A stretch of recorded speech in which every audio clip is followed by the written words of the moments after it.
We're going low on this one. Yes! You're gonna make a recap again. You know how bad my recaps What the are? fuck? 31,100. Yeah, what the fuck? Wait, what the hell? What the I fuck don't did know. I I got 56. do? Why did I roll 1d1? What the fuck? Can you get lower than 8, Atris? Let's see. Yeah. Hold on. Can I get lower than 8? No. Oof. It's unfortunate, Rad. Did everybody roll? Yep. Yeah, You're the lowest. Okay, so Rad. Would you mind telling Bad us at this. what happened last time on the Mexicans? Shit, that was 2 weeks ago. We opened up the Magitech armor. We found out that it has like a jetpack or something like that. It has like drill and like laser arms or something like that. You need to have like some artificial spine to use it. If we got into it, we probably would have died, I think. So I think Lawrence was like studying that, and I think Marcus came back. It was like, oh, you guys found it? Oh, cool. Or something like that, I think. But I think, and then Devon went up to talk to him, and they had like their whole argument about him not being trusted and everything. And I think that was like probably like the best roleplay I've ever heard. Holy shit. I think Devon pretty much just said everything he did, from blowing up the factory all the way to killing a demon, whatever, all that stuff. But I don't think I can't remember if he mentioned about and the matriarch or not to him. But anyways, Marcus was mad, and he was like almost about to kick him out or something like that. And I think Devon just like left the room at some point after the argument. He left the room. Then Marcus came downstairs, and they had the argument with Argus. So it's like basically like the same thing again. And I think the way we calmed down was with proof, like the fruit. We lit that up with a torch, because I don't think Devon did that. He didn't show that to him. So we showed them like the fruit, like we lit that up. Then he explained about the anomaly, where that is. It's in the mountains, the Raven Mountains. So we were gonna go there in 3 days. We were gonna wait for Kairos to like come back with information, and he didn't. So we're just like, fuck it, whatever. 3 days, let's just go. We go there, and we meet up with a Spark named Othark, who also just joins us because I don't know reasons. When we go there was like the door was already open. There was like already 5 dead people, and we went deeper into it. And we find ourselves in like a little like classroom, and there's like a pre-recorded voice from Dr. Druce, who is like, I think he's the guy that runs it, like that company in the research facility there. So there's like a pre-recorded voice, and he tells us to like sit down, and then the session ends with like the board lighting up with the fucking Triforce, more or less. Okay, so does anybody like to add something else? We basically interrogated or Devon's dad.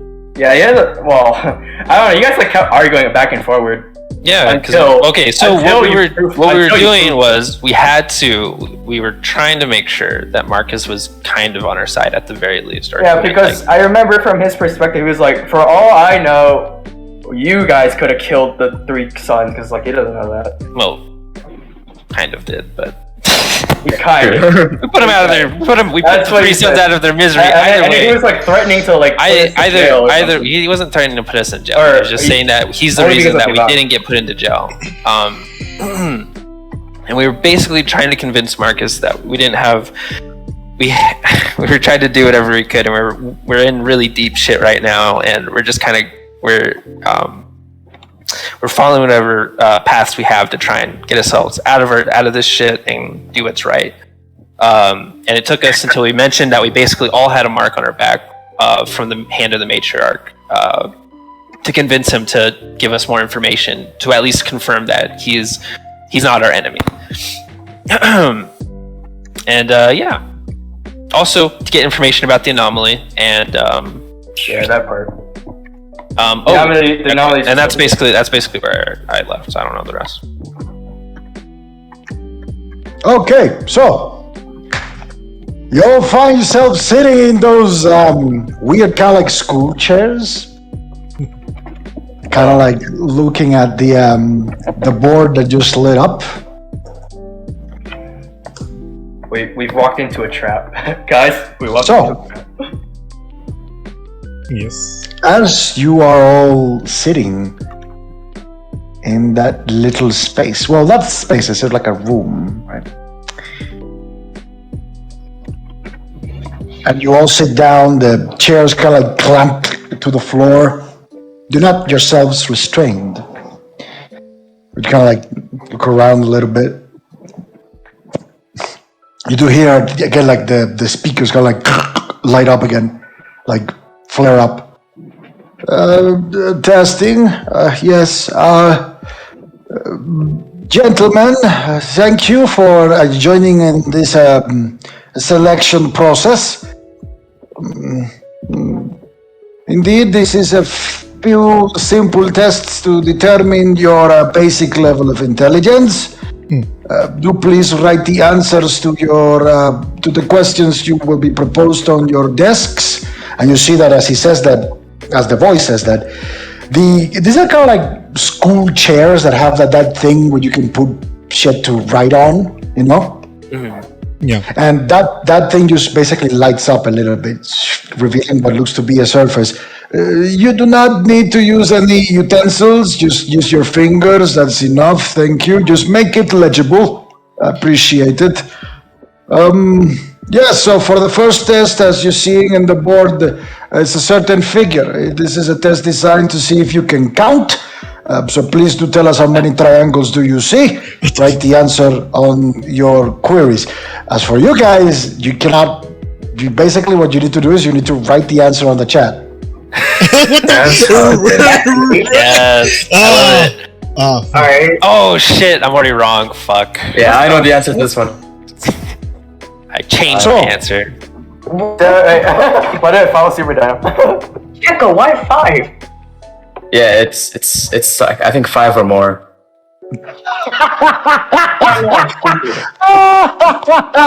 Okay. So as you basically all kind of like write your answers on the. Oh, this is off to a great start. As you all write your answers down, you do flare the thing flares up again. Okay, and suddenly you, as the voice is speaking, all of you feel a jolt of energy coming from the chair. I need you all to make a fortitude saving throw. Oh my god. Oh, this is fucking awesome. Yes. It's having us do an IQ test as part of this. It's put us a lot of. Fucking awesome. Make a fortitude saving throw. 26. Let's go. Jesus Christ, you God. 3. I got 18. 17. Nice. 13. Oh. 21. So, for all of you who got 15 or below, you take 10 points of lightning damage. And those of you who got a 15 or above, or got above a 15 rather, you take half of it, so 5. Oh my god. As you feel like a jolt of electricity fucking shake you to your core. The speaker is flaring up. To all of those who replied 6, congratulations. The rest of you should learn how to count better. Moving on. And so the kind of image flares out and another one pops up. Oh shit. Okay. This one is designed to see if you, can express some mathematical complexity. To those of you who failed the test before, I'm afraid this one will be a little bit more painful, but it is in the spirit of encouragement. Do please write your answers below for each equation. Thank you. Wait. Is there a time limit on this shit? Cause I'm slow. I've got the gimmick, but I'm just slow. The Okay, I kind got of- it. at this point, the audio is no longer transmitting. You're just sitting there with the thing on you. It's flared up, and that's it. Okay. I got it. I already wrote it. I don't know why this is so hard. I've got it. I'm just stupid.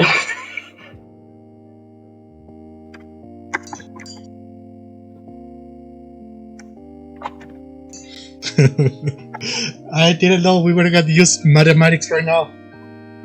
Yeah, I'm gonna say it's that. Yeah, there is a pattern. I had to take out my fucking word to do this shit.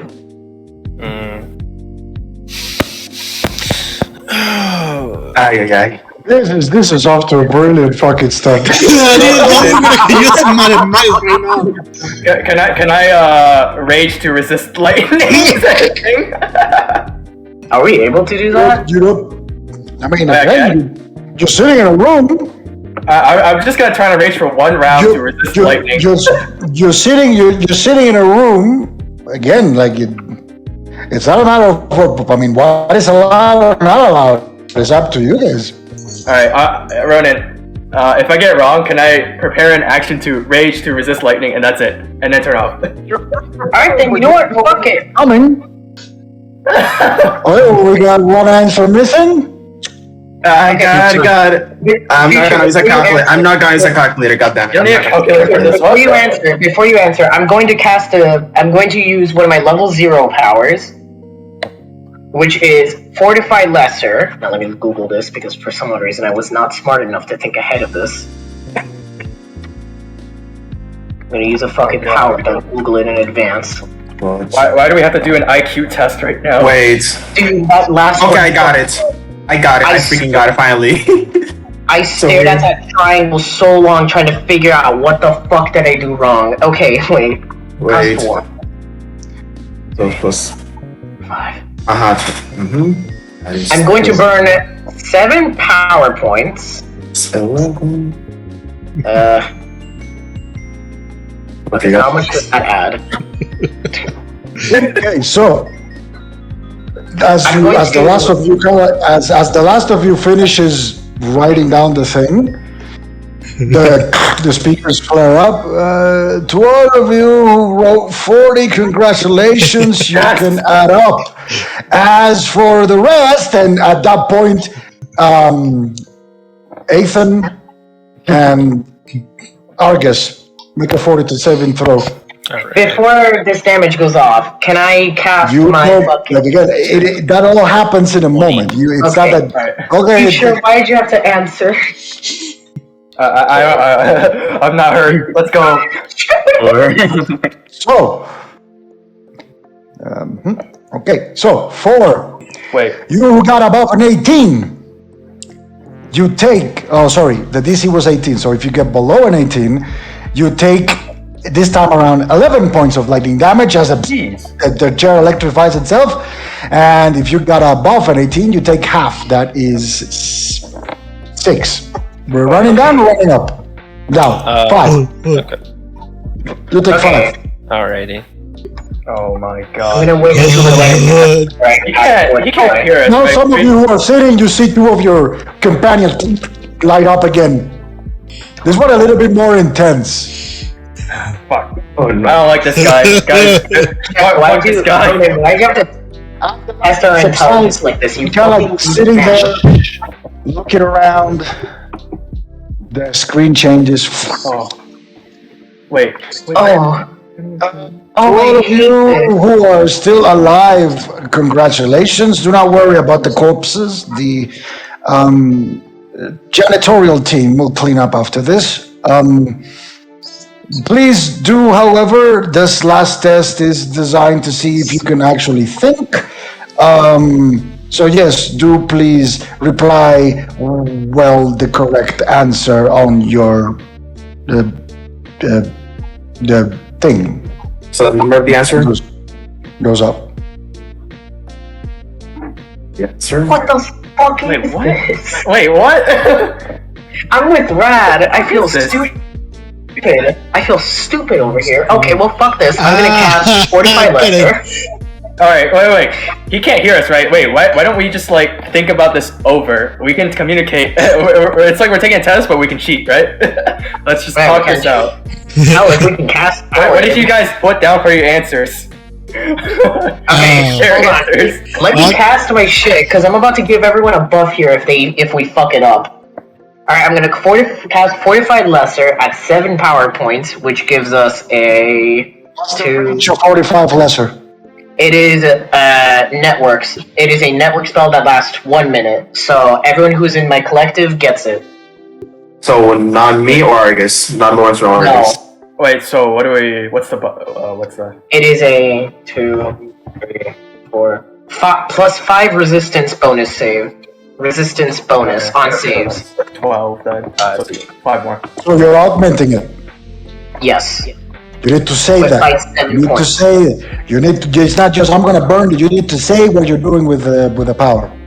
I did say that, didn't I? No, you didn't say you're augmenting. So for future agents, No, just say you're okay. augmenting your power, and you're going to spend this many power points. Yep. I thought I did. Instead, I thought well, I you said did. burn, but just for No, clarity. just basically say I'm going to spend, for example, the PowerPoint cost of this power is this much, and I'm going to spend this other much in augmenting it. That's basically because Okay, that's- again, sorry. I need to know how many PowerPoints you're spending and how many PowerPoints you're using to augment the power, because there is a certain limit you can use, and I need to keep a track of that. Hey, So Lawrence has got to use freaking mage armor at this point. Okay. hey, Lawrence, you're pretty smart. What'd you put down for your answer? Lawrence is gonna stay quiet. He doesn't not know if the freaking thing serious Actually, is. Gordon, are you able to roll intelligence to figure out the answers? Yeah, wait, can we do that? Jesus Christ. Intelligence. I'm so stumped. Roll intelligence? All intelligence. Oh, you can? Right. Yeah, you can. Okay. Oh, I got got a 21, let's go. I got 14. Oh, what you see before you, it seems to be a logic problem of some sort. It's basically that. It's using logic to solve it, so you feel it that you have it in you to figure out the answer. God, that doesn't help. Double checking, Ronan. I did cast mage armor, right? I did cast mage armor myself. Oh, so you cast Mage Armor? Yes, mage armor. As soon as you begin to cast Mage Armor, make a fortitude saving throw. Oh, fuck, you can't. And 13. Wait, I'm getting shots. I didn't get punished for talking. Hey, So you take 3 points of lightning damage. Also make a concentration check Concentration check to and see if you can manifest the spell. okay, and this will not be defensively. I'm pretty sure. So Nope, you're not casting defensively. good. And I'll be at 31. Jesus Christ, not 20. Yeah, that adds up. So you kind of feel that the small jolt of electricity, and you punch through it, and you kind of manifest your mage armor. You now have mage armor on. Okay, 2 this is points, gonna 3 be points of damage, right? 3 points. 3. Yeah, 3 points. Yeah, okay. Damage. hey, what do you guys put down for your answer? Because I don't give a... I put down number 1. This is gonna make me kill myself. That's my answer. Wait, why would it be number 1? I don't understand this at all. I don't Number 1 understand this at all. sounds right. It just sounds... You're guessing? Ugh. Well, okay, look at it this way, right? In this list, exactly one statement is false, right? And if it was number 1 that is true, then technically... I'm just gonna... Yeah. I trust my best friend. I trust my best friend. Actually, no, technically, actually, now that I think about it, that's also wrong. It's still- Wait, We got one. We got one answer missing. We got one answer missing. Wait, you can't change your answer? Oh. Wait, we can't change our answer. Oh. No, as you basically write the number, the kind of like the thing in the chair kind of like locks in, and you cannot, like, you try physically and it doesn't do anything. Oh, we can't change it? Oh my gosh. Oh, well, too bad. Oh, fuck. We're missing Atrus. Hey, Briz. Yeah, right. I'm just Well, if number one is wrong, you have to. That's one. That's one. That's you don't have to pick. Look it up on Google, otherwise it's not fun. Come on, guys. Really? I'm not looking at my Google. I'm actually stumped. I don't know what this is. I can tell you this. I've not been Googling shit. I've been using a Word document, though, to keep track of what the fuck my process is. The last number, the thing kind of like logs down, the audio flares out. To all of you who wrote anything other than 9, my condolences. To the rest of you, congratulations. Our esteemed team will proceed to processing. At this point, all of you who didn't write a 9, I need you to make a fortitude saving throw. Its time is DC 20. Oh, I got 31. We have a +5 too. Yeah, we right? have a +5. Yeah, we have a +5. Yeah. Okay, that's nice. 13. So long for nothing. Hey, at least Rad passed. Sorry. Rad did. Even though he didn't need it. Rad very much did pass. I got lucky with the roll, to be fair. Fuck. Grip. Okie here it comes. How much damage? Somebody's gonna fall over. So you take, let me see, 12, 16, 19, 20. So for all of you who got under that 20, you get 20 points of lightning damage as the entire chair Damn. basically flares with electricity. If you succeeded on the save, you take half, which is 10. Jesus. 9 HP. Oh Damn. god. When we find this guy, I swear to God, I am gonna beat the shit out of him. You're all basically laying chart there.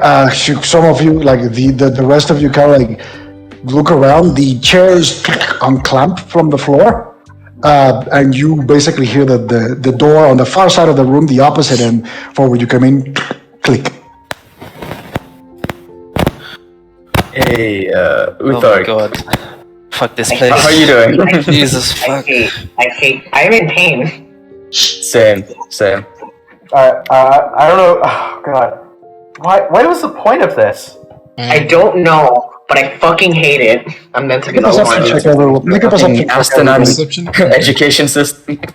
Yeah, I'll give you a fucking Oh perception. shit, I got 12. 16. Or 14. 12. Yeah, 14. Checking my code. God damn it. With 15. Alright, yeah. Okay, so as you kind of like are there talking between yourselves, it's like, what the fuck was this? The wall to basically the opposite end where the whiteboard was showing the pictures and stuff, basically kind of like changes or shifts, and you now see a glass kind of like panel on that wall, reflective, and beyond it looks to be some sort of like office or place that is completely in the dark, like it's completely darkened. Oh, a glass panel, you said. I'm gonna cast natural. Wait. I'm gonna cast natural healing on myself, which would be 1 point, which costs 1 point, and then augment it with 5 extra points. Is there it would be anything? a Oh, total sorry. of 6 points.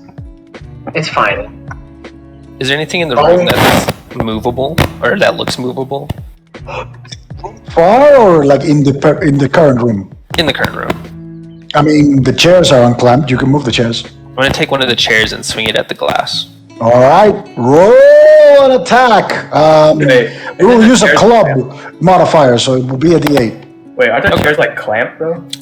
No, he said that you got unclamped. Oh yeah. I should use that's my unarmed, right? Yeah, I'm gonna do my I'm unarmed. using 6 points. What is That's Oh, right, they yeah, are. Our prepared attacks from the last session still on. You're Or prepared. prepared actions, I mean. No, because Oh. Alright. you did stuff. No, it's not. In that case, can we prepare an action now? No. It's a 9 to hit. 9 to hit, easy enough. Basically, boom. It's a big glass wall. It's not that hard to hit. Roll damage. I should add my strength modifier, right? Yeah, it's a D8. It's basically 1D8 plus your strength modifier. Gotcha. 10 points of damage. By the way, Points of I was damage. on fucking One, you swing, you swing at it, and the glass, it seems unperturbed, almost as if it bounces, made out of something like rubber or something like that. You're unable to even make a dent in it. Shit. I'm gonna try to use acid splash on it. All right. Roll for a ranged attack then. You're throwing Yeah, us. range attack. Give me a second. That would be +5. While he does that, can I pick up a chair as well? Is there another chair? My chair that I was sitting on? Can I bash it on the window as That'd be well? a 14. Definitely hits most likely, right? I mean, it's a window. It's not moving. Is there anyone low? I mean, a 9 hits, so a 14 obviously. Shh, be quiet. Jesus.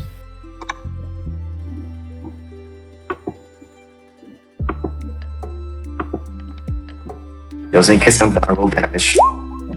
A 1. So you kind of like aim your kind of like hand and you shoot the acid splash. The acid splats on the surface. It doesn't even have a reaction. It just falls off and eventually just evaporates into nothingness. All right. I'd like to use a shadow surge to make a axe and try to swing it at the wall. All right, go for it. Roll an attack. Kind of like focus. You see Ethan pull out an axe, a hand axe, kind of like a cutting, like a woodcutter's axe. Right, that should be once. That's a 13. Yeah, but at least roll damage. An axe is a d6, right? Yep. That is 7 points of damage. All right, go and you swing it with all your might, and this time you actually see it happening as your axe is trying to find perches. The crystal, the reflective surfaces rather, kind of bends, almost making your axe pass. Kind of like doesn't find any perches, just slip through it. You're not even capable of scratching it. Jesus. Looking past the window, is there any blood or anything? Anybody in there? It's dark, so you can't see very well. Do you have that vision? Chris's has low light vision. It would be considered low light. It would be considered dark. Okay. All right, Athen takes a look. Me and Afton have You kind of like look, make a perception check. You kind of like taking a closer look into the office. All right, I got a 10. You're basically able to take a look at it's essentially what looks to be some sort of like workstation, right? You see a chair that is basically facing the glass with like with what looks to be some sort of like megaphone jutting up. Towards the sides, you see that there's like desks and more chairs. Kind of like take a closer gander at the interior of the room. You're not able to see blood splashes themselves, but you are, however, capable of seeing a corpse or what looks to be something of a corpse. I'm gonna use detect magic. Okay, so you cast detect magic again. The wall that you're looking, like this kind of crystalline surface, is irradiating magic.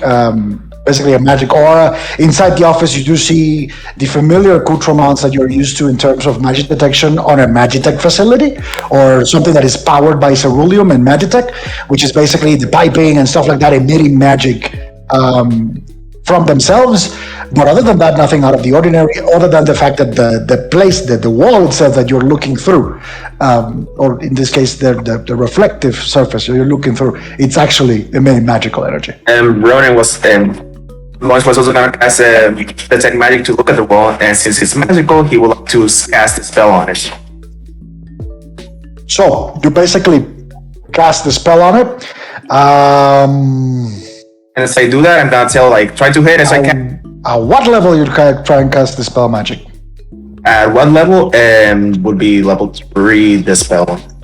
Level 3. Okay. I'm not even going to look it up. So. Wait.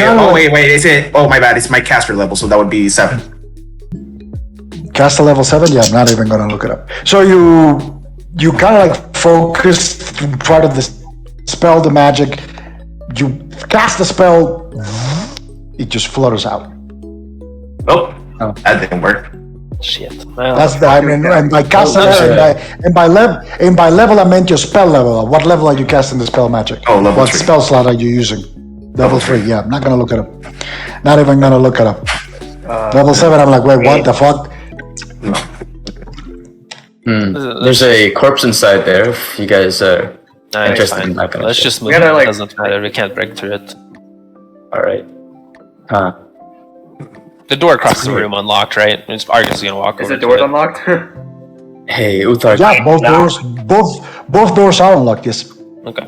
Okay, so He's gonna go to is the the one door that we that- came in, and there's another one, right? Yeah, Yeah, I Argus go is to gonna the walk other one. over to the other door that we haven't gone through yet. Yup, same here. I'm So gonna you kinda stay like- a bit behind. You kind of like walk to that door, and when you open it, there's like a small hallway that has a sign. Basically, when you open the door, you see the sign immediately says processing on the other end. There's like a hallway. There's like a small hallway that doesn't have like any doors or anything. You do see that there is like a table, like right when you open the door, like right to the left of like the door itself. There's like a small table there with again like a chair and paper on it. Argus is just gonna walk over and check what's on the paper. So you basically look at the paper, and the paper is a kind of like again like an Excel spreadsheet, not very different from the one you saw at the entrance. Okay. Basically has a longer kind of like cell chain with like a shortened one and a shortened one. Like it basically it's like divided into three kind of like types of cells. One is longer one is a bit longer. The other two are like a bit shorter. Anything on them? Just blank. Just blank. They're blank. I don't like this though. How are you? Anybody hurt? How are you guys all doing? I'm very hurt. I'm fine. Alright. I'm fine. I think one hit from an enemy and I'm gone. So at this point, I need you to make a reflex saving throw, please. Oh, fuck. Fuck me. Wait, what saving throw? Reflex. Reflex. Okay, question. Has it been over a minute? Yes. Not 20, not 20. Okay, 17, 12. 20. 23. I got 11. What is... Dude, my rolls have been shit so far. What the fuck? So all of you who got above a 10, you basically kind of like you feel another one of those micro tremors. You kind of like hold on to the walls for a second, and then it just passes. It was lighter than the one before that you experienced at the entrance, but it was still another kind of like micro tremor you felt. However, nothing fell, nothing, none of that stuff. You kind of like catch yourselves and kind of like look around. Can we treat Lawrence? How many is your wand usable? Can we use your wand right now? It is usable, that's correct. Which of you need help the most? I think I would need a lot of help right now. Wait. Then let me heal him really quickly. Because I can do shit. I still have my focus, and I can. Oh, you can do shit. Well, heal them The then. interactions in game, try to make them in character, not just you, I'm gonna heal him and that stuff. Try to make them in game, in character. It's called a roleplay game for a reason. Alright. Yeah. Argus doesn't know what you can do. That's why he's asking Lawrence. I'm here for a reason. Because I can do stuff. Where the fuck did my spell list go? What the fuck? Oh, there it is. Okay, what am I using? Yeah, I'm just gonna use Mend Body. Let's look that up. Mend Body. Mend Body. So, Do you have right? Judas, how much health do you have right now? Is that required for you to cast it? I have... Just No. no, It's not. not. That's It's meta, not. that's metagaming. That's metagaming. Oh, You- sorry. Oh, There's a specific fuck. way you can do it. There's specific things you can do, but we don't have those. But Okay. what you can ask him, be like, you can look at him, you can ask him, how is he feeling, and it'll tell you, I'm feeling like shit right now. Alright then, let's get the fucking nurse roleplay on. On a scale of 1 to 10, how would you rate your pain? Like, around anywhere between 9 to 10, like 9.5, I'd say. Oh, good. Yeah. Okay. Electricity is not my forte, you know? I'm gonna use fucking A. I'm gonna use Mend Body, which costs me 5 power points. So I'm going to spend those to cast that. 38, which is 3d8 points of healing damage. And Healing I'm going damage. to spend, hold on. I'm going to spend my psionic focus and cast that with the empowered power feat. Oh, so It is empowered. Let me look up the empowered feat. It's like spend your psionic focus and you need to spend power points extra. Yes. Absolutely. That is all the shit you should look up prior so that you know what to do. Yeah, alright. The power yourself exchange.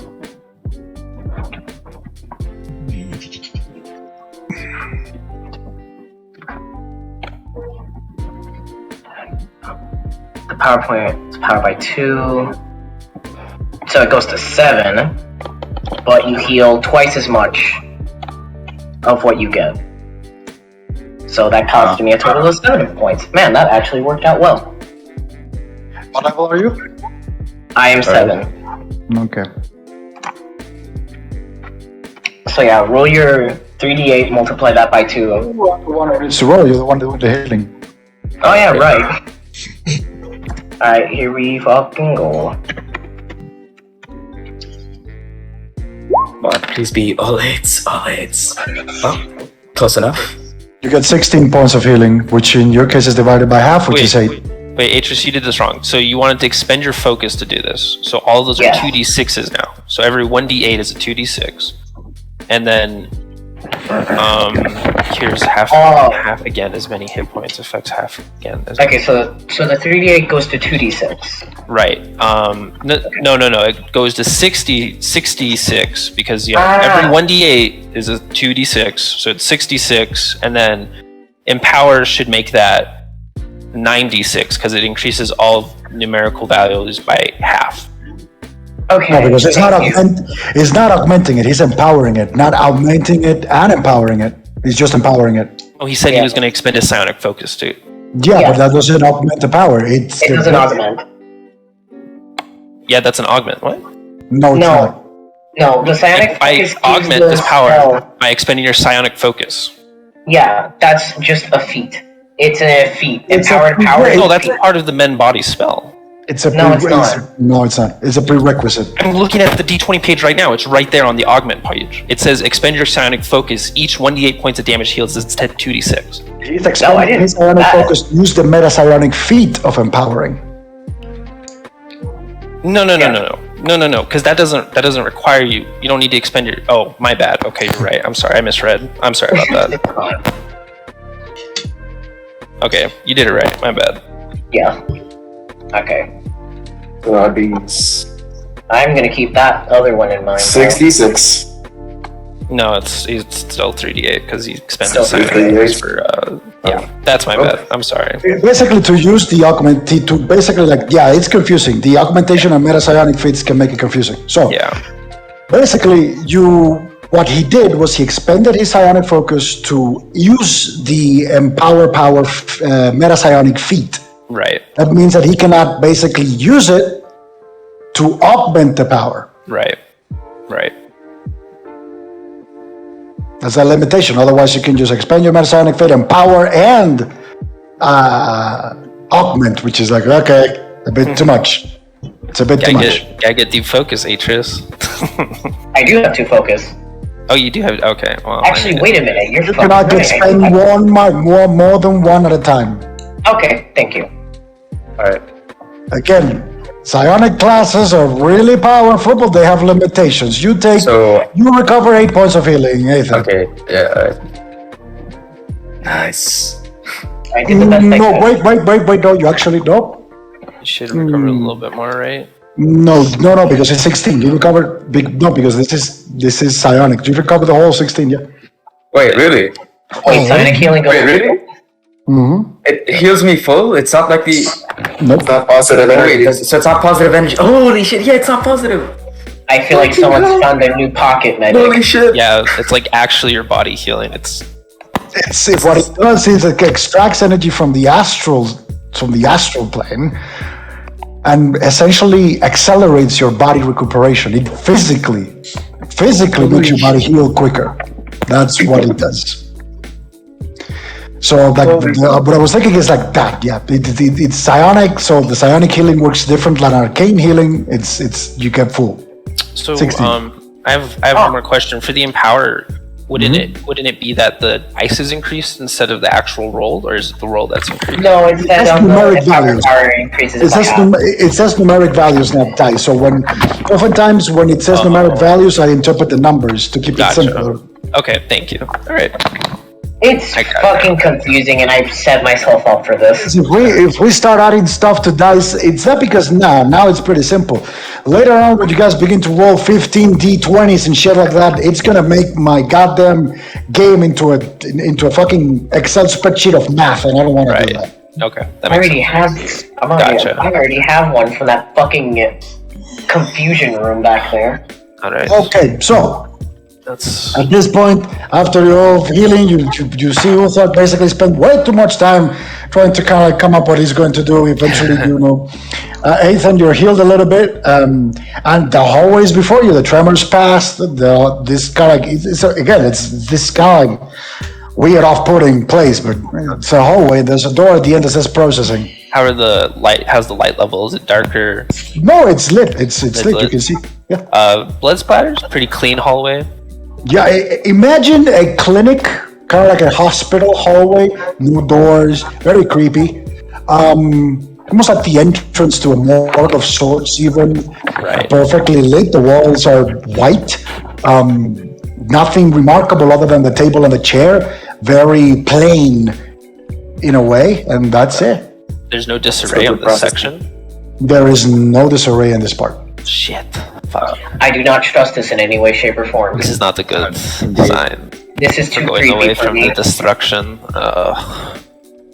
After the room before, I don't trust this place in any way, shape, or fucking form. In terms of disarray, there we should, isn't like- much to be disarrayed to begin with. Again, it's only the chair and the table. The table is not flipped or anything, it's just the table. You see that the chair is moved as if someone, got up from the chair and, hasn't sat back down. But other than that, again, there's nothing remarkable. Alright. Look, if you got injured really badly, just stay in the back a bit more. And Argus is gonna head down towards the processing sign. You're down to the processing sign, you're looking at the processing sign door. It's there. Just looking around. Make a perception check. Okay. 22. Okay, so you immediately notice that the door is not locked. You kind of like, without trying to open it, you kind of like gauge it a little bit and you notice that the door is not locked. Yeah. Other than that, again, you look at the sign, it says processing, the walls are still white, the floor is still floor, the ceiling is still ceiling, and the lights are still on. I fucking hate this. Argus is gonna open the door. Like to prepare an action. You kind of like open open the door, and what lays before you is a much wider room. In this particular case, what you basically opening the door and you're looking, it looks to be essentially like a hallway, not a hallway, a little bit bigger. Sorry, opening from the point where the door is. You kind of like look to one side and look to the other side. There seems to be like streams of what looks to be water and some piping that are coming and basically sinking beneath the new hallway that now creates or that is birthed out of the door following the processing place. And before you see this time around what looks to be another door, but this time this is a different one. It's not your bladed door. It seems to be some sort of like stone monolith that is lifted up and is barring your way forward. You roll with the upright torch to see if there's anything. I don't like this at all. They're looking out, kind of like what you're seeing is Argus basically opened the door and he's kind of like sticking his head out. That's what I'm assuming, right? You're not Yeah, stepping pretty in. much. Yeah. Okay, so you're kind of like sticking his head out and he's looking. The rest of you make a perception check. Coño. Enemies from behind us. 29. 19. 16. So when Argus opens the door, you can see it more clearly. You can hear the flow of water. You can hear flow of water from the place where Argus is looking. You can all hear it. As he opens the door, is audible now. Water flowing. Argus Is anything weird in there, Argus? just I just don't like this. Argus is gonna step into the room. You kind of like step into the room. And you look, it's a much, much wider room. There's not much you can see in front of it because, again, there's like this stone monolith that's barring your way, right? Not monolith, like a stone-shaped kind of like door that jutted from below. You look at it, and now you can see it even more clearly. It's something that basically sprung from the floor, and it's covering basically your way forward. There's a bit of a space in there. You don't see any furniture or any of that sort. You look to the sides, and what you're able to see is, again, you see this kind of like piping that is embroiled in what looks to be ground or rock, but water is covering, water that is flowing. You feel a little bit warmer as you step into the room, and you notice that the water is actually scalding or smoking. The water that is flowing from the sides. Okay. It's like geothermal, basically. The water's... I wouldn't know if it was, but... Is the water like... Go into the room and he's gonna... Make a knowledge nature check if you want. Argus, none of you are in there yet. Argus.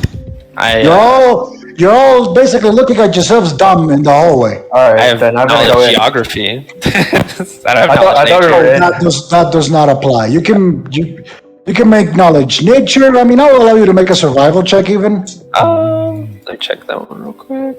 Yeah, I'll do survival check. 16. You kind of like look around. The water is hot. It's smoking. You do not, however, can tell if it's a natural sourced hot water or if it's got something to do with the piping or whatnot. It's a very weird kind of like setup. You've never seen it. But you do kind of like wonder if it's natural or unnatural, and you cannot ascertain the nature of this particular water that you're looking at. Okay. I would get close to Argus, to the opposite Yeah, side. I'm gonna go in with The Argus. And Lawrence is gonna head into the room, but he's gonna... Okay, yeah, Lawrence? And he's gonna be using the iron torch with the ombrite to see if there's anything inside. That's right. Okay, you got the iron torch and the ombrite. It's lit, but it's not reflecting on any surfaces.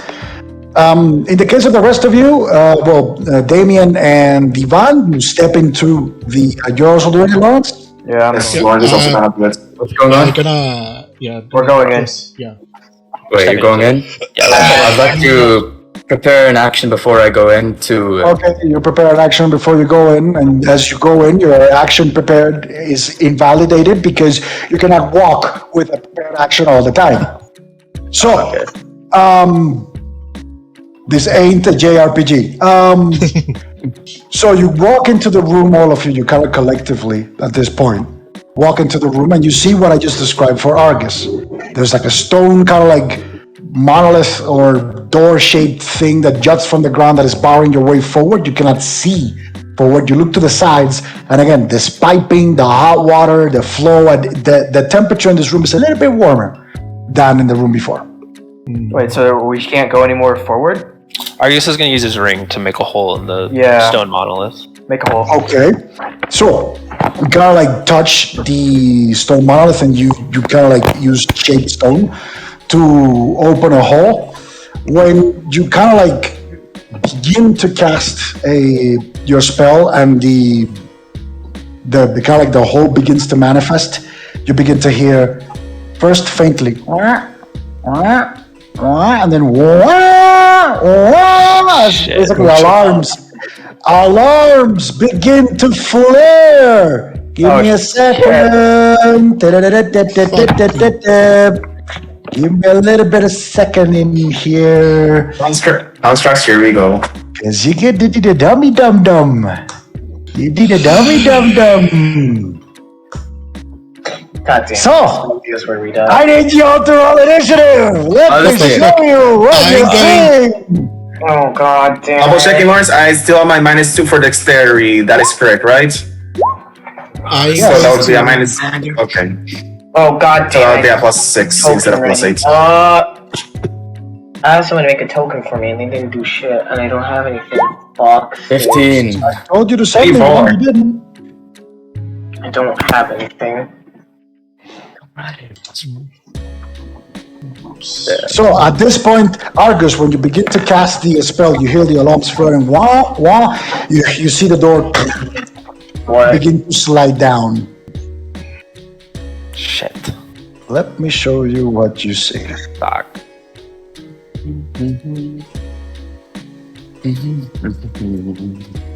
Oh, now I noticed, Ronan, you're using that the other bot, not the newer one. So basically, that is what you see. All right. Initiative count. Yes. 25 to 20. Lawrence with a 24. Lawrence with a 24. All right, 15 to 20. 15 with Athens. I have 18. 18 for Divan. Yes. Okay, 10 to 15. 15. Argus has 11. Argus 11. Give me a second. And 5 to 10. It's gonna be. Rad got a 6, but he's muted, I think. All right. Rad, you there? Yeah, I didn't know I was muted. And All right. forgot to freaking. As the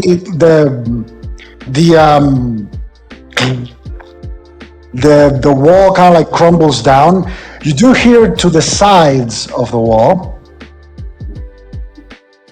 basically on those sides of the hallway, as rock structures, or what seems to be rock, kind of is collapsed. Now you see that this part is a bit more messy, as almost as if the tremors have been affecting it in some way, and there's like rocks collapsed in some points. And also, as the alarm sounds, you do begin to hear. Boom. Oh. Give me a second. Okay. Bro, Zombies? the fucking robot? Zombies? Zombies? Robots? Oh, what's going on? Fuck. Magitech. I'm sorry. Alright, Atrius, roll your initiative. Yeah, I've been in pain. The kind of like this kind of like tiny masses of rock fall, and they basically begin to form up. Atrius got a 9. Atrius's initiative is 9. Wait, God. oh, fuck. Yo, holy know. shit, these guys are huge. Fucking. How big are these guys? Oh, Dam's a big boy. Oh, those are even bigger boys. That's a lot of boys. Something tells me Riyash, they're rendering transmuting, like, constructs.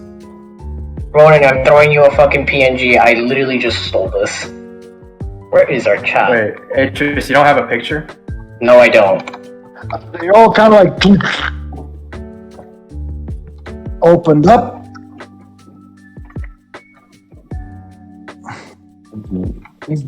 Decisions, fudge. Oh god. Protect me. Decisions. Second,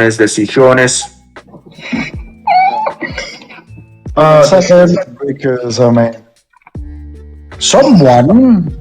Yeah, I know I Someone- fucked up. No, don't tell me. Yeah, I know I fucked up. Do it better next time. You're wasting everyone's time. Don't tell me. Yeah. I told you to do this 3 weeks ago.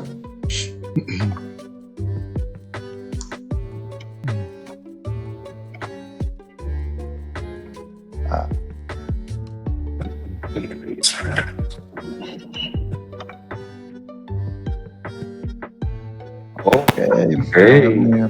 Now, because I have to now upload shit and do stuff. Oh god. This could be good, this could be bad, but at the same time, priorities.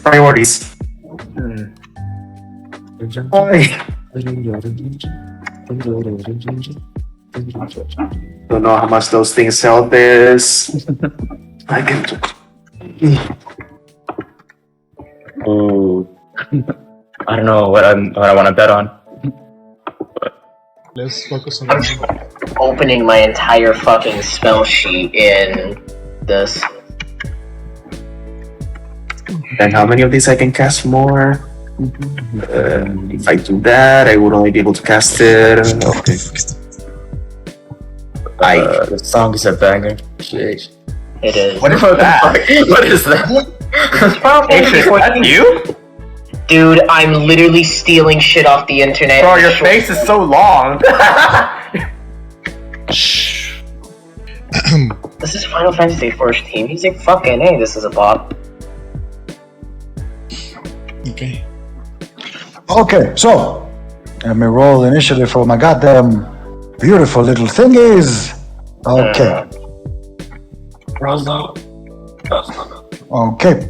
So, as the golems fall, they basically begin to form. You see that a magical, some sort of like visible kind of like barrier, like basically begins to shine before their bodies as like form up.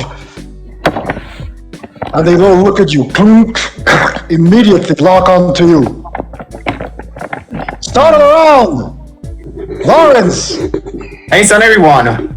They don't look very friendly. Hey, haste on everyone here! Except the freaking those guys. Those guys don't freaking get it because max is 6 on my haste. Okay. Oh fuck. So all you guys have haste. Wait, haste. Yeah, this is turn 1 of haste out of 7 turns. Wait, haste is 1 AC and 1 full attack bab, right? Yeah. 1 extra attack, 1 extra AC, double your freaking movement. Okay, double movement as well. Double movement or plus 30 to movement? Oh, fuck! Double, okay. Pretty sure it says double. I didn't do something. Anyway, putting on the thing, and technically I still have the lantern holster, right, Ronan? You're still holding it, yeah? And could I use my movement to put it back on my bag? Yeah. Okay, I would use my movement to put it back on my bag, and that would be my turn. Alrighty, next up. Divan. Yes. Fuck. Fuck. I gotta move. They're right there. I gotta move to this side right here if I can move through the front. Is that a wall then? Or can I Wait, move? is there like a wall in front of him though? They have like No, test it's not a wall. That's literally the floor. Oh, it's Okay, okay. so I gotta move here. Use your. There's this thing called imagination. Pretend this is lowered because you know you have something called imagination, or at least I think you do. Yes. It looks like a wall though. I don't know. So, yeah, It so looks like I an arc. gotta What do you mean a wall? It looks like an arc. so I gotta move right here next to it. Sure, both. You are basically to the edge. Now you're standing there. There's no kind of like guard railing or anything to the side, so you're basically to the edge, looking down into basically a flowing current of very hot water. Oh, You Yeah. fucking. So I gotta attack this guy 3 times actually. 3 times? Yeah. Oh yeah, You got 3 attacks? because I have 2 attacks and Oh then yeah, from yeah, the- yeah, yeah, yeah. from the Yeah, haste. yeah, yeah, yeah. Okay, so Raise the sword. what the mean? I got 14 the first one. I guess it doesn't hit. What was your first attack? Second, I'm looking at stuff. 14, yeah, that missed. You kind of like launch at it. The golem kind of like looks at you, shifts a little bit, and whoop, goes into one of its openings. The body is kind of like irregular. You see pipes and stuff jutting inside it, and basically just adjusts a little bit its torso in a very inhuman way, and your sword goes right through it. Yeah, right but the second one does attack. I mean, does hit. At a 20, that definitely hits. Roll damage. Yes. Thanks. Also, for my second wait, I can do it. So, Okay. oops. 26 plus 7 plus 4. It's 12 that it get damage. 12 points of damage. Okay, so you kind of like launch at it, you kind of like strike it, you kind of like try to find purchase. Again, this time you do, and you're able to kind of like deal some damage. However, roll a 3d6. 36, okay. Oh. Wait, what? Oh, Oh no. I got a 10. So as your rapier kind of like bends against the surface, you do feel it's beginning to give in a little bit. You take 10 points of weapon damage that goes against your weapon's hardness. Oh, Oh. They're like made out of stone or something, Ronan? no. I mean, they're hard. That's probably why. Yeah. Ah, fuck. God damn it, I have to do the third one, so. The hardness of your weapon, Divan? Shit, I don't know. Let me see. Wait. Where do you see the hardness? This is fucked. Is your weapon's a one-handed or it's a light blade, right? Yeah. The hardness for your weapon is 10.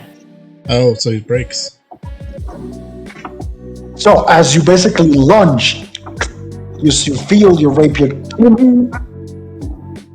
break Oh, as you try to stab it. Okay. So I will. Fuck, I don't know what to do. how you punch it? I can punch it, it's gonna break my arm. Fuck, I don't know.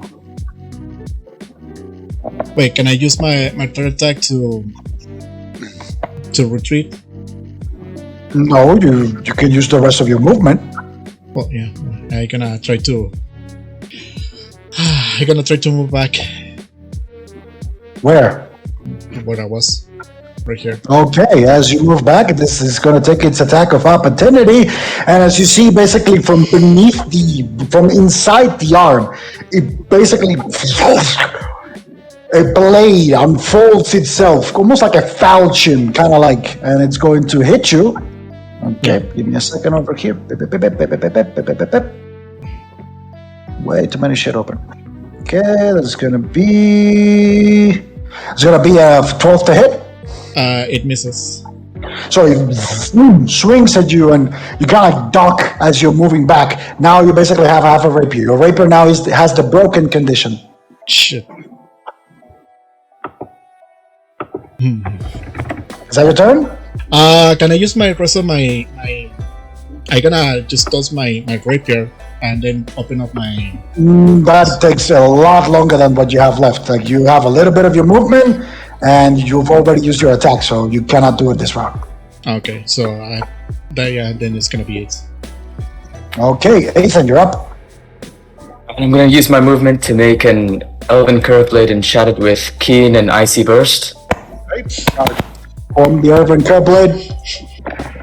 And for my action, I'm gonna cast Bull Strength on myself. Okay, you cast. You can focus, and you see Ethan swelling up. For my swift action, I'm gonna use Dark Recovery to gain back a Shadow Surge. Okay, you focus And, again. For my immediate action, I'm gonna make a barrier. All right, you kind of like that expends your Shadow Surge too, right, or no? Yep, that expends it. Okay, so you kind of like form your barrier. You're staying where you're standing? Yep, since I don't have any more movement. Alright, that's the end of your turn. Yep. Argus, you're up.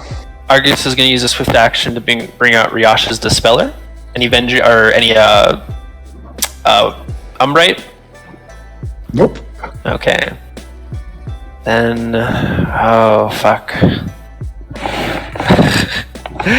Argus is gonna move. Oh yeah, I can't control Argus. 1 second. You No, I cannot? can't. No, I can. Oh, I guess I can. That was weird. Okay. I can't. Hold on. Okay, now it's working. That was weird. I'm gonna walk over to where the door was, and I'm going to use my Ring of Stone Shape, and I'm gonna start trying to create a wall. I get 10 cubic. I get, I believe, 13 cubic feet. 13 cubic feet. So you're trying to make a wall, kind of like going through the entire door. That is gonna. Can you draw it? Kind of like how are you trying to make it? Oh yeah. Let's see. Where is draw sheet? Yes, the first fight in here. You're already panicking. Love it. Don't you? The fucking Fritz. The gloves are on. I have 13 cubic feet. I basically want to start like trying to shut off this area or block us from them for now.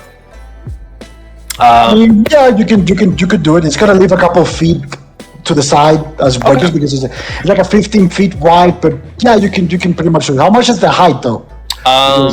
Let's see. Oof, with 13 cubic feet, I think maybe like half of like Argus's height, probably. That's like I can't. Okay. Put your hand down. That's gonna use your standard action, and you Yep. lift the rock because you can do that in a standard action, I think, right? Yeah. That. Yep. You do see him basically stone bend a tiny little wall that is about half of his leaning up to belly button height. And that's it. Yeah, that's Argus's turn. Okay. Ulfark, you're up. Oh shit, really? Okay. Well, I did think out this fucking entire goddamn turn. So I'm going to spend the shadows. No, what the fuck? My psionic focus. That's on crook. Shut the fuck up, Judas. I'm going to spend my shadows. Oh my god. Your psionic focus. My focus. I'm just gonna call it focused. I'm gonna spend the focus that's on crook. And cast and manifest coordinate as one as a swift action. You're up. You're up. You're doing so many things there. So you're using quicken power. How much power points is that? That's 6. How much does it coordinate cost? Fuck, that's too many. Okay, I can mess this around. I think.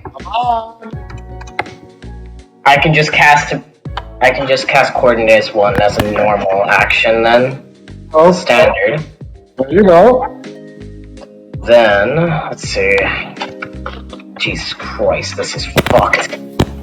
This entire combat has me stressing. I had a different thing that I wanted to cast after that, but it costs too much. Come on, don't tell me what you're thinking and do it. Yeah, no, I think that's all. Wait, no. Yeah, I got it then. Okay, I'm gonna cast Coordinate as 1. I'm gonna set it on the defensive stance. What does Coordinate as 1 does? Describe it to the party. It gives everyone, well, the numbers of it is, everyone who is in my collective for 7 rounds gains a +1 insight bonus to attack or armor rolls on my decision, and for a free action I can swap it at will. So you're setting it to defensive initially, so you get the AC bonus. If he swaps it, you will get the attack bonus. Yes, insight bonus to attack rolls and damage. So we get 1 AC, or? Yeah. 1 AC. Yes. Okay. Oh right, now I remember what I was going to do. I was going to use one of my fucking tactics. Where did it go? I lost it. Collective defense. I didn't look that up. Motherfucker. The one I looked up my entire thing. Don't talk, do it. Is that your turn? No, it's not. You use your standard action. You still have some of your movement left. Yeah, I still have my movement.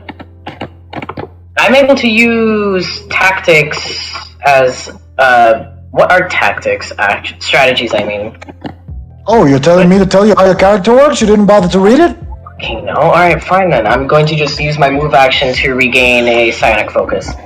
Okay, so you regain a psionic focus. At this point, you'll kind of sense as Uthar kind of like puts his hand on his chest, breathes in a little bit, and you smell the familiar kind of like, morning dew as the bell kind of like ding, as he kind of like manifests the power, as all of you feel a little bit more invigorated as you all gain the defensive bonus from, well, whatever he casted. That is Uthar's turn. Damien, you're up. I want to cast Bull Strength on myself. Mm-hmm. That's gonna be that. And what is this?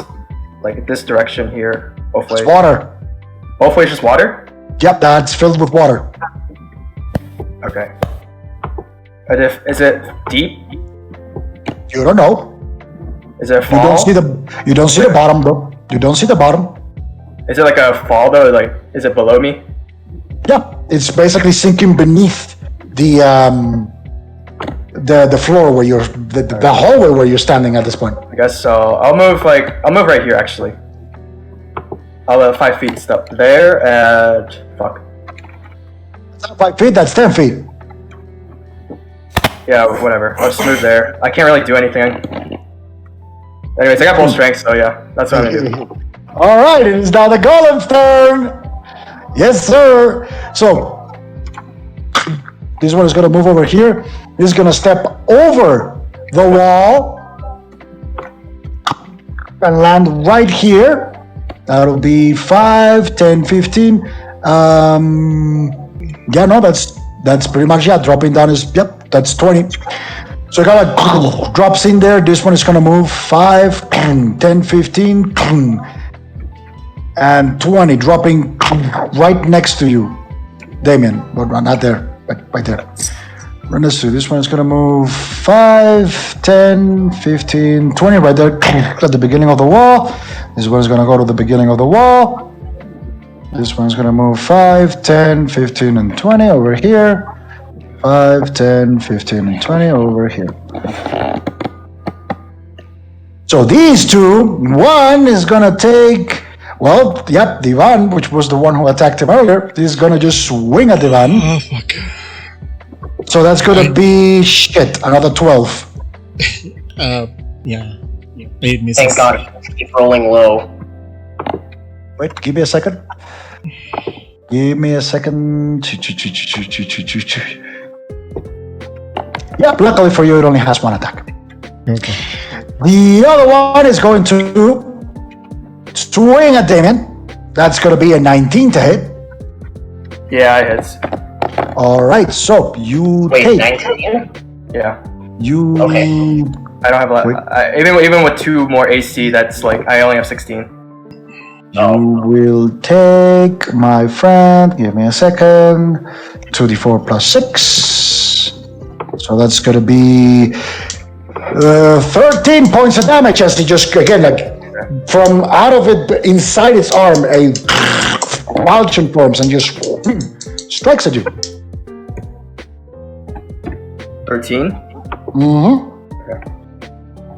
Wait, Atreus, did you give us 1 point of AC or 2 points of AC? 1 AC. You get another one from haste. Oh, Yeah. okay. No, my AC right now is only 16. So Damn. even So, yep, that's their turn. At the top of the round, Lawrence, make a perception check. Shit. Perception, here you go, 24. Okay, so as basically all of this is happening, you kind of like fixate yourself and you hear, hello, hello, and you look up at the ceiling Ah, shit. and you see this weird looking flesh thing that has a giant fucking scythe stuck in its back as it's walking through the ceiling, almost on top of where you were, as it drops. Hey. Oh, Mamma mia. In the middle of the arena. Oh, great. How big is Good this to know. thing? what the hell is Pretty much as that? big as the golem. Ah, fuck. Good to know. Pretty much as big as the golems. It just boom drops in the middle. Hello, do you want to play? And he basically takes the scythe that is stuck in its back, takes it out, and stands ready.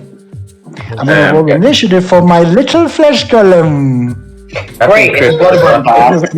It's a Bloodborne boss, that's literally it. I've been playing too much Souls games to see where this is going. Same. Well, for the initiative, that means that is basically slotted right after Argus. Right after Argus, okay. Okay, Lawrence, your turn. You saw it. Now all of you kind of like are looking at it as it just drops.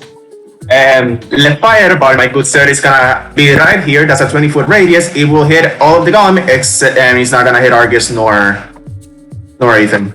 Sorry, Damien. Casting a fireball? right here in the epicenter, where I'm having marked, like right here. You see it? Mhm. Yep, Yep, and that fireball will just heal everything except our allies, pretty much. So do a dexterity reflex saving throw for all of them. Yep. Give me a second. Oh, I didn't replan my entire fucking turn because an action I thought was a. Just for your information, DC 17. Okay. So give me a little bit of a sec over here, because this is about to get really interesting. Oh, Let me get. I want to get. I Oh, want they're to gonna get. be fucking resistant. fire Oh, resistance. Likely. see. Okie dokie. So, as you basically kind of like flip your fingers, the spark manifests on the point you pointed. The explosion rocks the entire part. As well, the golems kind of like, the fire subsides. The golems, all 5 of them, are unharmed. However, the golem in the middle, you do see it's like, the golem in the middle is slowed for 6 rounds. The fillers succeed. They didn't take it, they're immune. They're immune. Even middle one? They are immune to magic. Oh, Wow. wait, so Yeah, magical you- weapons don't work either? They are immune to spells. Oh, okay. So like all of the golem, not just the stone ones. See, all 5 of them emerge unscathed. I'm telling Okay. you, all the golems are immune to spells. However, Okay. the middle golem had something happen to him when you threw the spell. Okay, but nothing else. So no damage. Settles. I'm amazed the middle golem Damn, can even immune. look at that Okay. boy's mouth. What that mouth do? This guy is, let me see, give me a second. This guy is slowed. So let me look at something. The clock. This guy is slowed. Okay, so your turn was? That's my action. As a quick action, I'm not gonna freaking use freaking magic missiles. So yeah, that's my freaking turn. Oh, you're up. Ah, fuck. Ivan, Yes, I know. Shit. Okay. How deep is like? I mean, not deep. Like, how wide is this?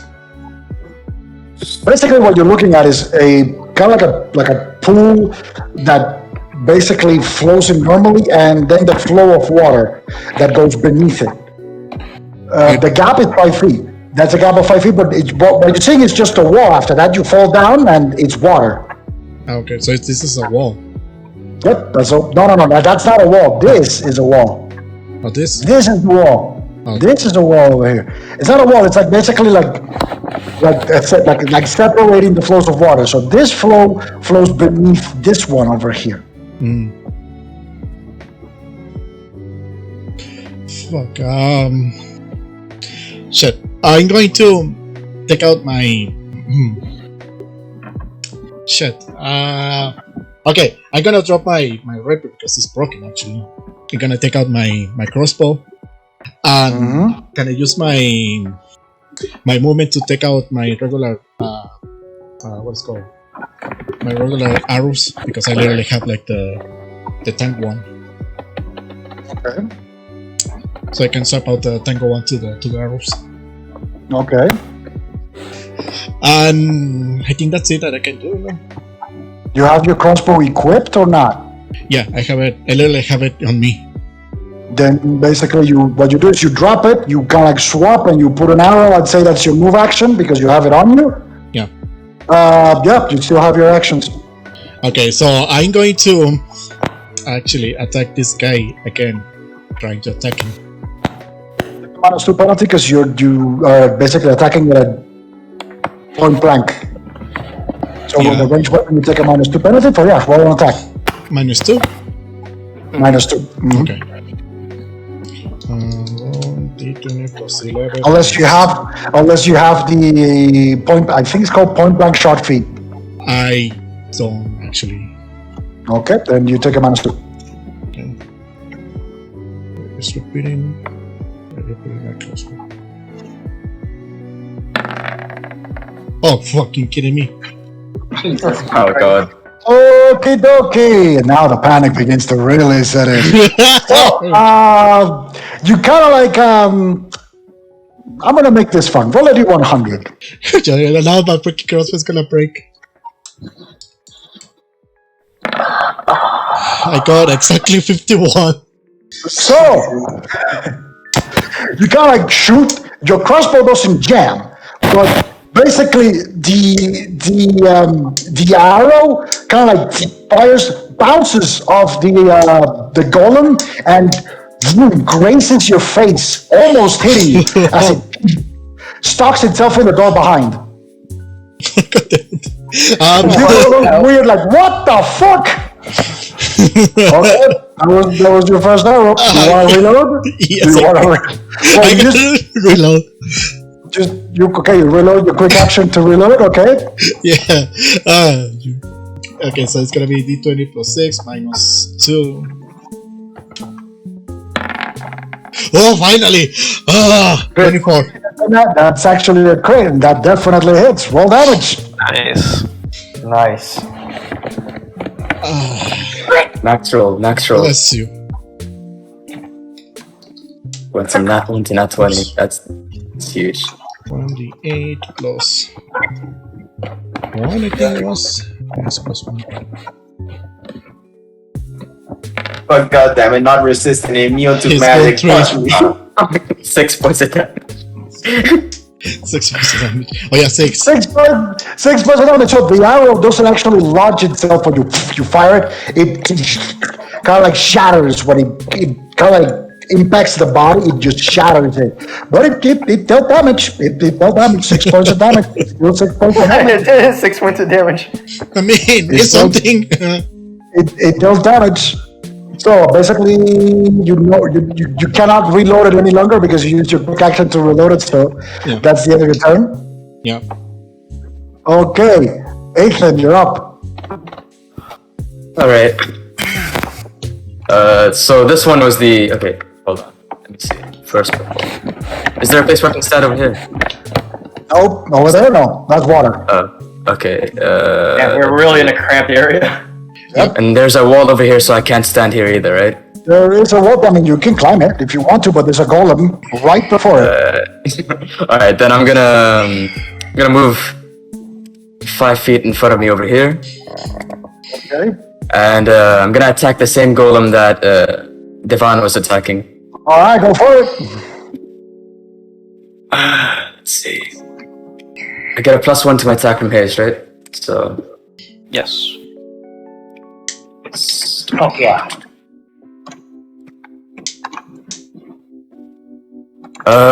23. It's roll damage.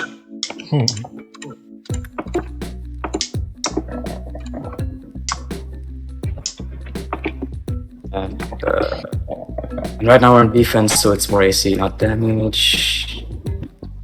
Up.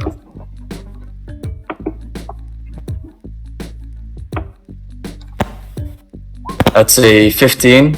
15 points of I'm damage. second attack. Oh yeah, by the way, sorry, but don't take it as 15 just yet. Saving throw for the thing. Will save. DC 15. Does it have to be is it all creatures or just 2 specific creatures? It says, let me see. Shadow ornament. Creatures that realize the weapon is not real. Weapons. So it's any creature. Okay, got it. Yeah. You said will save? Yeah, we'll save DC 15.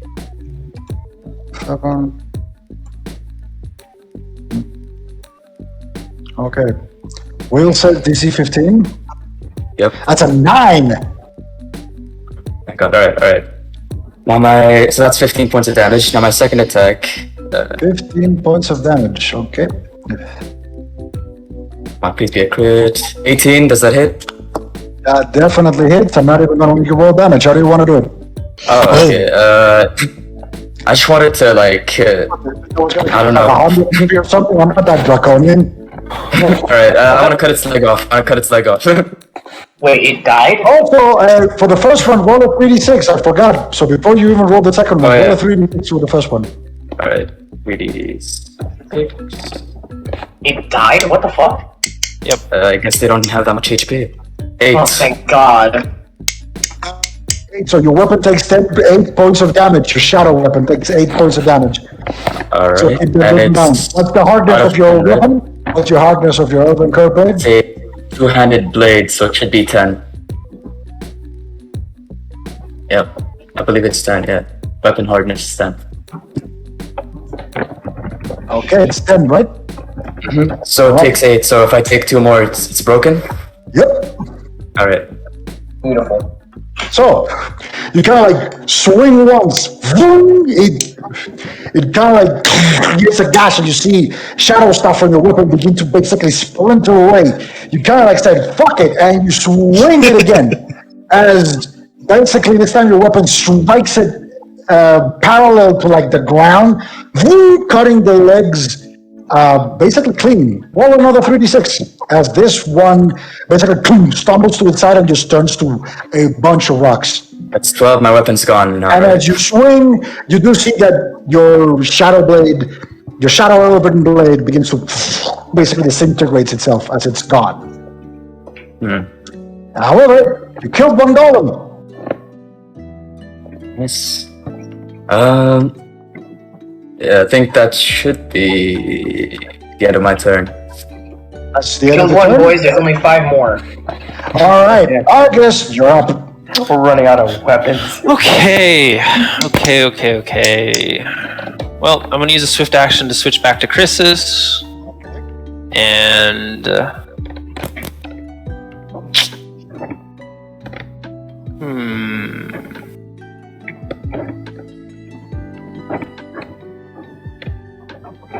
the wall's only waist high. I'm gonna walk over to this wall.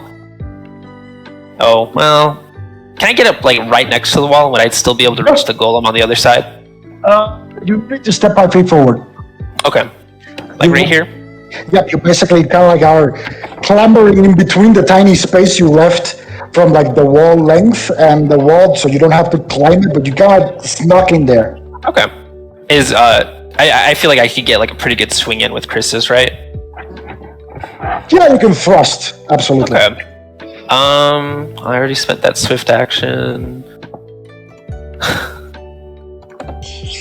Okay, I'm gonna do something a little weird here. I'm gonna use spell combat, and I'm gonna use it to use the shape stone ring on the stone golem in front of me real quick. I want to try and fuse its arm with the weapon, so that way it can't move.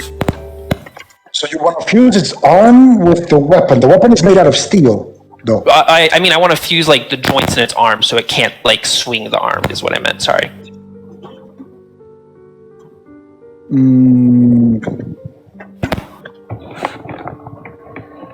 All right. Do you know what? Go for it. Go for an attack. Okay. Let me see.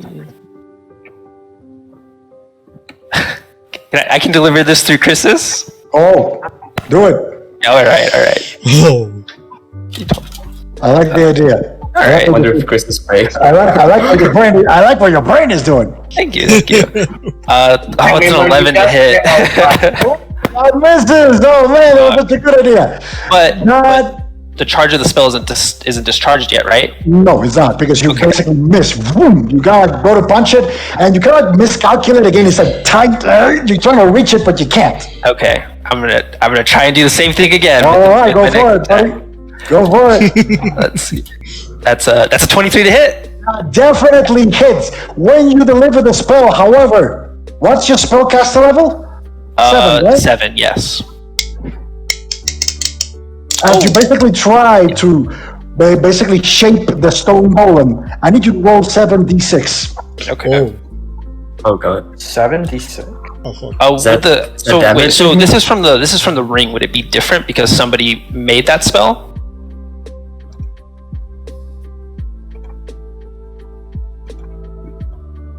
In this particular case, no. Okay. Because it's 34. 34. 34. Okay, so you kind of like touch it, with Chris's, you don't even feel the damage that you suffered through it, and immediately the golem begins to warp itself as pieces begin to fall. As you try to warp it, the golem itself kind of begins to disintegrate. It's looking really fucking rough. Perfect. I get one more attack. Alright, go for it. Yes. We have 3 attacks. In this case, I do, because of how Max's work, and haste. It's ridiculous. 14 to hit. Definitely misses. Fuck. Alright. As you try to reach for it again, but you can't. However, that golem is looking very rough. Awesome. Alright, that's my turn. Thank you.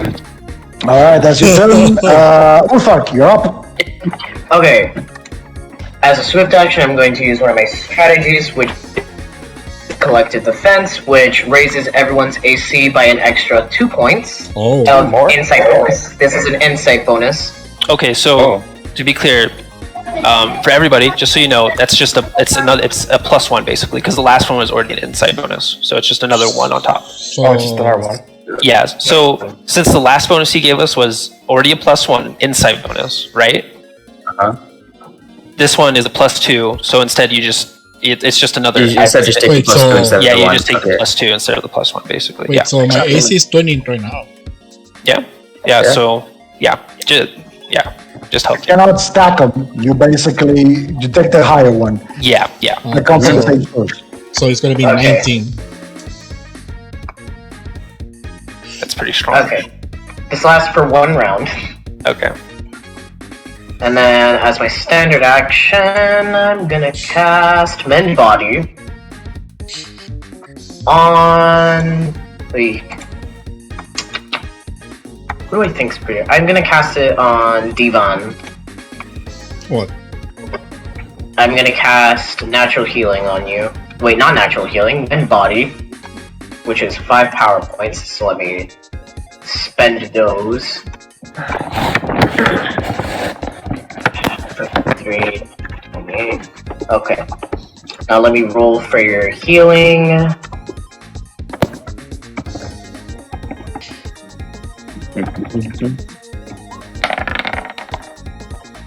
You heal 14 points. I can't kill everything, I guess. I have full count since I was like, God damn it. I was like only take like the electric shock. Is that your turn, Ulfark? Yeah, that's my turn. Okie dokie, it is now the Scarecrow's turn. Oh, the Scarecrow kind of looks around. So many friends! She. God damn it. He's going to take. He's going to take his 2 attacks against the golem to his back. What? To its back. So Yeah, that's 2 what? steps. Oh, he's on our side? No. He's on our side? No. No. So that is going to be 19 plus 17. That is a 36. 36. And that's going to be 8 plus 12. That's a 20. So both of those things hit. Jesus. So it's a 2d6 plus 11. Let's see. So the first is 9. So that's 20. Which was a 19, that's a crit, that's a 40, so it just wipes it out. So as you see, well, he's slow, so he misses 1 attack, so it's only 1 attack again. Looks around, Baker, so many friends! And with an unnatural speed, even as he's acting all sluggish, he sweeps his giant scythe. You've seen Aeson's scythe, this one is probably 3 times the size. Swing Let me just and share. literally slips this golem in half. Jesus. This one is gone. Oh my god. It looks up. Friend! It's not the size of the scythe, it's how you use And, it. and you see that smile that basically curls up. The mouth is all deformed. It's just this black ooze that is seeping from it as well. As he's looking, friends. That's its turn. Damien, you're up. Alright. Shit. Alright, no point in breaking a good weapon. Alright, I'm just gonna drop my falchion and... fuck it. Fuck it, I'm gonna punch him. Okay. I'm gonna punch him. Go for an unarmed attack then. Just so you know, this is ridiculous. You don't say. 23. That hits. Roll damage. He's gonna take his guns. That's 11. 11 points of damage as you usually punch. You feel kind of like your knuckles shake a little bit. You go like, that hurt. You push through the pain. However, you dealt 11 points of damage. Alright, second one. Come on, crit. Come on, crit. 16. Damn it. 16. That misses. And you basically go and punch it again, but this time your fist is so sore, your kind of like grip loosens up, and you literally just ends up like slapping the surface, and it hurts even more now. Your wrist is sore, and you're like, fuck! You know, it's kind of like, I don't know, it's one of those things where you just hit it, and we're not prepared, and it's like, it hurts. Wait, to pull out a weapon is what action?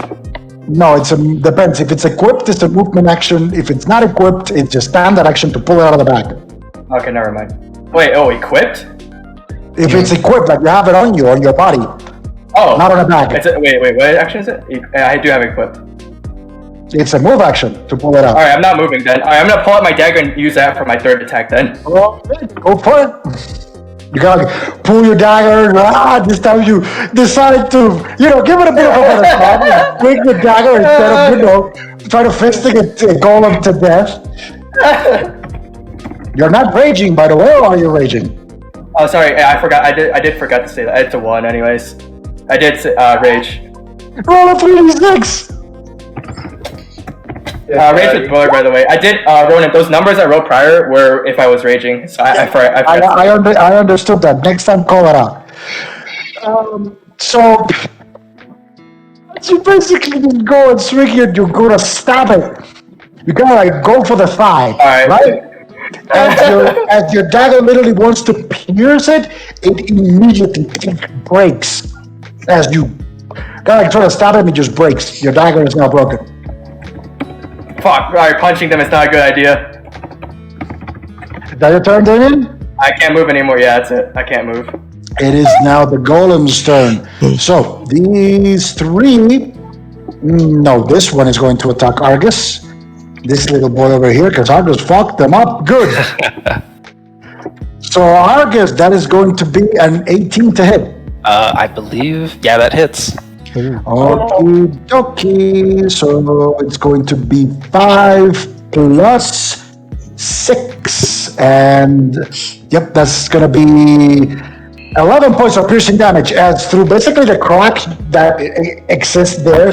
Just kind of like looks down one, kind of weirdly positioned in between the crack and the wall you form, and he just swings down. You take 11 points of slashing damage. Okay. Oh. These are the golem over here. The one that Damien punched is going to, attack Damien. It's going to be a 16 to hit.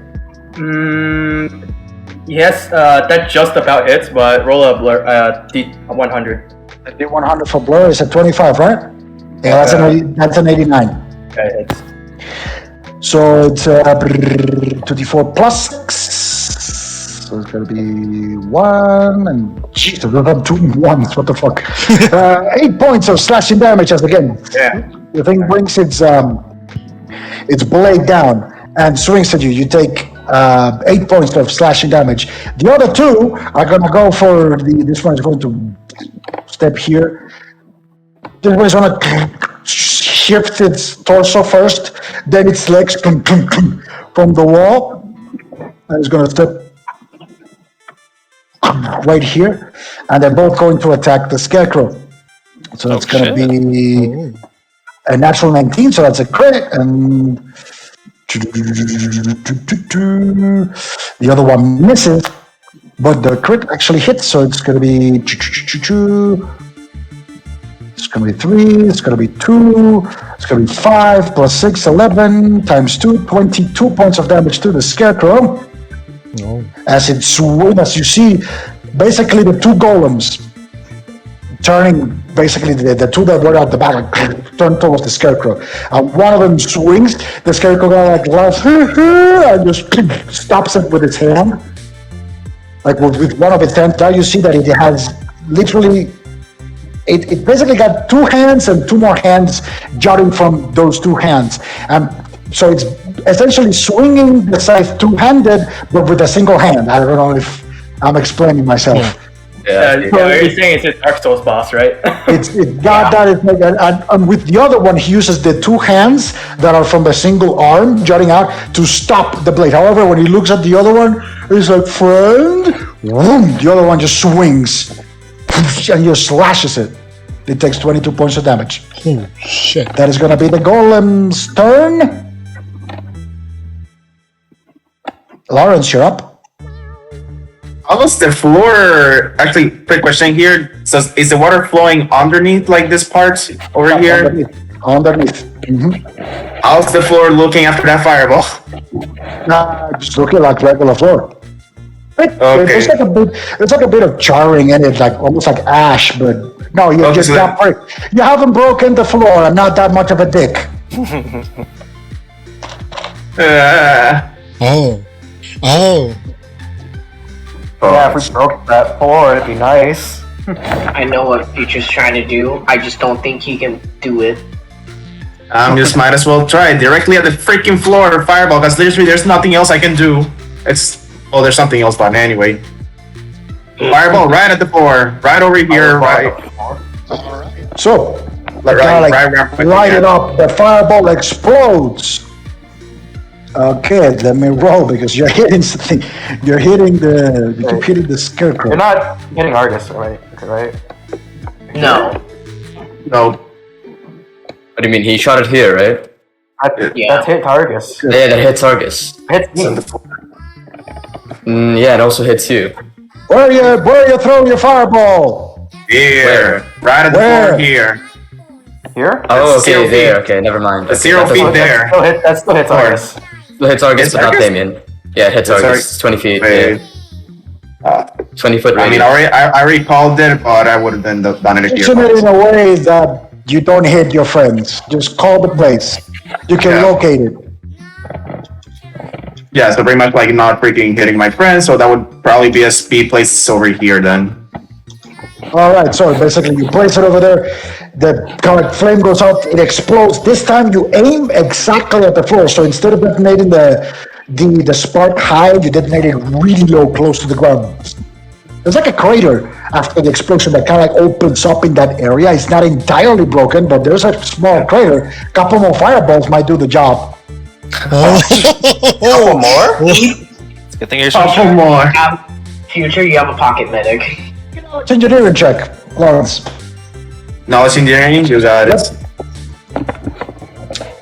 I'll be at 7. Fudge me, I'm dumb. Oh no. You gotta look at it and say like, yeah, it's pretty safe. Don't worry, nothing's gonna happen to us. Not yet.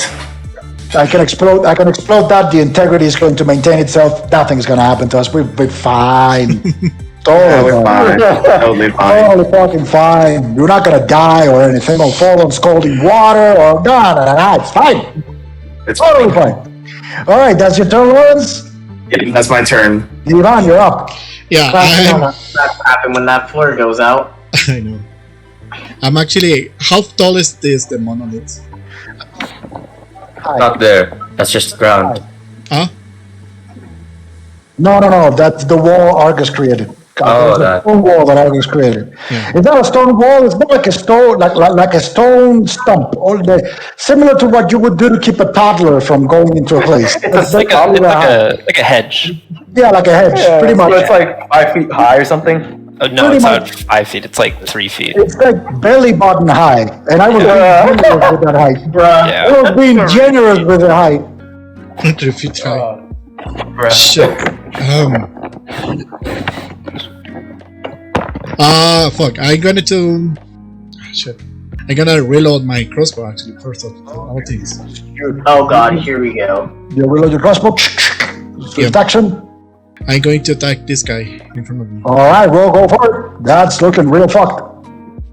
Argus really did a number on him. 20 plus 11. Ooh, 24. Yep, definitely hits. Roll damage. Yes, so it's gonna be 1d8 plus 1. Ooh, 8. How do you want to do it? Nice. I'm going to basically, does it have like an ice? I guess it has. You kind of like aim, and you see that there's like a tiny little gemstone that is encrusted on the upper part of its chest. That's like kind of like lighting up. So you kind of like aim over there, and you go like, okay, I've got to do something, right? And you basically point it out, and the crossbow bolt goes in, basically goes through it. He just breaks it, goes through it, and the golem basically shuts down, and the rest of the rock that was already twisted by Argus's creative thinking crumbles to the ground, and this guy is dead. Wait, So I'm gonna reload again my crossbow. You're gonna use your movement action this time to reload. Shit. Wait, so this guy does have like an ice too? Oh, I guess they have. So can I shoot him? Yeah, punch them. Yeah, you can. Yeah, I mean, you can definitely shoot them. They are towering above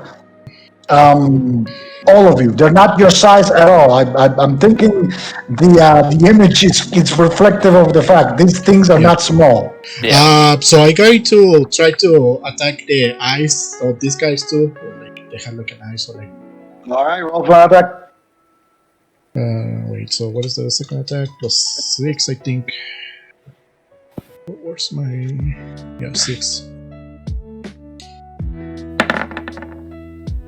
Shit. 8. Yeah, that definitely misses. Yeah. As you shoot, the arrow flies over it. Well, not over, like next to it. Yeah. Well, that's it. Is that your turn? Yeah. Okie dokie! Ethan, you're up. I don't have a weapon on me right now, so I'm gonna use my movement to make a scythe this time, enchanted with keen and icy burst. Okay. You just keep making weapons. And since my movement is gone, let's see. I'm gonna use my my standard action to regain a shadow surge, Okay. and that takes off everything that I can do. I'm standing here now.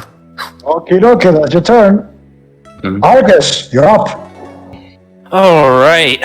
I'm gonna take just a 5-foot step back from the stone wall, and then I'm gonna use the ring stone shape again as a standard action, and I want to make the wall just 1 foot higher, and then I want to make spikes on the opposite side from me. Okay. You gotta touch it. You basically get it a feet higher. It's now a little bit higher. It's now chest high wall. It's now a chest high wall. You could use it to take cover if you want to play Guild of War. This is kind of like those types of walls for you to visualize it. And you judge spikes. Do the spike have a functionality? They do something? No, I want him just in case that flesh monster, like, the idea behind it is in case that flesh monster starts running towards us, he gets hit by the spikes. That's kind of the functionality I'm going for. Okay. So basically, the spikes are there. Okay. The guy, like the golem that's standing like right next to it, like the spikes are close to it. Kind of turns for a second, turns back. Is that your turn? Yeah, that's my turn. Ulfark, you're up. Petrus. Atris, you there? Oh, hello, Chris? hello. Am I here? You're here. Yes. Okay, I need Ronan's judgment on this because with coordinate as 1, it doesn't say whether or not the spell ends if the insight bonus was replaced, and the insight bonus that came from collective defense is already gone because it was a round effect. Is coordinate as 1 still active? Yeah. You want to. Okay. You're still concentrated on it. It's not working, but it's on. Yeah. Okay. But I can change it into its defense and attack stance to re-give the bonus. Yeah, you can change it to the offensive if you want to. Yeah. Oh, Okay. I think so. that other one that you gave us only lasted a round, so we're back to it your lasted a coordinated. round. Yeah, so we're back to your coordinated defense now. So we all have the +1 instead of the +2. Okay, so now we're back to +1. Not Yes. Yeah. Okay. Thank you. Since it's his turn now, which is 1 round. Yeah. So Thank you for that. It was weird and confusing. Yeah. Okay. I don't know whether I want to change it, but I do have my turn. Actually, I did have that plan and I forgot it. Fuck me instead. No, wait. Never mind. Where did he go? What was his name? Damien. Yes. Damien. You're fucking hurting, right? I'm hanging in there, is the best I can say. Okay. I'm gonna say you're fine. And I'm going to change my coordinate as 1 to its attack stance. So instead of a +1 to AC bonus, you now have a +1 to your attack and damage rolls. cool. Yes. And as for a power, do I really want to manifest one at this point? Oh, shoot. I don't even know what to do. These things just break the weapons, and I don't want to break my weapon. Yeah. It's bad. And if I keep punching, I probably just gotta take damage myself. That's the thing. Bless you, dude. I think I'm just gonna manifest natural healing again on myself. And I'm going to spend 5 points on it. Wait, no. Yeah, I'm gonna spend a total of 5, so that is 1 to manifest, 4 to augment. Totaling out to 5. Let me spend those. 8 minus 5. Wait. 3. So that'd be 15 healing points I get, and that is my turn. It's the Scarecrow's turn. Yes. Guy looks around. Friends! He's gonna take a swing at this column over here. He's still slowed, so it's only 1 swing. Yeah,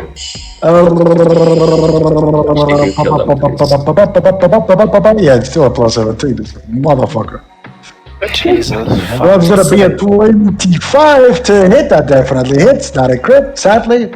2d6, 2d4 plus 6. So it's There's 1, not much I can do to 7, 13 points. That one takes 13 points of damage. As again, you see him, he's moving sluggishly, but when he swings that mother flipping side, it's at the speed of light. And this guy takes 7, 13. Okay. And that's gonna be its turn.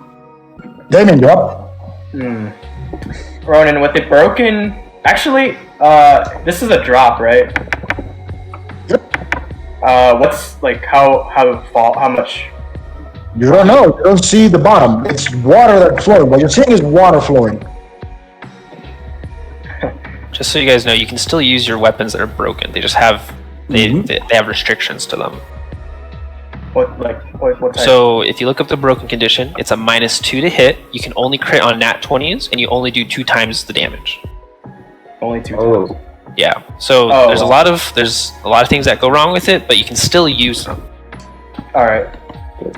You just might make them unusable if you. So... anyways. Atris gives me a +1. Yes. That's gonna be a 16. -2. -2 power attack again. I'm gonna use a broken dagger, Ronan, to hit him. You're gonna use the broken dagger, alright? Go for it. It would be that. It would be 19. Holy shit! 19, that hits. Alright, Roll damage. I'll roll damage. They do 4 plus. Gonna break them further. Oh, wait, is the damage reduced? No, just you still get. Actually, let me double check. Oh yeah, you get -2 to your damage rolls as well. Alright, so it'd be +8, +6 power attack, -2 damage. It'd be 14 damage. So, Remember the +1 to your damage roll. Oh, yeah, sorry, 15 damage. Yeah, +1, sorry. you basically kind of like sink it over, roll a 3d6. If you get another 10, you're gonna completely shatter the weapon. It's gonna make it 6. unusable. the weapon breaks even more now. It's not just the blade, the hilt is beginning to deform itself. You're basically hitting it with nothing, but It's better than my hands, okay? you did something. If you How's want it to looking? punch it again, I will heal you. How's it looking? It's taking damage. Fuck it, I'll do it again. I will break my dagger. I'll do it again. I'm gonna do it again. Yep. I'll fucking do it again. It'd be plus 10, minus 2, minus 2. 14? Damn. Roll a Wait. 36. Ah, damn. Fuck, I tried. Alright, well, I smashed my dagger into nothing. Yeah, pretty much, because you gotta go to hit it. Ah! Alright, I still have a fist! The golem kind of uses its other arm, the one that is not bladed, to kind of bat it away, and as it's just touching it, your dagger literally just breaks from your hand. You only have the hilt, basically. It's like the Breath of the Not Wild. even, you don't even have like, it doesn't even have like a guard or anything. It's just the hilt. Everything else is gone. Wait, what happens if I hit him with the hilt? It will be an unarmed attack because that thing fits on your fist. Okay, I'm gonna hit him with the hilt. Alright, Whoa. I will heal you. It'd be full map, 16. It's an unarmed attack. You're hitting it with your fist, not with the hilt. Oh yeah, You oh yeah, cannot oh yeah, hit sorry. the hilt. You've broken it so much, it's broken. No, basically unarmed. Unarmed is still 16, but the damage is 1d3. So 16. No minus 2 because it's unarmed, right? Yeah, your hands aren't broken. Alright, so it's 25. Yet. Yet. My hands are about to 35, that definitely hits. D3 plus 9 because, or it'd be 8 plus 1 because Atris. 11. Damn. Shit. How do you want to? Let me see. Let me see. How do you want to do it? I would like to punch. Oh, wait, how tall am I compared to it? I'm 6'4". Basically, it's legs. Oh my god. Alright, I'll just. It's a tall motherfucker. Yeah. I'll just punch his leg off, I guess. Or like punch a hole through his leg so he like breaks apart. So you basically kind of like begin to like, you take a punch. It gives it hurts like a motherfucker. You grab a bunch of things that you basically think it's something, you pull it out, and you realize it's a bunch of wiring, and you look up, and the thing is like, God begins to judder a little bit, and just falls back on the pool of water, and as it falls, you literally see the stone being melted. Oh, By the shit. scalding hot water, as it literally sinks into the water and it just disappears. I still have movement to pick up my sword. I'm just gonna pick up my sword. Go fucking off, King. And that's it. I punched it to death! Okay. And monks do that all the time, but okay. Yeah, but I'm not a monk though. Is that your turn, Darren? Yeah, I can't do anything else. It is the golem's turn. Hot diggity damn. This one Wait against the thing, please. is going to literally step over the wall. Why the I'm fuck going is to it hit. attacking us? That is going to hit Damien. That's going to be a 25 to hit. Reroll that shit with shift the time. Yes! Wait, and also roll a blur too if you do hit again. You're using shift the type? Yes, I'm going to shift the tide. It is a It is a will saving throw. That is going to be. Mapping. That's going to be a 14. That's the DC. Okay, what was the AC of it? It's a pretty high level. I think you actually failed that shit. Yep, it fails. My DC is 16. So basically, you see as the golem steps up, he kind of like goes to swing, and as you see the swing come down, you watch as Uthak raises his hand, his eyes flare up. It's kind of like aura emits from him, and you see the space around the golem kind of distort itself, and the swing literally goes back up as it backs time almost. As it just goes back, and it goes to swing again now. That's gonna be a 23 to hit. God That's damn still it. hits. But you gotta roll blur. Okay, I gotta roll blur. rolling. That's an 81, so that definitely hits. Yeah, it's good. So you basically take 10 to 14 points of slashing damage. Damn. I tried, Red. It's fine. I am bleeding. It's fine. You're Passing bleeding? through the other golem. The other golem is gonna go for the scarecrow. They are interlocked in mortal combat. That's an 18. That is not an 18. That's a 26. Let's check. Yeah, that definitely hits. So 2d6 is gonna be 6 plus. That's going to be 10 points of slashing damage. As you see the other golem kind of like again going for the scarecrow and slashing it in the back. So it's going to be 10. Okay, whoop, whoop. Right there. Okie dokie. That is going to be their turn. Lawrence, you're up. Gonna go ahead and you know what? Do something. Can I move to this space over here by chance, or is that a wall? Is that a wall, pretty much? No, you can, again, like it's not a wall. It's like a Like a rail-ish. Not a rail. It's more. Yeah, it is a railgun, really. Like it's not big enough that it's going to basically safeguard you from falling, but it's there to basically signify that yes, there is a fall after that. Okay, then gonna move over here, and I'm gonna go ahead and I'm gonna cast Blur to Argus. You're Thank gonna what? Blur? Cast Blur on Argus. Blur. Touch spell. Does haste is haste concentration? For question mark? Haste, let me double check it on you there. Let me go to FSRD. Haste. Oh, no, FYI, that would be turn 4 on haste. But still a few more extra to go. Haste itself is a concentration. It is. No, Not. it's not concentration. It's not concentration. Okay. Cast blur. I cast Blur on Argus, and then I skedaddle back. And that's my turn. Okie dokie.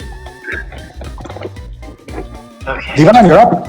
Yes, I'm going to actually take 4 more arrows because that's literally my last arrow in my Oh god, he ran out of arrows. yeah, it was my. I have one, still one. I'm gonna grab 4 more arrows. One. And try to reload. Huh? It's gonna be. Where you're grabbing it from your bag? Yeah, from my bag. Yeah, As a standard action to grab them.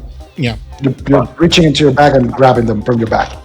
So yeah, I'm going to reload my arrow and put the rest on the magazine. Yep, you basically reload your rapid crossbow and you have the rest in hand ready to be reloaded in. Okay, that's your turn. Shit. Yeah, that's basically it. Hey, Ben, you're up. Alright. Is it possible to use a hero point to guarantee crits? Yeah. I mean, you have Okay, one how left. many can I do? You have one left, so you're gonna do So it's 1 hero point per crit, or is it 1 hero point per like turn of crit? 1 hero point per crit. Alright, just wanted to make sure. I'm gonna go up to that thing over there. And I'm gonna. This is a guaranteed crit. At that point, you're moving out of the range of the golem, and it's going to protect advantage of that. No, he's still 5 feet. No, Still with. again, like the 5 feet will be measured not from there, will be measured from basically the point. it'll be from this. Oh. Oh, okay, yeah, go ahead. I have an AC of 22. So basically, that is going to be a 15 to hit, so that misses when That it's just misses. you pass by. I know what Judas is doing. Alright, this is a guaranteed crit, so I don't have to roll that. I just roll damage, right? It's your last hero point, so yes. Alright. 84 plus. Remember your plus 1 D6. bonus advantage? Is there my fucking thing? Judas, What? this is a scythe crit. Yeah, I know. This is why I'm doing this. Hold on. Wait. And since it's an icy burst, it's even more. So that's 17 multiplied by 4 Oh my to 68. And then on top of that, since this is icy burst, I get to add a 4d10 on top of that. So another 17 on top of my 68, which is... Oh, sorry, I forgot to add the +1 from our little boy. So that should be 17 plus 1, which 18. No, the number total. 72 plus 17. 89 for that Go one for the hit. finale. Yeah, that's 89 for that one hit. Sorry. Okay. And then 89. Burst death, burst DP. Is that worth it? What if he was a no. friend? You kind of like run over and you swing your scythe. You look at your friend. You literally open a gash in its chest as you see the viscera begin to spell out. Alright, how, like, is it looking really worse for wear, or is it, like, still alright? It's looking at you did damage. Alright. Thank you. Oh Lord Let's see. mercy. My second attack now. Hopefully it's also gonna be a nat 1. Let's hope. Oh yeah, hold on. That's it. D10 plus 10 plus 1 from haste. Come on, nat 20. 25. Does that hit?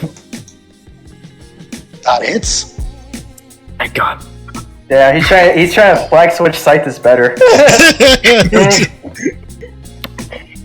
This golem took out a scythe and he's like, and I took that personally. I took that. I mean, yeah, I did. That's a 14. 14. You kind of like scythe. You see the viscera begin to spill out. And you kind of like turn your scythe up and you swing upwards. You deal 14 points of damage. Okay. Alright. Gotcha. So You that's open a gash in its kind of like chest. Alright. That's both of my attacks. Fuck. Was that worth it? That's alright, it's alright. My barrier is down right now, just so you know, and I still have a 1 shadow surge, so I'm gonna use my immediate action to make another barrier. Does that provoke an attack of opportunity? Nope, because I usually do this whilst I'm being attacked to begin with. No, but you use it to basically spawn your barrier, not to create it. Okay, hold on, let me look. Shadow barrier. Immediate action, you expend a shadow surge to turn your shadow into a solid barrier. The barrier grants you cover against a single enemy for their next attack or spell it uses against you, giving you a +4 to armor, +2 to reflex. After a single attack it's made, it vanishes whether it's hit or not. No, it doesn't say anything about provoking the attack of opportunity. Then it does it. Okay, so you basically form a barrier. Alright. You got a barrier up.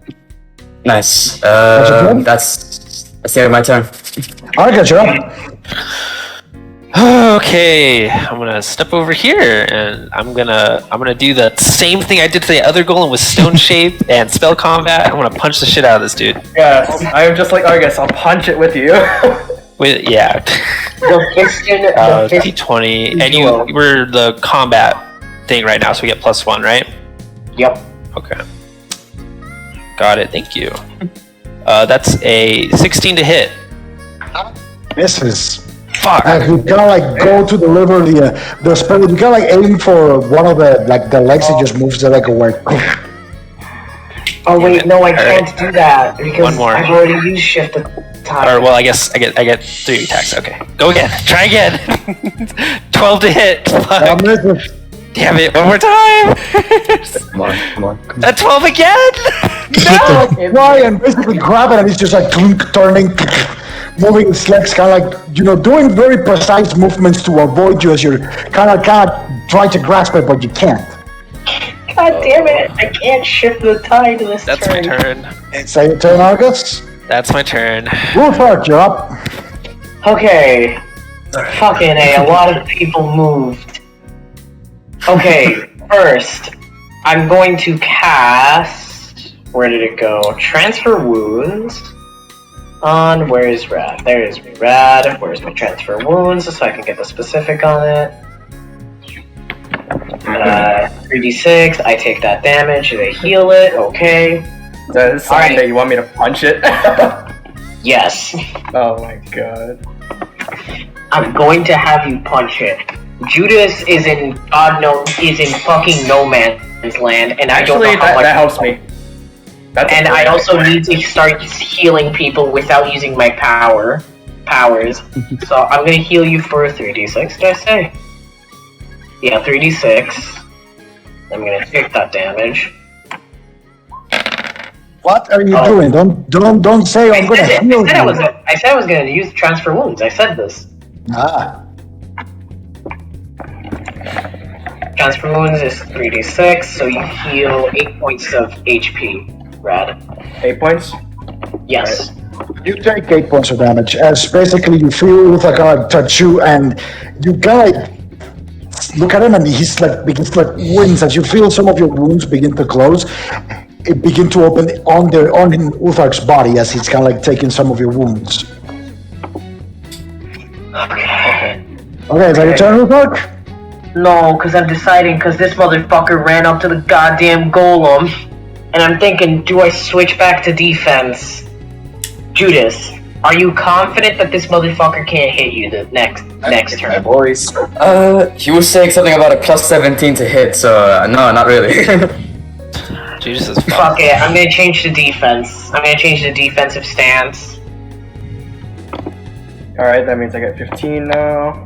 Yeah. Let's see. Okay, is that your turn, Uthark? Is that my turn? Hell yeah, it is. Okay, now I get to show you guys the little surprise. So, it is the Scarecrow's turn, and the Scarecrow is going to use its legendary action to regenerate. Oh, it regenerates, fuck. Alright, so is all my damage gone? To regenerate, so that is... Yep. So, as you basically kind of like look, Ethan, you just see the golem... The Scarecrow like look at you, new friend, and as he's saying that, you see his wounds closing. Oh fuck. He's regenerating 30 hit points. As a legendary action. Okay. That guy needs to go. And An idea. he is looking at you, kind of twist his head. He's gonna attack you. That's gonna be a natural 19. That's a crit. Okay. Oh. Okay. Fuck that. You're re-rolling, shifting the tide. You cannot do shift the type when I call the number. You need to do it before. No, however, on shift the tide, it says you re-roll any other d20 roll. The creature must take the result of the second roll. You can choose to do this power after the result of a roll has already been determined. Okay. So give me a will save. That's a natural 20. Oh, Fuck. Alright, fair enough. Sorry. The world really wants Ethan to die. I just rolled a 19. I just rolled the 19 and a 20. Sorry, guys. I mean, You go fuck yourself, Ronan. Alright, so get ready. Because this is gonna hurt. So this is 2d6. So that's 8 plus 11. That's 19. So Judas, is your plot armor gonna save you out of this one? Multiplied by 4, because this is a 7. Oh, So 19 times 4. That's 76 points of damage. You might die. 19 times 4, it is 66. 76? Yeah, 76. You basically, it just slashes you. Yeah, Athens down. Wait, what is it? Wait. I have 50 max HP, so I'm still alive. Okay, you're not dead though. Thank God. Yeah. I was worried about that. You literally see the scythe just, and blood erupts from Ethan's body as Ethan just falls down. In a puddle of giant blood. I'm sorry, I literally rolled a 19 and a nat 20. Yeah, go fuck yourself. That's unlucky. I literally rolled a 19 and a 20. It's like, okay. It's just the gods telling you. He's not lying. Yeah. Gods are against Ethan. Yeah, but I feel like shit. Wait, when I'm dead, I'm outside of the collective, right? Well, Yeah. I mean, not dead. I mean, unconscious. When you're unconscious, you're out of the collective. At least you made it waste his legendary action. That's good. I mean, yeah. Okay, so that's the Scarecrow's turn. It literally just fucked Ethan up in Use one my hit. legendary action to heal. You already used all your hero points. I know. Damien, you're up. You just saw Aeson literally go over, slash the golem. The golem looked at him and just whoop. Oh my god, guys, we have to save Ethan. I can't say anything while it's not my turn, right? Yep. Okay. Then I'll wait for my turn because I got an idea. Oh my gosh. And this guy's in my way. Fuck it, I'll just punch him. Jesus Christ. Yeah. Wait, actually, Ronan, can you power attack a punch? Is that a thing? Power attack is with light and two-handed heavy weapon. So Alright, so no. you cannot power fist. That's Power you're not a fist. monk. You're not a monk. It'd be 15. Yeah, just be 15. That's a 27. Roll damage. 10. And punch the damage as you basically go and punch it. It hurts, but you punched it. Alright, second one. Fuck it, 27. Heads, go for it. 10. Alright, you punch it again. This time it looks a little bit more broken. Still standing. God. I can. 31. You're going, punching the golem. 5. Alright, what do you got? 9. Natural 1! Roll a 3 6! What the fuck? Wait, He's on my gonna- hand? Even on the damage? No. Rad, the you damage. rolled a 31 to hit. Say that, Rad. Wait, yeah, I rolled a 31 hit. Okay, I did say that. I asked you what you got, and you basically said 9, and I'm like, okay. No, 9 was the damage, 31. Okay, 9 was damage? Alright. So you punch the third time. It hurts like a motherfucker. But you've heard it, it looks pretty hurt now. Like you punched it, its legs look all broken. Pain means nothing when my friend is down! Is that your turn, Has David? it turned into Dragon Ball Z? Is this Is his that- I fight for my friends moment? Atreus, shut up, I'm trying here. Damien, is that your turn? I can move. Nah, I don't want to move. I'm Okay. here. Oh, okay, now it's the golem's turn. Yeah. Yeah, no, the golem is gonna attack Damien because, I mean, he's just going at it with his legs. That's holy shit, that's another crit. Oh, You rolled We're both down. Natural 19 again! Jesus! wait. These last two Blur. have been rolling really, really well. Okay, natural 19, here you go, 24 plus 6. Wait, What can you roll about blur?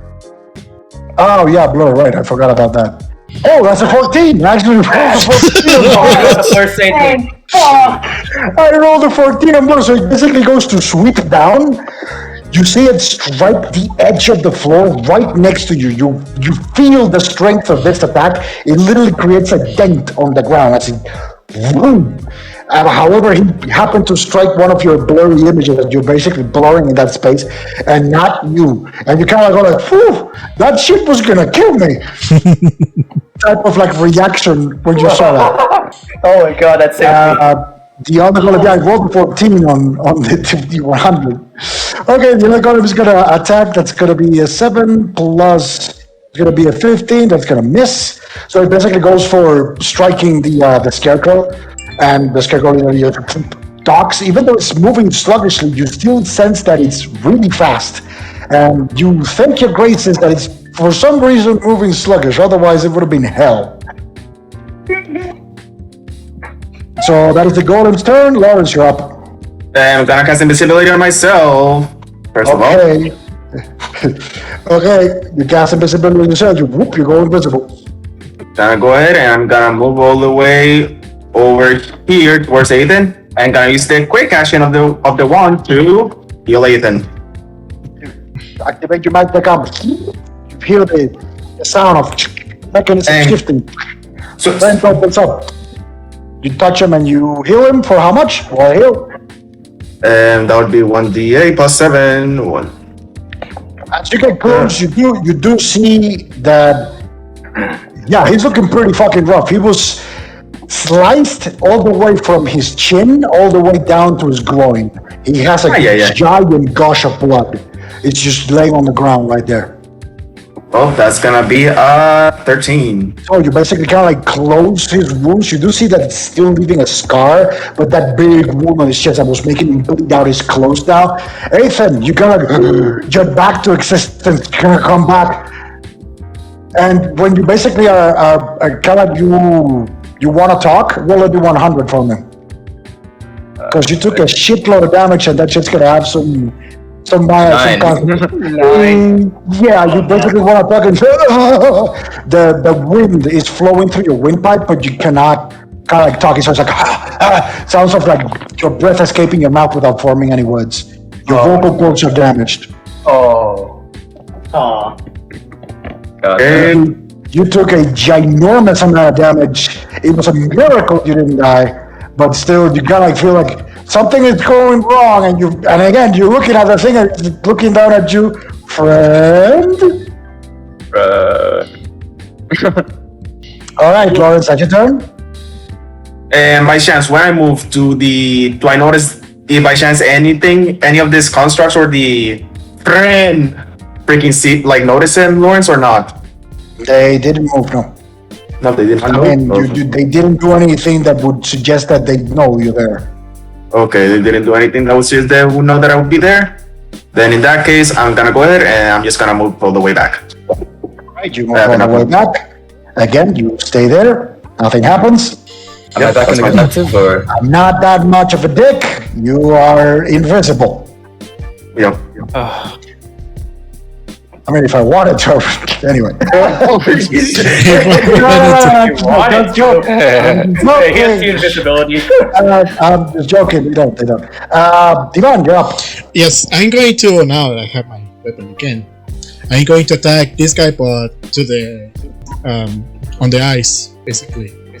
Okay, yeah, sure. Roll. I love this music. It's 24. Definitely hits. Roll damage. Yes, so it's gonna be 1d8. Oops. 1d8 plus 1.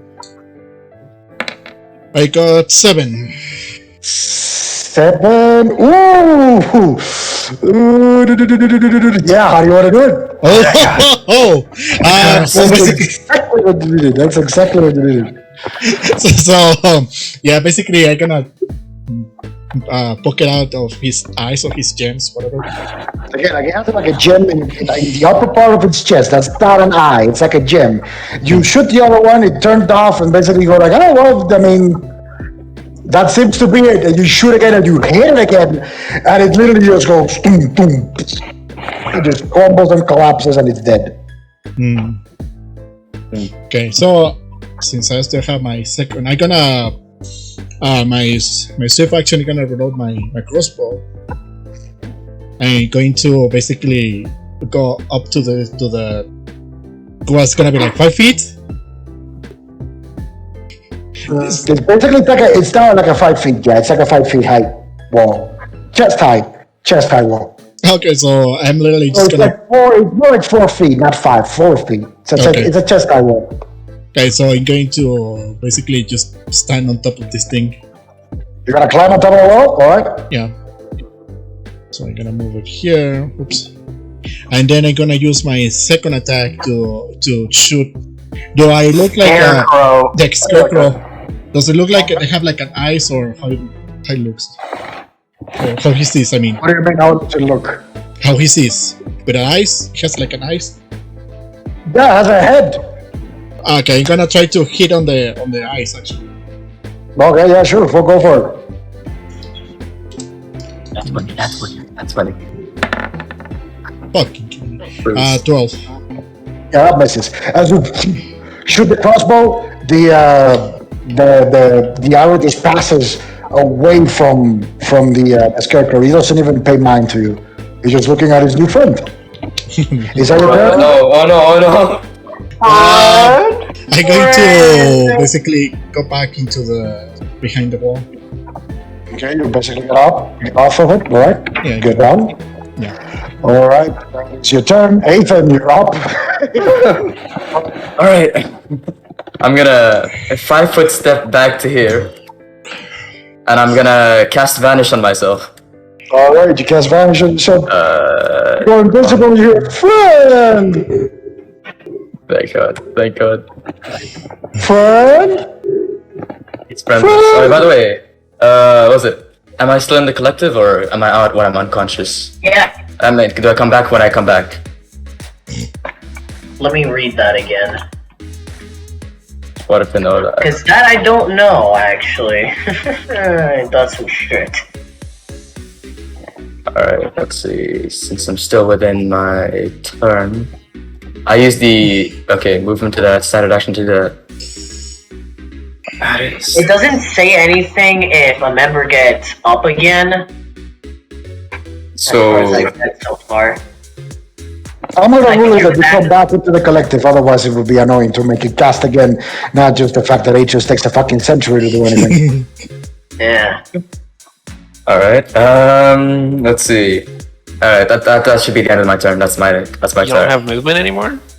I used the 5-foot step to get away. That all your movement? If he moves, it's gonna be really bad news. If I moved away, I would have gotten, attack of opportunity. So Oh, yeah. I wasn't sure if a 5-foot step was all your movement or not. That's my bad. Yeah. Okay. I use all your movement. If you use a 5-foot step and then you move, you can move. But it's gonna provoke attack of opportunity because it's no longer a 5-foot step, it's movement. You're moving out of a threatened range, it's going to hit you. And well, it's already experienced who has the biggest size. No, I thought a 5-foot step was like half your movement, and then you have the rest of your movement. You cannot That's like you're move disengaged. Okay. No, it's not disengage. You basically use 5-foot step. And if you move somewhere in the round again, that 5-foot step is negated. You can move normally, but instead of being a 5-foot step, it's considered just normal 5 feet that you move back, and well, you basically walked out of the threatened range of that thing. Okay. So it basically if you move, nullifies the 5-foot step. You can move, but it nullifies it. Okay. All right, that's your turn, Nathan. Argus, you're up. Friend, you hear the golem, friend. Did it look like? I guess never mind. That'd be really hard to tell. What? That's a good question. You know? I was gonna ask if it looked like any of the fire damage that was dealt to it was like it added like a cumulative slow to it, but it'd be impossible to tell during combat. Again, it's moving very sluggishly. That's all you can tell. It's kind of like moving very sluggishly. Okay. That. I mean, from the agility it displayed at first, when you just drop down, and that's basically what it did. At this point now, it's looking more sluggish. It's still fast, but sluggish. Okay. Is there any other stone around us? Stone. Just like other than like what the wall I created, is there any other like freestanding stone around us? Standing stone. This is the rubble from all the golems you've killed. That's all around you. What if you make a hole through the floor? Well, the floor's not stone. Oh yeah, the floor's not stone. God. You're so stupid, Ethan. I didn't expect it to have like 300 HP or some shit. I thought maybe like 150, 200. Just shut up. Oh my god. It was fun though. It was fun. Oh my god. You fucking bitch. I'm just. There's nothing for me to fucking do right now. I'm gonna. On our side of the wall, I want to make her wall, like. Okay, if I make the wall, would Argus be able to? I want to basically close all the gaps in the wall. I want to make the wall completely seamless. Yeah, Using you stone. can do it. You Okay. can do it. You can do it. Yeah. You can do it. And then, yeah, that'll be my turn. All right, so you basically gotta like touch the wall again, and the wall now extends to the couple of feet on each side that was remaining, and now it's basically completely closed off in that part. So you've basically filled the entire thing. Okay. Yeah. All right. Ethan, Jesus. you're up. Fucking Christ. Okay. Oh, Jesus Christ, Ethan. Oh my god. Am I able to cast a spell through the collective on someone who is invisible? You cannot see them. You cannot cast them. Okay, god damn it. You It missed out on acquire- fucking it- healing privileges. I mean, you cannot see someone, so Very well that then. person is out of your line of sight. So you require line of sight to use your collective. Okay. Jesus fucking Christ, this man has been a problem. everything around us has been a fucking problem. On the other side of this fucking wall, actually. I don't know what to do. I had a plan, but this motherfucker went invisible. I guess I can just heal Rad again. So, Rad. Oh, Rad left. Oh my. Oh. Okay then. Who is? I think Rad was okay on points. Argus looks a little rough. I don't know how Devon looks. I actually haven't taken any damage. Argus looks a little rough. I don't have Argus in my collective. Do you need me in your collective to cast a spell?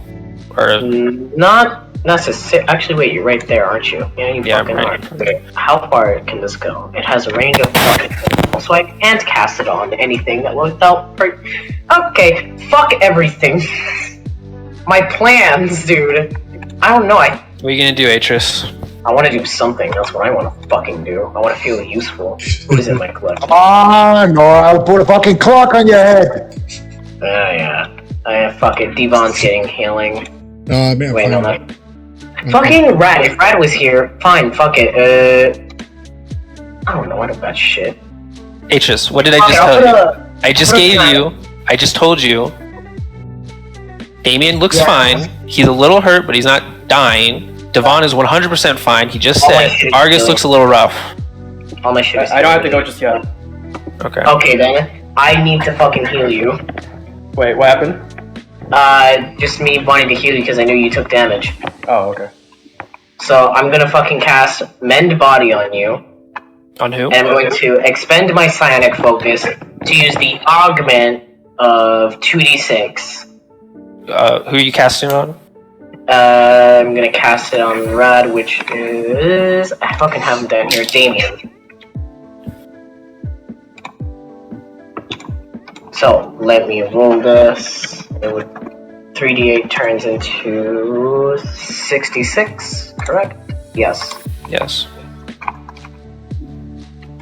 Thank God that came back so I can feel useful. You have your psionic focus because you didn't call you recuperated your psionic focus. I did recuperate my Psionic Focus a few You turns didn't. ago. You didn't say it. You didn't. Then fuck it, you just get the 3d8. I swear to God I fucking did. I know I did. So, how much? You did. 24? No. No.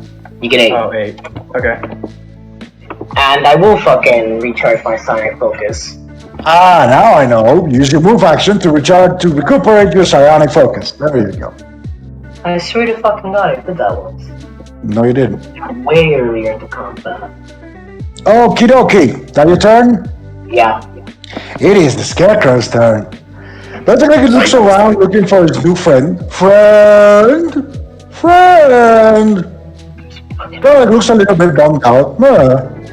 Looks back. Friend! And he's gonna hit the golem. Oh, shit. God damn it, he's a fucking psycho. 15 plus 17, that's a 22. So it's a 24 plus 11. That's 4. That's 15 points of damage to that golem. As he just swings the scythe at that golem again.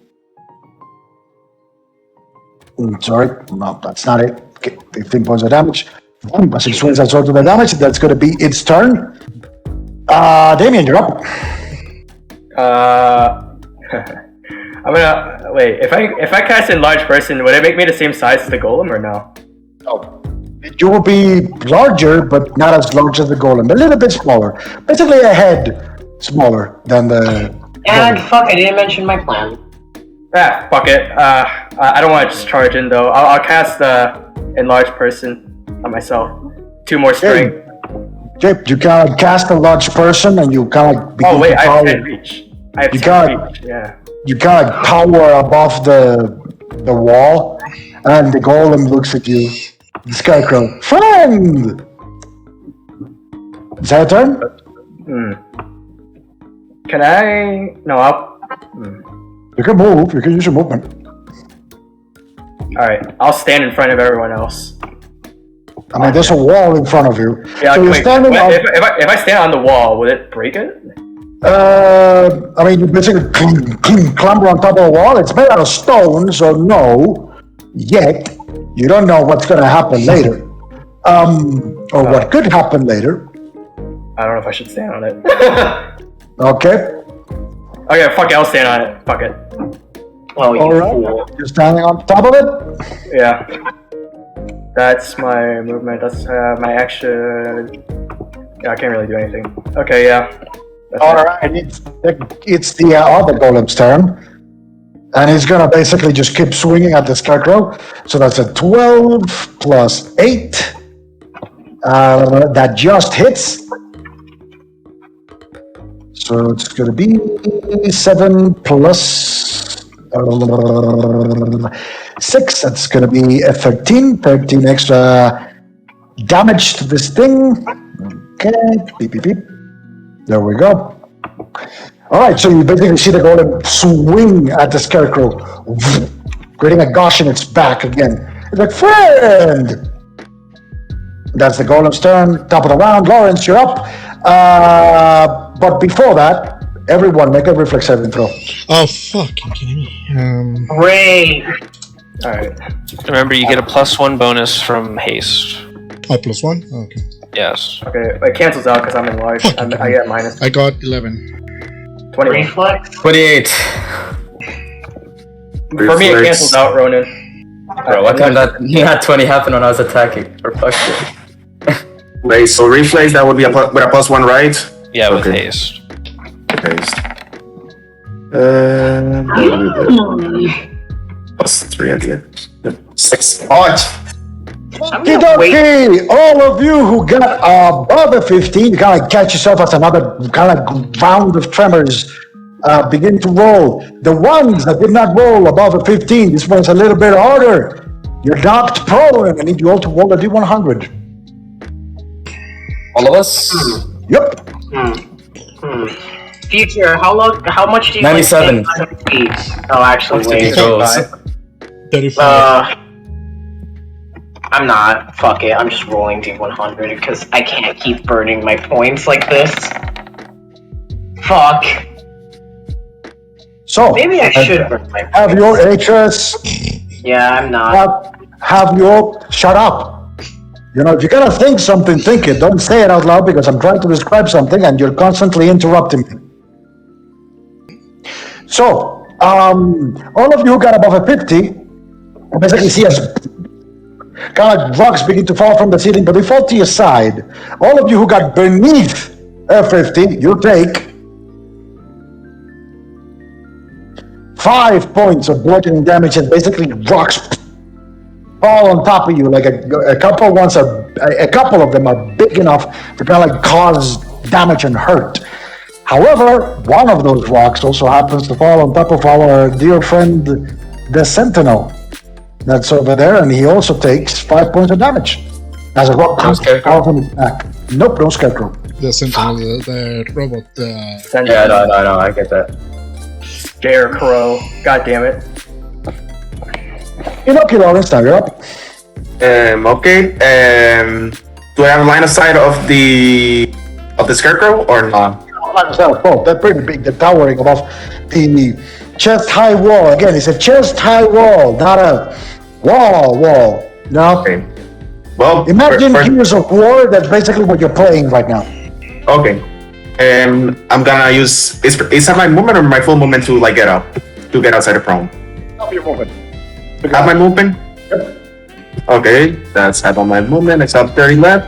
And I'm gonna go ahead and I'm gonna cast Grease on the side of the friend of the Scarecrow. Grease does. And Grease. And let me give you the PSRD one, because he is. Is it on the space where the friend is? No, not on the friend, on the side. On the side. Well, then you gotta roll a spell attack because you're casting it on it. On it, okay.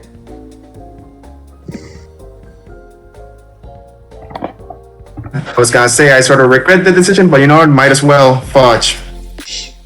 Double checking, that's a -2. Also, and this then will be considered an attack because you're casting it at him, so you Got it. lose your invisibility.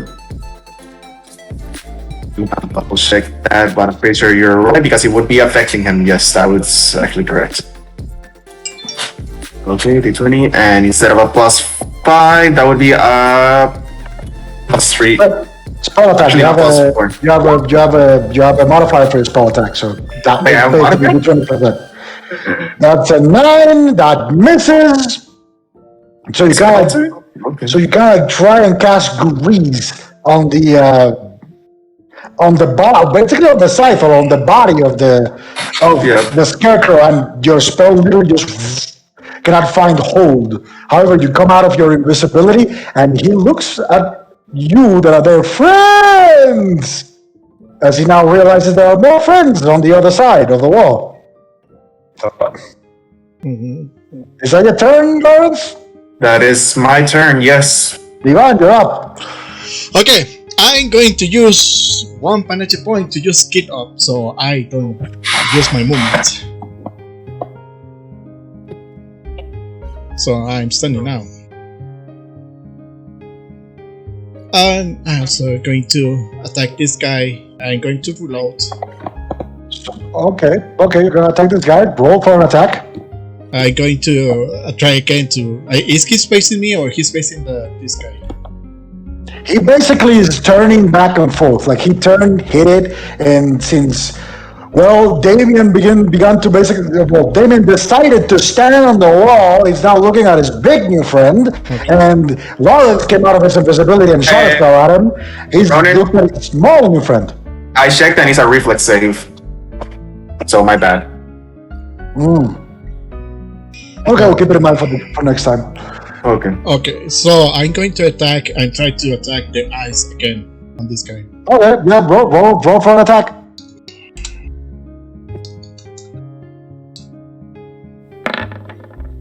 I got 17. 17, that misses. As you basically go and shoot, you shoot the arrow and it just flies over its head. I'm going to reload again and try again. My second attack. Alright, well, go for it. Fucking kidding me now. I have 12. You gotta reload, shoot again. Shoot! It flies over its head once more. And now he's looking at all of you. Friends! Fuck. Trying on a stick. Yeah, that's it. That's your turn? Yeah. Okay, Ethan, you're up.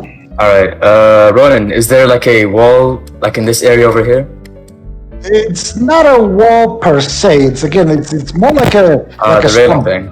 Like a Right. not a railing either. It's more like a stump thing, right? Okay. There is like a difference of height. For example, like this is part of the same. Like this over here is part of the same level. But for example, this over here is a bit lower. Again, like you gotta picture 3D, right? How tall is the stump? Again, not very tall. It's like a tiny height. It's like a feet tall, something like that. Oh, okay. And this is the corner to a wall over here, right? Not a wall. Oh, Same another thing. corner to the stump, right? Okay. Alright. I'm gonna cast Shadow Structure. Actually, hold on. Over here. Is this another like water pool, or is this just like the map? It's the water pool. Yep, it's a water Okay, pool. another water pool. All Okay, of that is flowing beneath the bridge or. And it's open from the top, right? Huh? And it's open from the top. There's not like glass stopping you from falling in there. It's open from the top. Yep. Okay, nice. I'm gonna be making a 35-foot long wall that goes all the way around to here, starting from by that corner. And it's 10 feet tall, 6 inches thick, I believe. Let's see. Yeah, 1 foot, 10 feet. Yeah, 10 feet tall, 6 inches thick, and 35 feet long. Okay. So let me draw it. That would be all of that from this corner. Okay. So you were vanished. And this doesn't take me out of my vanish yet, right? Looking at it. Nope. Because Alright. you're not attacking anybody. And I'm gonna use my movement to make an elven curve blade. Enchanted with keen and icy burst. Okay, you kind of like focus your hand outside and you extend your shadow and you all see this second wall. At this point, you're all playing fucking Crusader Kings. The wall extends. This one is a bit taller as the wall basically forms. It doesn't cover the two golems. They still tower above the wall, but it's chest high for them at this point. How tall are they? They're like 20 feet tall. Oh fuck, alright. They're like between 15 and 20 feet tall. They're big. Alright, damn. So 10 foot tall. Alright, let's see then. Now I'm gonna come out of invisibility. Come out of your vanish. Alright. And let's see. Swift action, I'm gonna use Dark Recovery to gain back a Shadow Surge. And I'm gonna use that Shadow Surge with my immediate action to make a barrier. Okay. There we go. That should be the end of my turn. There we go. You still have Okay. movement. No, I use my movement to make a weapon. Oh, that's right. My other weapon disappears once I go unconscious. Yes. You're up. Now you basically you can see the golems on the other side of that wall, but it's gonna make it significantly harder to reach them. Okay. I'm gonna look at Damien. I'm gonna be like, Damien, you fucking dumbass. Get off the wall. Get behind the wall. And I'm gonna look at Ethan. Ethan, get behind the wall, please, for the love of fucking God. Jesus fuck. Oh my God. I'm not gonna listen to that. I want to fight. I'm gonna try and yank Damien off the wall. Okay, make a strength check. You want to make a strength check? Can Oh I my grab fuck. check instead? Awesome strength checks. Yeah, he wants to get you off the wall. No, wait, make a combat maneuver. Let's make it even fun. Make a combat maneuver. You have to beat a 27. What am I using? Let's see. Let's make Trying to pull me off, right? Dude, you're fucking stupid. Yeah, let's use drag. That's the one that fits the best for this one.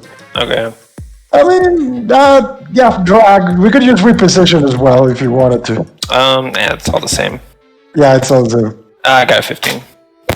So you gotta like basically begin to yell like, motherfucker, get off the fucking wall, you dumb fucking fuck. You grab it by the leg and you begin to pull it, but again, it's like a really big, it's an enlarged Damien. He's pretty strong on his own. Imagine enlarged. You gotta try and pull it back. That's basically it. You don't even wedge him. What are you thinking? Why? Alright, that's your turn. That's fucking turn. You're up. You just basically saw one of your new team members basically begin to yell at the others to get the shit together, go by the wall, all that stuff. Ulfark? Yo, I have a stupid idea, Damien. What? Push the big fucker into the water. I could try. It disintegrated the golems. Maybe. That's your movement in terms of speech. It's a 6-second round, not a fucking speech. That's your movement. Whatever. Yeah, okay then. My movement was to fucking speak that shit. Yep. Yep, alright. And then my action... Well, that doesn't change anything. So I'm gonna change my fucking coordinate as 1. By the way, that has 1 round left for the effect. I'm pretty sure. Next round, it goes away, so keep that in mind. And, yeah, that's my turn. I'm gonna fucking save everything I have on Damien's success. Are you sure about that? Now, the scarecrow's turn. I know it's Scarecrow's turn. Looking over the wall, kind of like, friends! And he looks at the other one, not friend, and he just, whoom, swings the scythe at the golem. Once more. That's a 12 plus 17, that's a 29. So that hits, so it's gonna be 3 plus 11. That is a 14. Ooh, that guy is taking a lot of beating. You see it swing the scythe and literally just cut an arm. The arm that is not bladed just cuts it. But the golem is still standing. Very defiantly, like the golem is still there. Yep, the golem is still standing. That's gonna be the Scarecrow's turn. Still not over. The slow effect. Damien, you're up. How is the Scarecrow looking? The Scarecrow is looking, again, it's taking damage. Is the Scarecrow the same size as the Golem? Pretty much, yeah. Oh, fuck. I don't know if I can push him. I mean, remember, now there's a 10-feet wall in front of you. Yeah, the wall is a 10 foot. Yeah, it's 10 feet This tall. is 10 foot? Yeah, the Yep, black that's wall. 10 feet. The black wall is 10 feet tall. Alright, wait, can you stand on the wall though? You have It is to 6 climb it. inches thick. You will have to climb it. Alright, here's what I'm gonna do. Ronan, that is 10 feet, that's 20, yeah, I mean, that's... Okay, Ronan, a large person gives me plus 10 reach, which means I can hit him on the wall. Mm-hmm. So, on top of the wall, that is. You're not on top of the wall, you're basically next to it. Okay, I'm going to... I'm gonna attack it. Alright! Roll for an attack in a large Alright. part. You basically are swiping on top of the wall trying to Actually, get it. corny gun smash. Yeah. Power hit corny gun smash. Please. Crit! Corny gun Yes. smash. Crit. Roll damage. Alright. It's gonna be... Come on, come on. Hold on, let me review my damage. It's the first time using Falchion. Plus, this is a lot. 13 plus 6. 48. 48. Shit. Ooh, okay. 48, yep. Alright, so you literally just above the wall, you kind of like swing. You're using your greatsword, right? I'm using my Falchion. Oh yeah, your falchion, right. Your falchion or your glaive? I don't have a glaive, I have a Falchion. You have a falchion? I thought you bought a glaive. No, I bought it. No, he never had a glaive. None of us had glaives. Okay, so you kind of like swing your falchion and literally you cut it right below the neck. You miss the head by an inch. And now you have this giant kind of like scar in its back right below where the neck is. Again, another one. It's looking hurt. Yeah, by the way, corny gun smash lets me do a free intimidate. Alright, roll for it. 25 for the intimidate. That's all. Wait, what did I say? Shit. Fuck, I don't know how to say. Maniacally laughs. You're pretty strong. Yeah, I don't know. God, it looks Here's like my you second. friend! Yeah, friend. Friend! Here's 24. Yeah, friend! He doesn't look intimidated. He doesn't look very smart to begin with. So in order for you to intimidate someone, that someone has to, you know, be 24 hits, smart. right? For my second hit? What do you roll the second hit? Yeah, 24. 24, that hits, yep. Yeah, so it's 15. 15, okay. Alright, final hit is going to be, please, 28. Not a crit, though. That hits too, yep.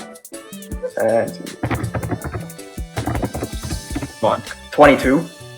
22, okay. He's basically, you kind of like look at him, you swing twice. Wow, now he's looking really, really hurt as he's, you see winding all over his body, kind of like now he's beginning to falter a little bit. As he's looking at your friend, as you know, he's beginning to falter now visibly. Now, this is the first time you've seen it actually, you know, sinking the fact that, or to it, to realize the fact that you know, it's taking a lot of damage. If I jump off the wall, I don't know if you can like hit through the wall. You haven't even climbed it. You're on the other side of the wall. Oh wait. In order for you to get on top of the wall, you have to climb it because it's a 10 Wait, feet how is I wall. hitting it? Because it's towering above the wall. It's a 10 feet wall. This thing is 20 feet tall. Oh. Okay, well, never mind. You know what? Fuck it, I'll just stay here. I thought I was standing on the wall or something, and I was hitting You're downwards. literally next to the wall. I told you because if in order to climb, you needed to make a climb check. Okay, never mind then. Is that your turn? Yeah. Okay, it is the golem's turn. Then the golem is gonna hit it. Oh, I missed! Oh shit! Ah, that's a 15 that misses. As the golem kind of like winds up and just goes to hit it, the scarecrow now much more defensively shifts a little bit quicker now, and it kind of like is beginning to look a bit scared at this point. Oh, I thought my intimidate didn't scare him. All right, that's the golem's turn. Lawrence, he is very dumb, but he's not that dumb as to ignore a life-threatening situation. What are I able to? Well, I'm pretty sure like it happened last time. Grease on the freaking weapon. So do a dexterity saving throw. DC 15. DC And 15. reflex. Reflex saving throw, DC 15. Okie dokie.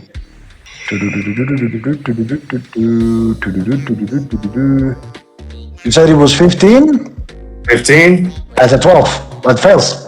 That fails. He drops his weapon. He drops his scythe. Okay, you basically see as the scythe, as his back, the arms kind of like basically begin to fill with grease as the weapon slips on the ground. And he's like, with FYI, it is a DC 15. Each time he will try to like pick it up again. Okay. Is that a turn? So 7. That's my turn. And wait, no, before I do, I'm just gonna say last minute of haste. That's it. Ivan, you're up. Yes, I'm going to reload my weapon again. And Get the finishing kill. yeah, I'm going to climb again on top of this thing. All right, go for it. I like how everyone's just ignoring her. I mean, I'm literally gonna go back again. So I'm going to. Wall. It's a 10-foot wall. It's a 10-foot wall that you're basically looking from some 5, 10, 15 feet back. So I'd say your aim, even though this thing is towering above the wall, it's obscured. So I'm going to say that thing has half cover from your ranged attack. Oh, okay. So I'm gonna try again to hit it on the eyes. Yeah, but it still has half cover. Shit, so okay, let me 20 plus 11 is gonna be 27. 27. That hits. What does a half cover give him? Like more HP? Basically, give me a second. You need to, well, I mean, I rolled it, but you need to roll a D100 because, again, it's half cover. Okay. To see if you hit. You hit him beneath cover. I So roll a got. D100. I actually got 50. Then give me a second. Let me look it up. Let me look it up properly, you know, because if I recall correctly, cover actually gives AC instead of just a chance to miss. Yeah, I think it's concealment is the chance, right? Concealment is a chance. So cover is basically, it gives a +2 to its AC. So what was your initial roll? 27, that still hits. Yeah, okay. Roll damage. So, roll 1d8, oops. 1d8 plus 1. So I'm gonna try to hit it on the eyes. Yes, you've said that like 50 times. I know. Go. It's 4.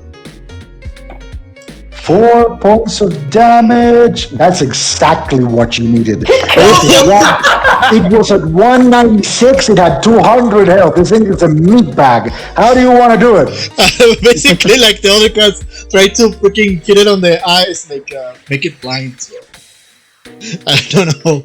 Okay, so you shoot the arrow. It literally, you aim for the eye, but when it's about to get close, it does kind of like a jutting thing where it wants to move, and instead of going through one eye, it just goes through the other. But it literally just goes up in its head because of the angle that you're aiming, and the arrow sticks to the outside of the top of its head. It's like, you see the arrow kind of like landing in the eye, but like the bottom part of the eyelid, and just up into its head as it just boom collapses Oh shit. as the golem is now very dead. Oh shit. I'm going to fuck. I don't know. I'm gonna reload my crossbow. I'm going to basically. I'm gonna try to climb this wall too, if I can. All right, make a climb check. Okay, so since I'm going to do a climb check, I'm going to do what's called my shit. What is called this thing? I have this thing that is called. Hushers, come on. What is this? Dexterity. Okay, here's my daring do. So I'm gonna spend my daring do and roll a d6. You're about to interact with the wall, right? Okay, so make a DC 15 will save to disbelieve in the wall. a DC 15. Yeah, DC 15 to see whether the wall is real to you or not. If you pass, you can choose to believe in the wall or not, whether you want to, and you can change it whenever you want. I got a 19. So, 19? Alright, so the wall is either there or not to you, depending on however you feel. You can either walk through it or go climb it. I'm going to go climb it, so basically gonna be on top of it, so I don't get attacked by this thing. Alright. So, my climb check. There's my climb check. Climb. Oh, here's D3. So it's D20 plus 3 plus 2. Oh god. Okay, roll a D100. Okay. You could have walked through the wall. I got a 51 now. What the fuck? So you were basically what you were trying to climb it? Yes.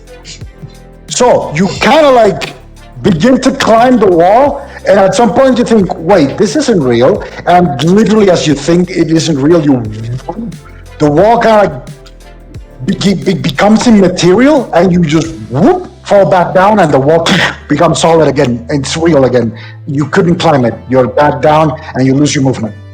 Oh fuck. You don't take any damage because it was not, very high, but yeah, it has its consequences. You failed the climb check. Shit. Okay. Now you're looking up at the wall. It's very real wall now, but yeah, you cannot even see the golem on the other side because you're standing right in front of it. So I'm basically here. Yep, you're there. Whatever. Alright, so is this my turn? I mean, if Ivan wants to end his turn. Yeah, that's it. All right, Ethan, Alright. you're up. Let's see. I'm gonna move until this square over here. You could flank. I could hit that. Does that count as a flank if you were moved around it? It would only count as a flank if you hit it from over here. Oh, okay, yeah. Let's see. Stepping just a bit through the wall, I'm gonna attack this thing. Okay. Roll attack.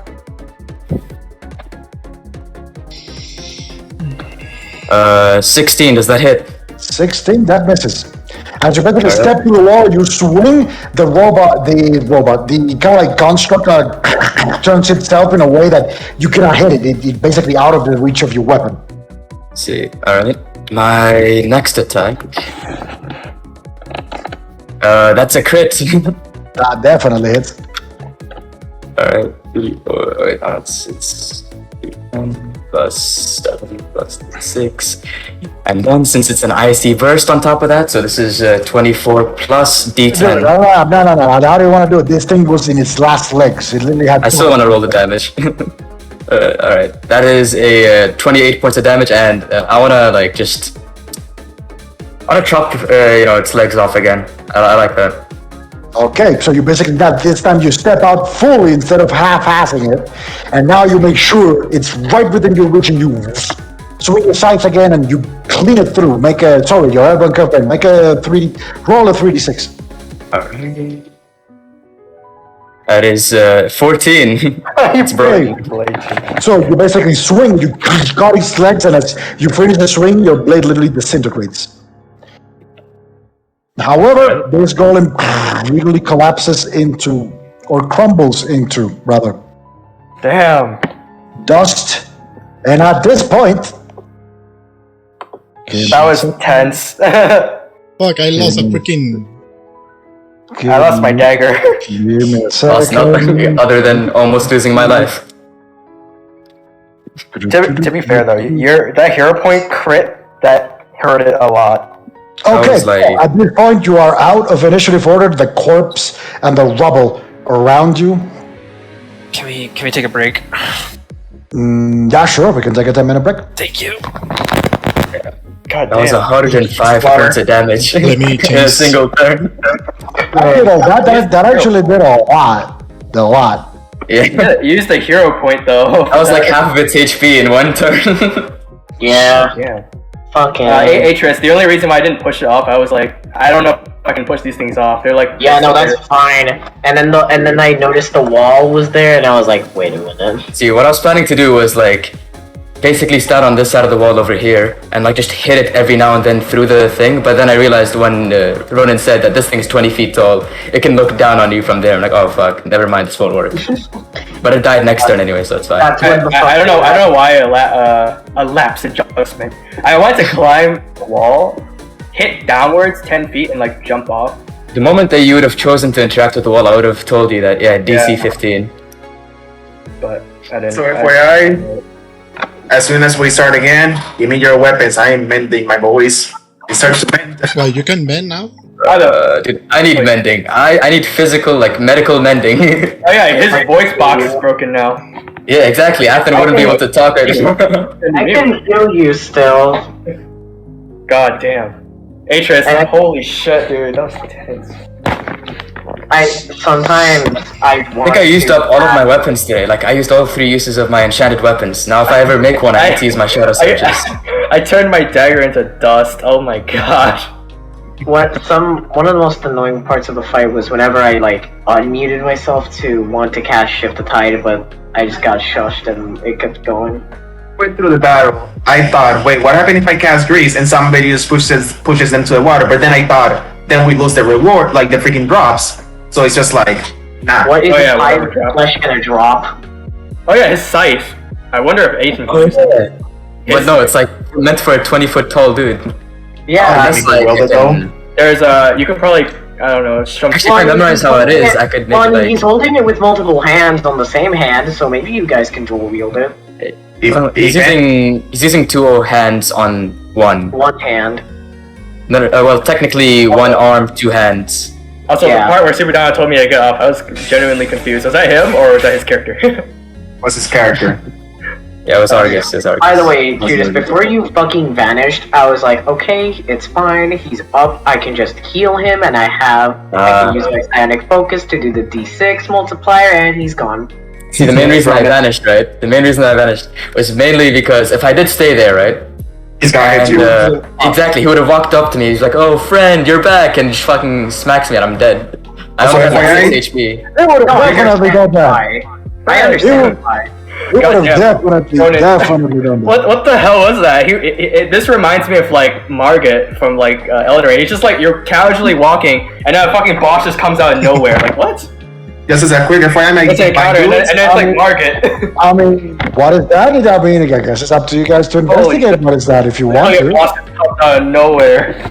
we finish in good time, my boys. Yeah. This round of freaking haste, the last round.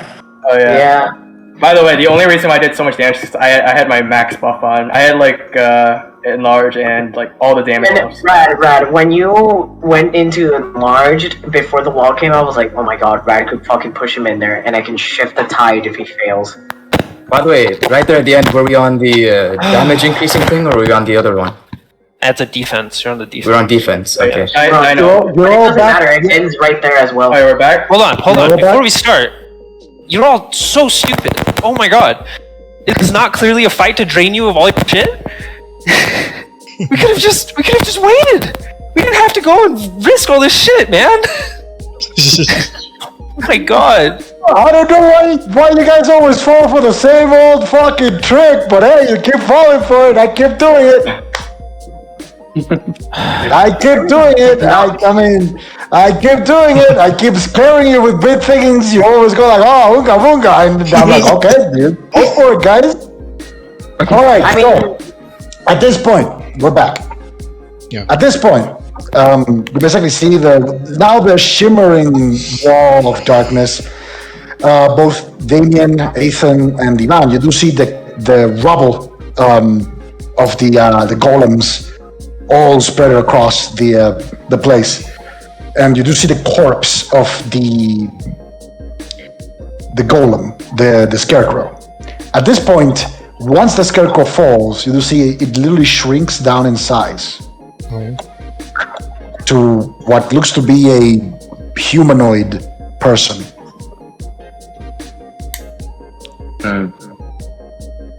Alright, how does this humanoid look? Do they look still as deformed as they did before, like 4 arms and shit? It is incredibly deformed. However, some of the flesh that was jutting out is no longer there. You just do see the tattered remains of what looks to be some sort of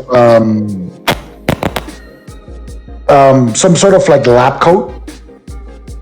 Oh. Like a lab coat. Make an intelligence check. All of you? Okay. Sounds like Chico's campaign with 15. 16. I got a 17. 11. Okay, so we're missing Ulfark. Oh, is he not back? Atris? I think he's not back yet. Well, we can wait. Oh, he's yeah, we could. If it's not, I think we were gonna go on a 10-minute break, so we're gonna wait. Just roll. You rolled. I didn't move. Okay,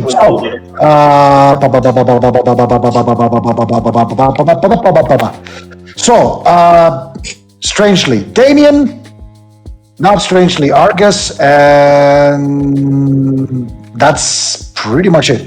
Damien and Argus, you kind of like look at the tattered remains of this coat, and well, Argus specifically, because he was the one who was there. It's identical to the one you found in the corpses in the warehouse, in the distillery. Oh, okay, gotcha. Also, what looked before almost like a neck scarf that the golem was wearing, it is now revealed to be almost like a cape that is still intact. That's on its back, as well as the scythe. That is to its size, is not big anymore. It's actually much smaller. Gotta cast Identify on his cape. Let's see what it is. Okay, you cast Identify on it, and you find it to be a cloak of elven kind. Oh. Damn. The cloak of elven time, my boys. What is that? Good question. Let's look it up. Okay, these cloaks of famed elven design are enhanced to reflect the wearer's surroundings, aiding him in blending in with any terrain. Gives you a +5 competence bonus to stealth checks. With the hood drawn up around the head, the wearer gains a +5 competence bonus to stealth checks. The system still identify, I might as well identify the scythe to see if there's anything The special. scythe, you identify it to be a +1 scythe. Damn. Hey, Ethan, That's you a might +1 want to scythe. keep that. I want to keep that. It's a +1 scythe. Also, you do see that from the remains of the golems, what remains is the bladed weapons that they were using that now reveal their true nature. They were falchions that were embedded inside the golem's arm, but they are wieldable. That you can wield them. Oh. Wait, more falchions? Falchions? You do find a grand total of 6 masterwork falchions. Damn. Okay. Can I have one of them, like as a spare in case our weapon breaks? Before we rapier broke. If you can Before- carry it. Before we do anything else, guys, I also have mending if you guys need a bit of repair. I need mending on my crossbow. On my rapier. I think it might be quick fetched through my dagger.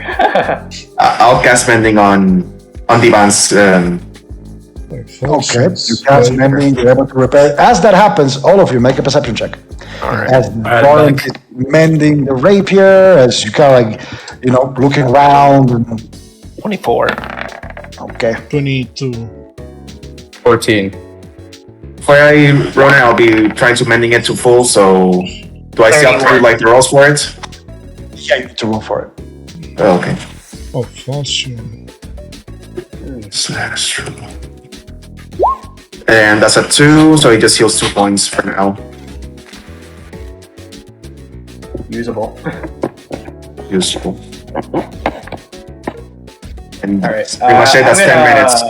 I'm gonna add a falchion to my inventory, like one of the falchions. Just But as a backup falchions weapon. are like one-handed or what is that? Oh, they're 200, I'm pretty sure. Alright. Yeah, Ron, I'm gonna add one. I'm gonna grab one of them. You guys don't mind if I take it, right? Sure. You can take one. Yeah, just in case. Who has the bag of holding? Devon, you have the bag of holding, Yeah, right? yeah. put this. Well, I'm gonna grab everything, all the falchions and the cloak of Elvenkind. Wait. What? This cloak of Elvenkind, I think it should go to somebody. Who's good at stealth? Ethan? Why don't you? It doesn't need to be. It doesn't need to be who's good at stealth. It can just be anybody who needs it. Anybody.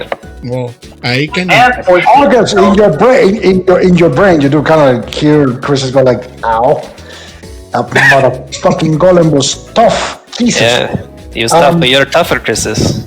Oh yeah, I'm fucking the toughest. We could give the cloak thing. I mean, it's good for someone who's not very stealthy, Yeah, Well- that's. Maybe. None of you can hear Chris's talk We- unless Chris's mouth opens up in Argus's body. So what conversation I'm having with Argus, none of you are privy to it. So don't me, okay? We're not the worst, and we can also cast invisibility on ourselves. Lawrence is way Invisibility less. is temporary. The cloak of Elvenkind is forever. Nah, you're right. You're right. Is it all right with all of you if I take the cloak? Unless anybody has objections. No, I guess no. Take it. So Lawrence? Hey, more loot. I mean, I wouldn't mind taking it, but if you want it, it's all yours. More Like loot. Stealth doesn't skip anyways. It's up to you, Lawrence. I'll let you decide. You can have it, Argus, just in case. All right, I'll take it then. well, Nerd. then I give you You the. hear the voice in your head. The nerd agrees. We're good to go. The loot is ours. Yeah. Yeah. Loot acquired. Take the other 5 falchions, Devon. Yeah, I'm gonna keep it. Wait, the Alright. falchions are. As you guys were making stock of everything and, kind of like looking around, you do find that this place has seen better times. The tremors have basically warped this, basically what looks to be like a research station of some sort. However, you do find that this incredibly large room, it's got like, tables and, well, you can see to the side, there's like this area over here. This would be like a work area. There's like rocks falling all over the place. The water flow seems unimpeded in some capacity though, but in some places like it goes down a little bit into literally like the level of like, or on a lower level closer to the water itself at a different height than what you guys are on. But for the most part, this looks like a very kind of like a place that has seen better times. Also, another thing you notice is over here. You do notice that it seems to be an encampment of sort that has been put there not too long ago. Somebody's been here. Argus is gonna go over to the encampment. He's gonna put up detect magic and just look around to see if there's any objects kind of stand out, Wait, or if it's just. what is this? It's just like a wall or something? You gotta climb? It's collapsed rock. Oh, it just collapse out. Wait, has Ethan been healed yet? Because right now he can't speak, right?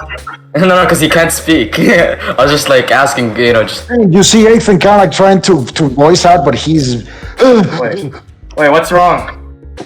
Hold on. Let me see. He's trying to like signal towards his mouth, like I can't, that he can't talk or some shit like that. Okay, let me try to heal this. I can regain a psionic focus right here. And I'm going to cast Mend Body and augment it with my psionic focus. So it now heals 3d6. And this time I did because I do have the psionic focus. which is, wait, how many points is that? 5. Yike, I am burning. I have almost nothing, so be grateful. 26 points of healing. 6, alright. Yeah? So you kind of like take a gander. So you said, Argus, you were approaching the camp. Yeah, the campsite, and I'm gonna keep detect magic while I'm walking through, see if anything pops out. You don't see anything. You don't see anything that pops out immediately. However, make a perception check. Okay. Well, other than again the usual, pipes are magical. There's some lingering magical essence about like in the lighting and stuff like that. But you kind of like brush it off as it's using ceruleum. This is an entire place that it's got a lot of like the usual settings of like anything that uses Magitech. So kind of what you'd expect with something as high tech as this place. I got a 22. So one thing that you notice though is that in the camp you find some bandages that have like traces of magic left, and you do see traces of blood as well. The camp itself hasn't been there for a long time. However, it looks like someone set up camp. You immediately surmise it was more than one person because of the size of the camp. But these people immediately left it, or they left it a while ago. Make a survival check. Okay. 19. The fire that has been lit, you do notice that they lit some sort of like fire or something, and you do notice immediately that has been there for approximately, you might say, a day, probably a day and a half. It's been there not for an awful amount of time. It's pretty recent, but it's not as recent as a couple hours ago. Right. Okay. Ronin, I'm gonna check what is this lake, what is making this hot water. You look at it; it's flowing water. The water seems to be flowing from an unknown source, or you surmise further up in the room. You kind of like take a gander, and even though this part over here is closed, you do see that there's another kind of like stone gate, similar to the one that Argus basically tried to force his way through first. You do see it here. However, you kind of can see this part over here. That is where the water is coming from. The water is emanating from there and is flowing all across basically it's flowing all across the room, like over here and then into here. It's flowing all over there. And through these places, like through here and through here and through here. Basically. Wait, so there's no room over here, or is this just like... Yeah, there's a room over there. That's a room. It's flowing beneath it. This room. Oh, I see. I get it. This room is basically at the same height than this. But for example, then you have this space over here that is actually at the level of the water, which is a bit lower than these or these. I'm gonna look at this room, see what's inside. So that room basically has a bunch of tables. Looks like a workstation. Like you see, a bunch of the furniture is kind of like disorganized or warped or broken. Some of them because of rocks falling on top of them. It's a bit of a mess, but it looks like a workstation or something, or like an office of some sort. Athen's gonna look through the office to see what's been left behind by the people who were there before. Make a perception check.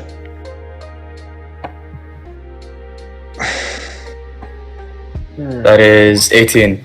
18. So you basically begin to sift through, and most of the information you are able to kind of like at a glance look is regarding experiments in the use of geothermal energy.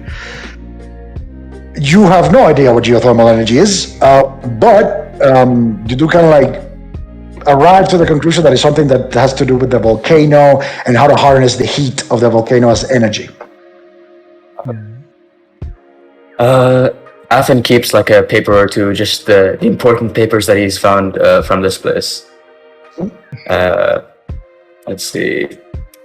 Does this lead into another place over here, or is that not there? It's a stair that goes down into basically the water. This is more water. That's more water over there. It leads to basically the water. Like you can basically go down there. You do see like there's a bunch of like instruments, like lab instruments and stuff. So that looks like a place where they would just go down and take samples of the water and such. Athen's gonna sift through the drawers and everything if there's anything like that in this place. In that regard, sift through everything again. Like the documents you find in that part, they are pertaining to the experiments on using the energy of the volcano. You surmise, you don't know, but you kind of like arrive to a layman's conclusion that this is a place that is used to pretty much, or that part was dedicated to researching the specifics of trying to harness the energy of the volcano. Is there a way like open here or like cross this thing, this part? Basically, it's a door, very similar. Make a perception check. Okay.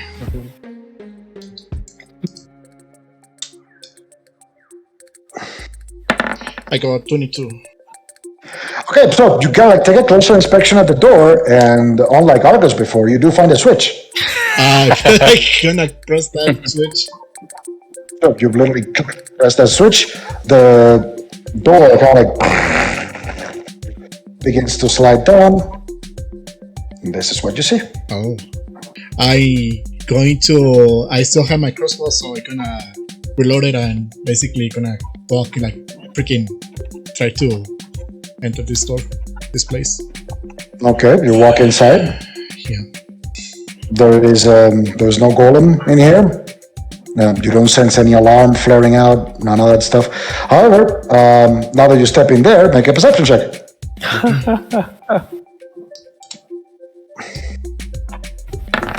I I got got 30. a 26. Does everybody who's stepping in make one? I got 30. Yep, everybody. 25. 24.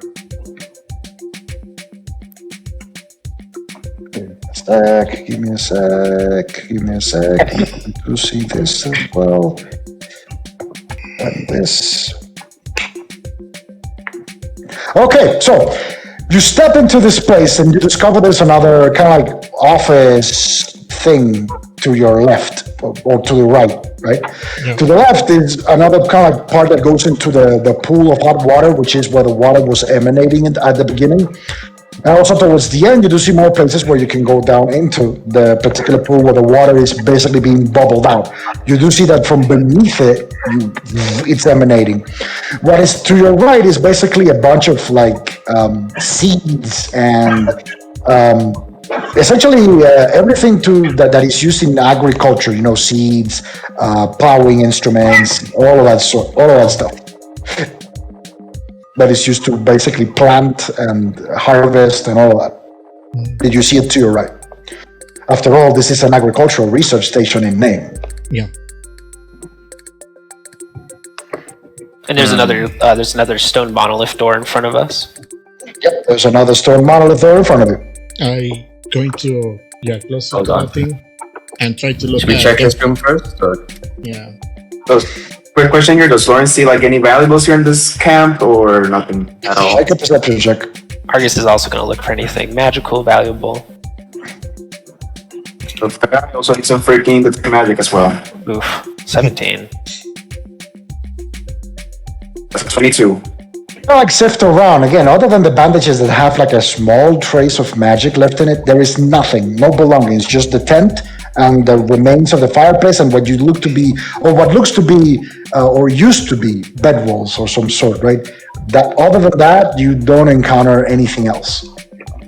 This room over here, same thing as. You go over there, you sift through, you kind of like go after Ethan went in there. You do see a bunch of papers. Now, in your case, make an engineering check. Ooh. Knowledge engineering.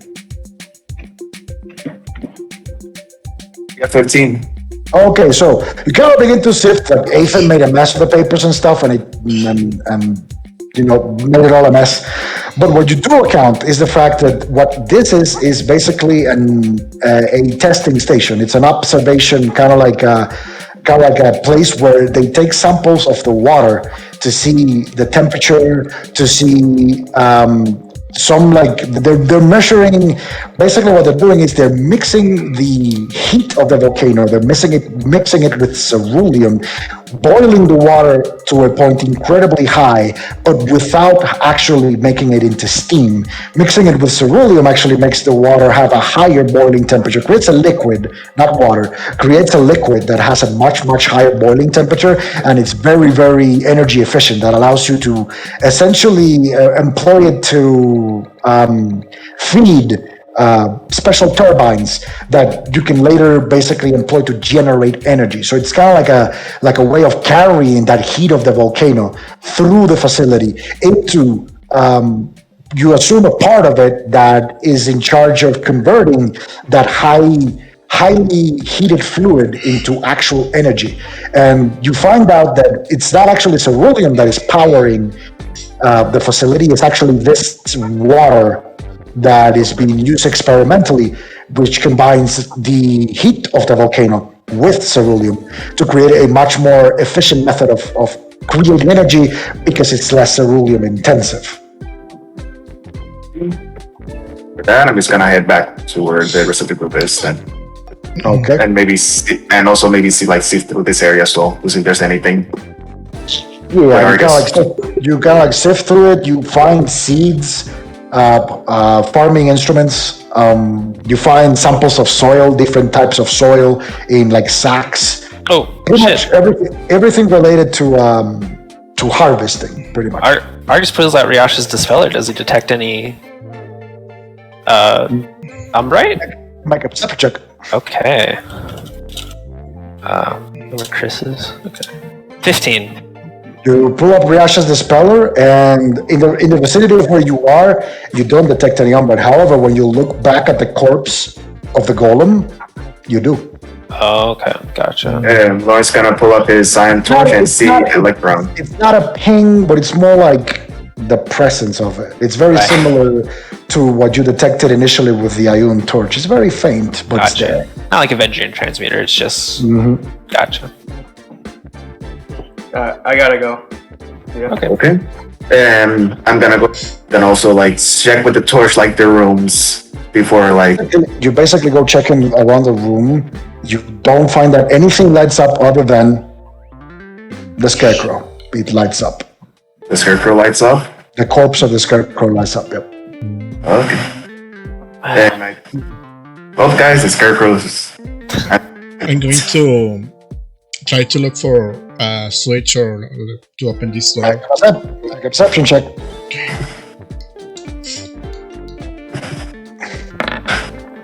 I got 13. It takes you a little bit. You kind of try to look around in the same place where it was before, but for some reason it's not there. However, you do find it was on the other side for some weird reason. It was on the other side. So yeah, there's a switch. It has a switch. I'm gonna press it. Okay. Click it. You click the switch and the door slides down, revealing the remains of this place as it just goes into essentially another hallway now. The thing comes down, and basically what is in front of you, this one is actually kind of like covering an entire, almost like an entrance, very similar to the one you came out of. There's like an entrance in there that goes into another hallway. I'm going to the same thing as I did with my crossbow, so I'm gonna try to sweep around to see if anything you kind of like sweep around and you kind of like look for something. There is no golem in there, no alarms flaring, nothing of that nature.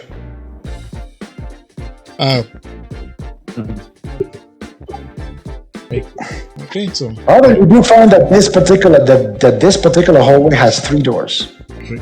Okay.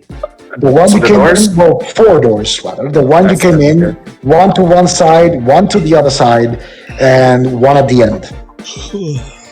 Okay. Any labels on the doors? This part has no labels. Okay. Shit. There's like a button or something like to open the doors. None of you guys managed to find the map back in the other areas, did you? No, I don't think I've ever seen one here. Okay. Well. Alright. The doors look closed, but they're normal doors. They're not special doors. They look like regular doors. I'm gonna go to the left one, the door on the left. You're gonna go into the door of the left because I you're mean- basically going to the door. I'm going What? to. I'm gonna open it, but instead of like open it like in front of it, I'm gonna open it like to the side of it. So You I can take a peek. It's a Yeah. door. You can only open it one way. no, more like not like a regular door, like you are in front of it. But I'm gonna open it like to the side. You mean you're gonna stand to the side and open Yeah. the door? You want to Yeah, stand in yeah. front?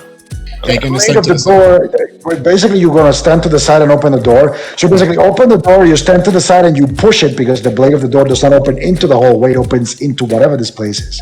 So you're gonna like open it, and before you, basically, what you see is some sort of like very complicated, what looks to be basically tech.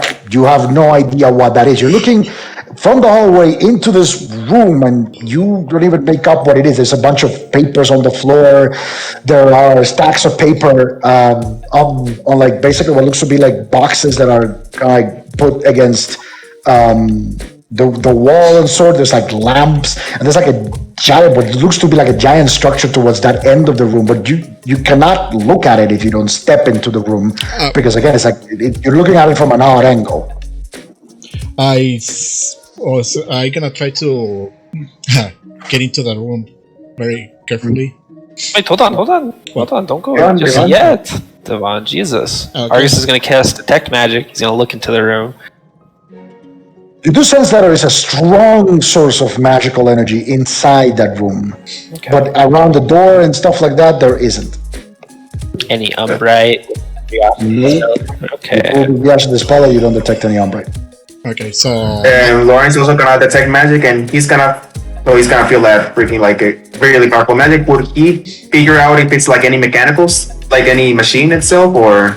The outside, you're kind of like looking in. You do know that there is probably machinery inside, but you're looking at it from an odd angle. You cannot see it properly. You do see a lamp that is lit up. You do see that there's like papers like scattered on the floor, but you don't see much more than that because you're trying to look at it from an angle, and that angle is not showing you the entire picture. Okay, not even with detect magic. whole I That magic totally tells you that there is a source of magical energy inside that room. the lighting in the room is bright or it's like dim or how? It's lit. The room is lit. The room is lit. You can see inside the room. It's not a matter of lighting. It's a matter of where basically you're not entering into the room. You're just looking from the outside. And the way the room is displayed, it basically doesn't allow you to see the whole picture because you're looking at it from odd angles from the door. Okay, I gotta do the same thing as I did before with the crossbow and sweep around the room inside. Okay, you basically go inside the room at this point. Let me show you. Argus will follow behind. Yeah, What same thing with you- Lawrence. You basically walk inside the room, and now basically you enter through the door, as in this door. Oh shit! So you walk in through that door, and basically this is what you see. You see this kind of like what looks to be like giant centrifuge that is the source of the magical energy. It's got pipes that are feeding it, and you do see that there's like a bunch of paper on the ground. There's like a bunch of like more paper stacked against the wall towards the back of the room, towards the place where the centrifuge is pretty pristine and clean. There's not a lot of it, but you do see that there's like piping coming in and out of this particular setup. Make an engineering check, Lawrence. Future. Oh, So you look at it and it just baffles you. You've never seen this sort of thing. Your basic knowledge in engineering immediately jumps to the fact that this is probably one of the generators that the station is using to generate energy. But other than that, you are unable to make out pretty much anything about it, how it functions. You previously reasoned that they were using the ceruleum enriched water to kind of like feed it that kind of like overheated water in a way, and that is what is generating the energy. But you don't know exactly how it's that system is up. Can I read the papers that are scattered? You kind of like go through the papers. You see. Make a perception check. Any? So you begin to sift through the papers, and what the papers begin to show you is, well, a bunch of like information on like volumes of water being pumped into the reactor, different times of day when like they increase or decrease the activity to test its reliability. You do see that recently they did a stress test on it. By pumping it at max pressure for like a little while. You do see some reports of some failures that have been appearing as they were researching this. You see a couple of blueprints as well, detailing parts of the structure that have been, or parts of the piping that are not structurally, or that weren't structurally sound, and that basically caused stress fractures and stuff like that. All of this, it's kind of like a summary of the testing they have been doing on this reactor. It's all that they have been researching in regards to how this reactor is going to perform in high stress scenarios or in low supply scenarios. It's basically like this entire room is dedicated to monitoring the reactor itself. Before you saw a room, before you basically went to a place where they were monitoring the water that were feeding the reactor, and this is the place where they were actually monitoring the reactor itself. You do notice that there's like a 24-hour shift, so it's never left alone. There's like people always monitoring, or used to be always monitoring. At this point, the room is vacant, and there's like plenty of paper on the ground. So you surmise that the people that were here left in a hurry for some reason. Oh shit! Explain this to Timan and Argus. I wonder if them even in the hurry has anything to do with the rumbling, but we should probably hurry. Let's go check the other doors real quick and see what's in them. Okay. Yeah. Get those papers. They could be useful. Let's go check the right door, I guess? We should just check the right door. The central door. Not the, no, the right door. The central door is probably the way forward. Let's check the right door. Oh, yeah. Check the right. Okay, so you basically go to check the right door, right? Yeah. How do you do? How are you doing it? I'm going to do it as the way as I'm doing, like sweeping around with my crossbow. Okay, so you kind of like open the door, commando style. You go inside, very over dramatic, and you walk into this room. This one is a completely different setup. You see a bunch of beds. Zombies that are lined up against the wall. Yeah, you see a bunch of beds though, like stretchers, right? Like an infirmary. Like an not exactly. It's not infirmary. Is not the vibe you get in this place. This looks like a lab. Make a perception check. Shit. Yeah, okay. Reading theater. Could I also turn on the iron torch by chance? Shit. 7, 12. I got a 12. I got a 17. 24. Another 31. So you kind of begin to 18. Investigate around this room. You kind of light up the iron torch, and you kind of like run it across several surfaces, and you do find that some of them light up. You find in this kind of like stretchers traces of blood. And you do realize that these stretchers are not designed so that someone lays down and that's it. It's basically designed to lay someone down in there and literally bind them so that they cannot move. Towards the back of the room, you find several enclosures, almost like experimentation places where the entire room is made out of the same material that you encounter in the area where you did the test.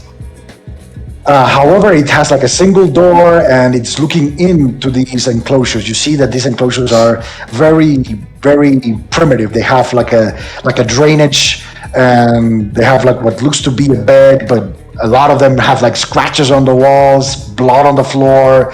What looks to be on one of them looks to be feces. And you go to the last corner and you do see that one of these enclosures, the part of the door is burst open and broken. Oh. Do you think that the side guy come from here?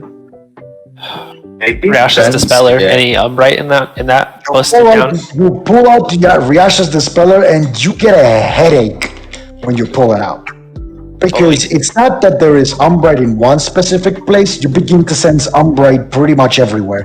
You begin to sense Umbright. There's like tubing that goes into these kind of like stretchers where they tie up people. Like you see tubing that they can be injected into people. You sense umbrite in there. You sense umbrite basically being mixed with the piping on the wall that is being transmitted, or remains, not umbrite itself, but remains of it. You feel that these enclosures, also like the blood in there, have a strong presence of umbrite. Pretty much everything in here that basically seemed to have had a person in it, or that had something in it related to something living, had presence of umbrite specifically. Also towards the back, passing the enclosures, you do see that there is a door that leads to what seems to be another place. Any papers around by chance? Huh? What? Any papers? Like information or any tags, things of that nature? Make a perception check. Oh God, Jesus, fuck. Places. 24. Okay, so you basically begin to sift through, and you find medical sheets, or what looks to be medical sheets, right? It says the name of the patient, the age, the place of where they are from, and a rough description of the quotation marks treatment. The first thing that shocks you is that the people in here were being treated with basically a number of chemical and alchemical substances. You're able, from gathering these kind of like clinical histories, these medical kind of like histories, you're able to gather the fact that this place was used to experiment on people, was used to inject them with different types of substances and to gauge the reaction towards the purpose of essentially creating a human mutant of some sort. You don't directly surmise the purpose of the human mutant or whatever they were warping in this place, at least from the documents you find in this area. However, you do kind of like arrive to the conclusion that the people that were brought in from processing, from the test, from like basically where they did the test, they were brought in through the research kind of like part, the processing station, into this place. Those were the ones that were actually being injected with things and all of that stuff, and were being turned into essentially monsters. I'm gonna grab all the papers and I'm gonna put them on my bag of holding. Okay. Well, And towards the back towards basically the back, because towards the back of this kind of like place, you see the door. Actually, the door that leads to someplace else has a kind of like a placard in like the upper part of the door, says Dr. Druss.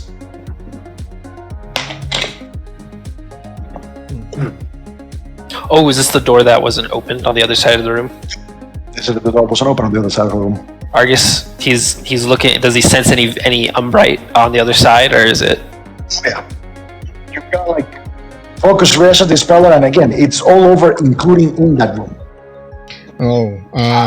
Shit. Fuck. Shoot. I don't think we should open it.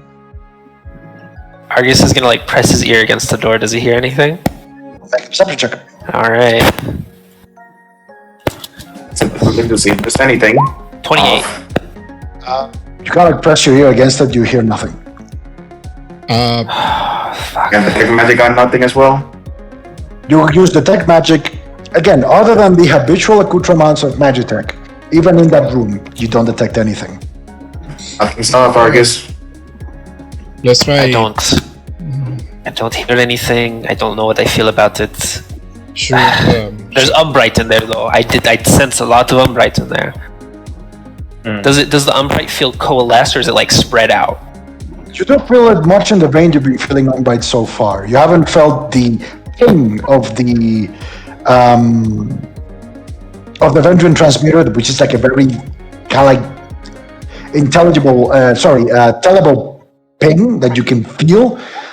But you have been feeling the presence of umbrite in a lessened state, but still umbrite. Okay, and it's basically the same in here. It's the same, but basically, like it's in different. They're not just on the. It's not on the piping on the wall or on like the injection devices that they were using in this room. It's more like it's in other places. You know, you sense one on top, you sense one towards the middle, you Right. sense another towards your right. It's spread out. All right. What's the door made out of? It's a regular wooden door. Argus is gonna make a tiny little a hole, just enough for him to peek through, a small hole in the wooden door to see if he can see anything. Okay, you kind of like open the wooden door. You create a hole. You peep inside. You do see a desk right in front of you. Make a perception check. All right. Oh no. 18. Okay, so you basically kind of like take a look at there, and you kind of like squeak a little bit. You squeak a little bit. You squint it, and you do see sitting on the chair that's behind the desk a completely charred body of a person sitting on the chair. Shit. Oh, does it look familiar to like one of the bodies we saw outside? The charring, it's pretty much identical to the one you saw at the entrance. Oh shit. Argus is gonna open the door and look inside. You basically open the door, and what lays before you is an office. It's an office space, right? It's a closed-off office. It has shelves on the wall with a plethora of what looks to be alchemical and chemical supplies and liquids and agents and reagents and stuff like that. You do see a desk, a large desk with a very comfortable chair. It doesn't have it has like this kind of like big arms. It looks like a very comfortable place. There's a plaque on the desk that says Dr. Druss on the plaque as well. There's another table towards your left, smaller one. Looks to be like the table of an assistant or something like that, slightly less impressive. However, you do see a charred body in front of you. It's someone that was apparently wearing some clothing. Okay. But it's completely charred, and what you see is that their throat is slit right open from side to side. Oh. How do you spell the doctor's name? Druss, Druss. It's the person from the automated message. Yeah. Fuck me.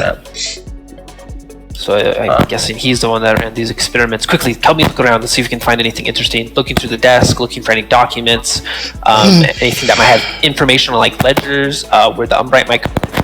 That. And also, as soon as we go in, I'm gonna go ahead and also use the lantern as well.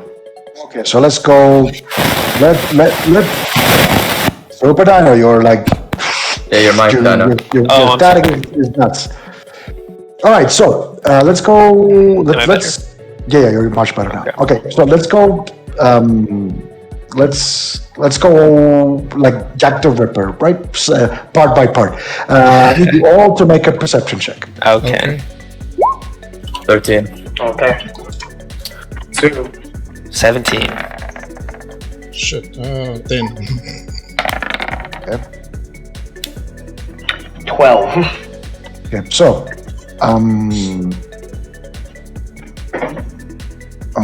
Argus and Lawrence, you begin to sift through this entire place, and there is plenty of documents. You open the drawers, there's documents, there's like a filing cabinet, basically on the same wall that the door is. You walk in and you look to your left, there's like a filing cabinet right there, and you begin to sift through all these documents. You two in particular, you encounter essentially what it's a log of some sort.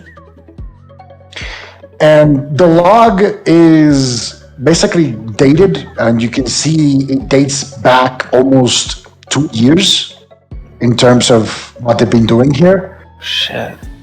You encounter the fact that they have been receiving patients at a very regular rate. Initially, the types of patients that we're receiving had like very many kind of like origins, you know, from many different places, wanderers, travelers, people that would, you know, came from multiple different places. However, in towards the latter half, or towards basically the last year and a half, you begin to see much more of the dubious type being siphoned in, much more of the criminal ilk that have begun to basically sift in. Specifically, Lauren, you kind of like go around the desk of Dr. Druss, and you're able to find what looks to be basically some sort of like, it's not a diary, it's like a book of accounts that the doctor had been keeping on events that have been happening from his perspective. You know, you learn that Dr. Druss was the person in charge of this installation. You also learn the fact that basically the initial idea of experimentation is to create something they dubbed the definitive weapon. You basically say that you kind of basically able to surmise from the contents of this account that all of the research in this place has been to basically recreate or in a way extract the mysterious power of Umbrate. In that regard, you kind of like sift through with your lantern through the shelves, and you're able to find the fact that some of those liquids that are displayed there actually light up when you kind of like expose them to the light of the torch. Another interesting account to you is the fact that in recent days, one of the last entries that it actually has is the fact that they caught someone trying to sneak in, which is that someone basically is the owner of the fruit distribution center of Emmanuel and Sons. Oh. That someone was trying to sneak in, and they were able to use them as an experiment subject. Shit. You basically begin to read that one, and you kind of like correlate with basically one of the clinical sheets you find, and by correlating it, you find the fact that you kind of like are able to get the clinical sheet of Emmanuel, and you basically find the fact that this person has been infused with a concentrated dose of essentially a concentrated dose of blood specifically, and that's when you begin to read more into the process on how they were doing this. What they were doing in here, and you kind of like are able to surmise it from multiple different parts of like papers that you read and documents that you find, is the fact that they were basically in some place else in the station. They were feeding farm animals, feeding them the fruit that was being collected. That animal then suffered horrible mutations that killed it. However, they used that meat from that animal, right? And they would process it, and they would basically remix it once more with Umbrate and use all of that substance to create a specific fluid that then they would inject into the people, creating mutations that wouldn't die. And that is how they were creating these beings. You're also able to discover the fact that the idea for bringing in criminals actually came from one Marcus dos Santos. Fuck. The idea of bringing in criminals, actually, you do encounter in the diary or the accounts that at some point in time, you kind of take a while going through it. At some point in time, Command actually appointed a new head of logistics, which happened to be Marcus dos Santos. Upon learning the events that were going on in here, Marcus dos Santos actually began to suggest the fact that they used criminals rather than, abducted people or just regular people for their experiments, right? And basically, they would recruit, in a way, the criminals, and that's when you kind of go into an entire section of this account where the Dr. Druss describes how they created the processing area to kind of sift through these bandits and criminals that were being lured by the promises of riches from multiple parts of Arila, and specifically the Aztlan Republic. They were lured in for multiple riches, right? They will basically handed down some sort of request of some sort, and the rewards will be crazy high. for these particular types of like requests. They had a list of things that they would basically tell these criminals to do, and if they were able to do them and deliver those things to this particular place, well, that meant that this criminal was actually apt for experimentation, because the doctor had this weird obsession with using smart people, or what he perceived as people with intelligence potential, like not your habitual, dumb idiot, but more like a person that had, some basic of knowledge. That's why they proposed doing the tests on top of all of this. And so this kind of promise of incredible rewards lured in entire bands of bandits to this place. And they were using the processing station to separate the wheat from the chaff. These tests were designed to measure basic intelligence. The specimens, as Dr. Druss called them, that were not deemed worthy, were actually discarded, as in if they didn't die due to the test, they would actually be killed. Anything resembling the collector by chance? Anything resembling the collector? No. Okay. In that regard, you do find that they were even trying in some cases, although they kind of don't mention it, like the account doesn't mention it exactly clear. It's very vague in this particular regard, but they were saying that they were basically taking these failures that were dead or killed, they were infusing them with mutations and using them in a separate project. Oh. And the project was called Skin Crawler. Oh, fuck. Shit. Relay this information to the entire party. So my father, so that's why probably he got demoted. I mean, he got moved to. I know what he was saying about some very deep shit that he doesn't want to get us in. It seems like he was trying to steer this in a different direction. At least use the vagrants of the world, but Shit. it's still pretty fucked up shit. Either way, we could take this. I think this probably airs more on the side that we can trust your father. Yeah. Maybe not totally, but I think we could probably trust him better with this information. Well, he's putting more of the papers to his bag of holding. I am keeping these. Okay, so you're basically stacking papers at your bag of holding. You take the account of Dr. Druss and you put it in there as well. Before we go, any of the regions or anything, they write up with Umbrite? What do you mean regions? Any of the reagents, any of the alchemical, like anything in there that just kind of brights up with Umbrite that isn't just like surface, like splattered with Umbrite. Yeah, they do. Like a lot of it does. Like there's a bunch of samples of. You do see that in jars. There are like preserved organs, even heavily mutated. There's a bunch of things that light up with Umbrite. Some of it don't. Some of it are just common or chemical components. But other stuff on some of the other shelves, they do light up with Umbrite. You see liquid that looks like blood. You see liquid that doesn't look like blood, but it's labeled as blood. You do see a bunch of different things that they do, like organs and even reagents.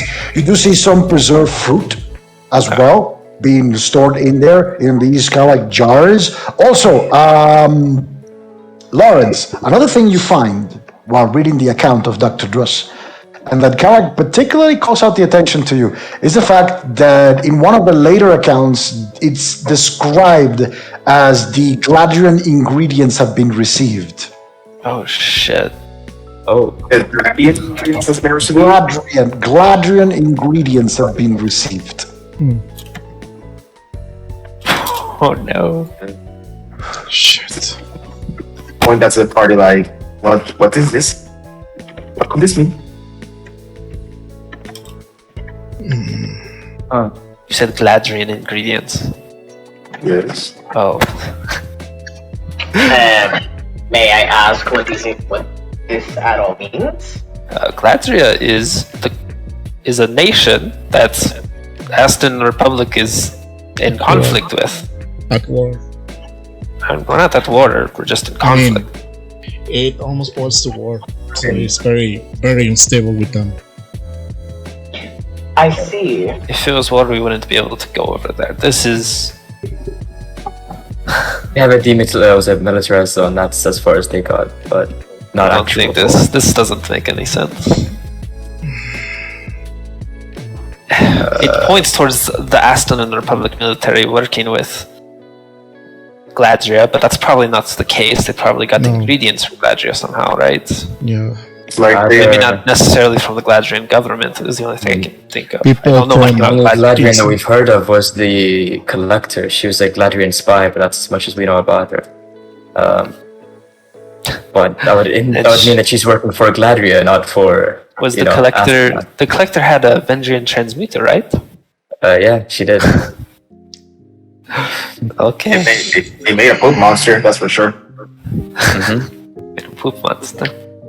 Argus is he's gonna grab, how big are the blood jars? They're like hand size? Some of them are pretty big. Again, like these are like, imagine you just walked into the office of some macabre Nazi scientist and it has fucking organs on display for some fucked up reason. Argus is gonna find the smallest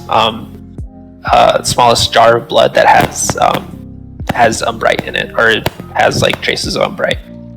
Okay, you're able to find like a couple of like you're able to find basically like a stack of what looks to be test tubes, and they all have like different types of labeled blood, but they look like different things. One looks like blood, the other one looks like blood but diluted, the other one doesn't look like blood, and then it's like the further you get to in the order in which they're displayed, the less they look like blood until they look to something that seems to be almost like vapor, like steam, like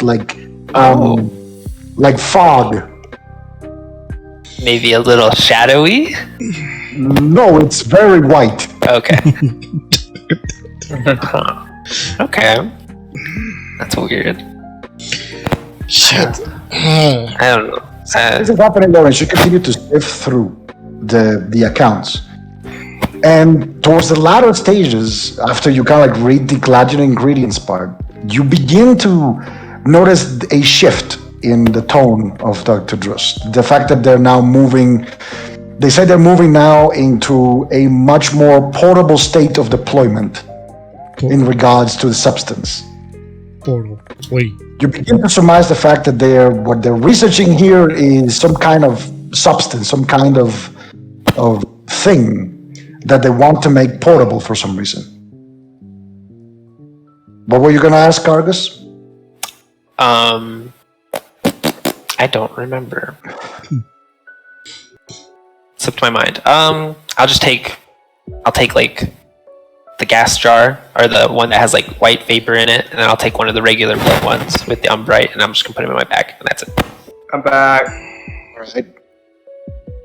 So you basically take all the thing, you put it in your bag, Yep. and yeah, you kind of like take a gander. This is, now that you kind of like take a moment to just look at it, it's a very creepy place. Now that you realize the use of this particular place, you kind of like feel sick to your stomach a little bit. The fact that something that, well, is somehow connected to you is used in this fucked up way. Yeah. And you hear Chris inside your head going like, boss, this is shit. It's fucked up is what it is. It's fucked up even for a centipede. And remote. Jeez. Fuck. I just don't So, understand. in regards to all of this, any questions you may have? Anything in particular you might want to reason, guess, investigate? So thinking about the ingredients received from Gladria, would Argus be able to surmise that that's probably more of like an underground movement from Gladria? Or would it... First and foremost, make a perception check. Okay. Lawrence, you would like to... Give me a second with Argus, Lawrence. Second, do you have knowledge history? I believe I do. All knowledge history. You got it. 23. Okay. So, you kind of begin to sift around the documents looking for a specific connection between the Gladrian ingredients and what the fuck is going on in here. Okay. You kind of like borrow the account for a second from Lawrence, you sift through it, you look at some stacks of paper, you begin to focus specifically on the names of the people. And there is basically a particular kind of like pattern that begins to form. You do notice that the way these people are talking and the way these documents are framed, you immediately make the connection of the fact that this facility in particular and Ravensburg in general in the past couple of years has been under the control of not the Astanan military as a whole, but a group within the Astanan government known as the Traditionalists. Okay. You would know the Traditionalists to be, because of your knowledge history check, one of the major political movements in the Astanan Republic. You know them to be three: the Traditionalists, Right. the Monetarists, and the Reformists. So the three main groups. The Traditionalists are a group of people that have been, in recent times, losing political influence. They're all about preserving the kind of like dominance of Astanan's Magitech and developing it. Okay. And in regards to Gladian ingredients and the connection that they have with all of this, is the fact that they have been sourcing a lot of their alchemical ingredients, the more rare ones, from Gladria. It's not a public thing because most of the documents keep it very, very vague. Right. So make a knowledge arcana check. Okay. Got it. 14. So, but now with that information in hand, knowing that most of these people basically are traditionalists from the way they speak and how they kind of like the documents and Dr. Druss's accounts, portray him as a very kind of like prominent traditionalist in the life of the Astanan Republic. Right. You basically you take a gander and at the fact that how is that connected with the Gladian ingredients, and you do find that they were disguising it as just normal imports from the east of the Astanan Republic. However, you are able to identify that some of the more expensive reactives and alchemical components, in terms of their kind of like density and their pristine quality, they could only have come from Gladria. Because you do know for a fact, due to your magical education, that even though the Astanan Republic has a grasp on magic, the ones that are like the masters of it in Arila, those would be the Gladrians. Okay. So you do know that if you want the top quality magical ingredients that money can buy, you would source them from Gladria. You're not able to surmise where from Gladria is coming from, but you do notice that the distinction between the Gladrian ingredients and normal ingredients is employed for things like, for example, they wouldn't use the Gladrian ingredients on anything else that doesn't have to do with this research that is being carried out in this part of the station. Okay. So things for example, the reactor and the whole agricultural front, because at this point you pretty much surmise that the agricultural research part was a facade. Right. Was a face that they were building in this place, because there is actually agricultural research being conducted, but not a lot of it. Like in comparison to they're researching a new form of energy and they have this really dark shit over here that, is more connected to something that it gives you the willies. Yeah. Okay. Shit. Anything else? So my father, for the thing that to treat us, it was literally I will think that is most the reason that he got demoted to logistics.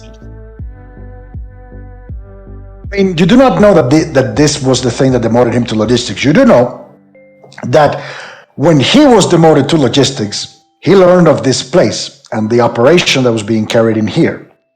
Oh. And as part of that, he was the one who suggested that they changed the experimentation subjects.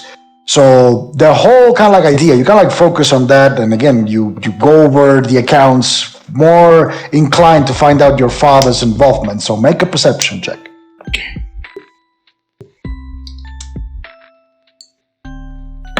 I got a 16.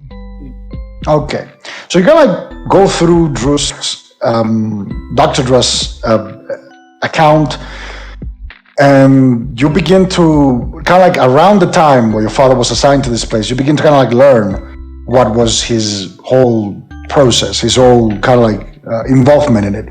What your father was doing, he was handing out some sort of bounty to very, very suspicious people, or basically creating things that were meant to fall in the hands of specific people. Yeah. And those things actually had a reward attached to them. That if you were to deliver those things to him, they will get a lot of money. And that was what was attracting the criminals and the people in the underbelly of the world, in order to basically make them come to this place on their own volition and essentially use them as test subjects, deceive them into being used as test subjects. One of the annotations you do see is the fact that some of the people like Dr. Druss and some of his more close collaborators, which you immediately make a knowledge local check.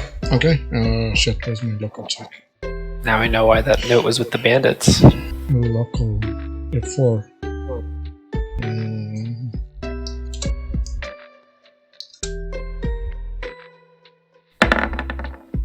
I got a 20. You immediately begin to see that the collaborators of Dr. Druss, the supposed people that were working with him, are actually some of the higher-ups in Ravensperch.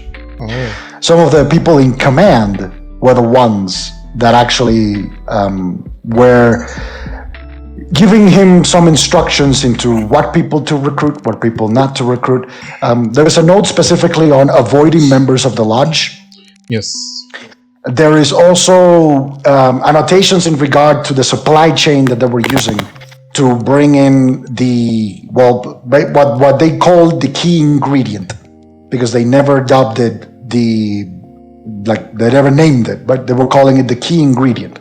And you immediately realize that there has been some sort of like connection between the lodge, Ravensperch Command, and this facility in here. You do kind of like from these accounts and researching some of the supply information and how they were bringing in these things, you immediately find out the fact that basically the lodge, or the elements of the lodge that were supplying the degraded kind of like mutated fruits, right, were in cahoots with Ravensperch Command, and they were basically smuggling pretty much with consent under the command's almost tacit authorization, right? You never find something that says, well, this guy did it or this other guy did it, but you find a lot of information in regards to the fact that they knew, to the point where they would change guard shifts, they would alter rotations, they would even kind of like pretend there is like a drill in some part of the base in regards to security, in order for the smuggled cargo to come in and to basically pass undetected.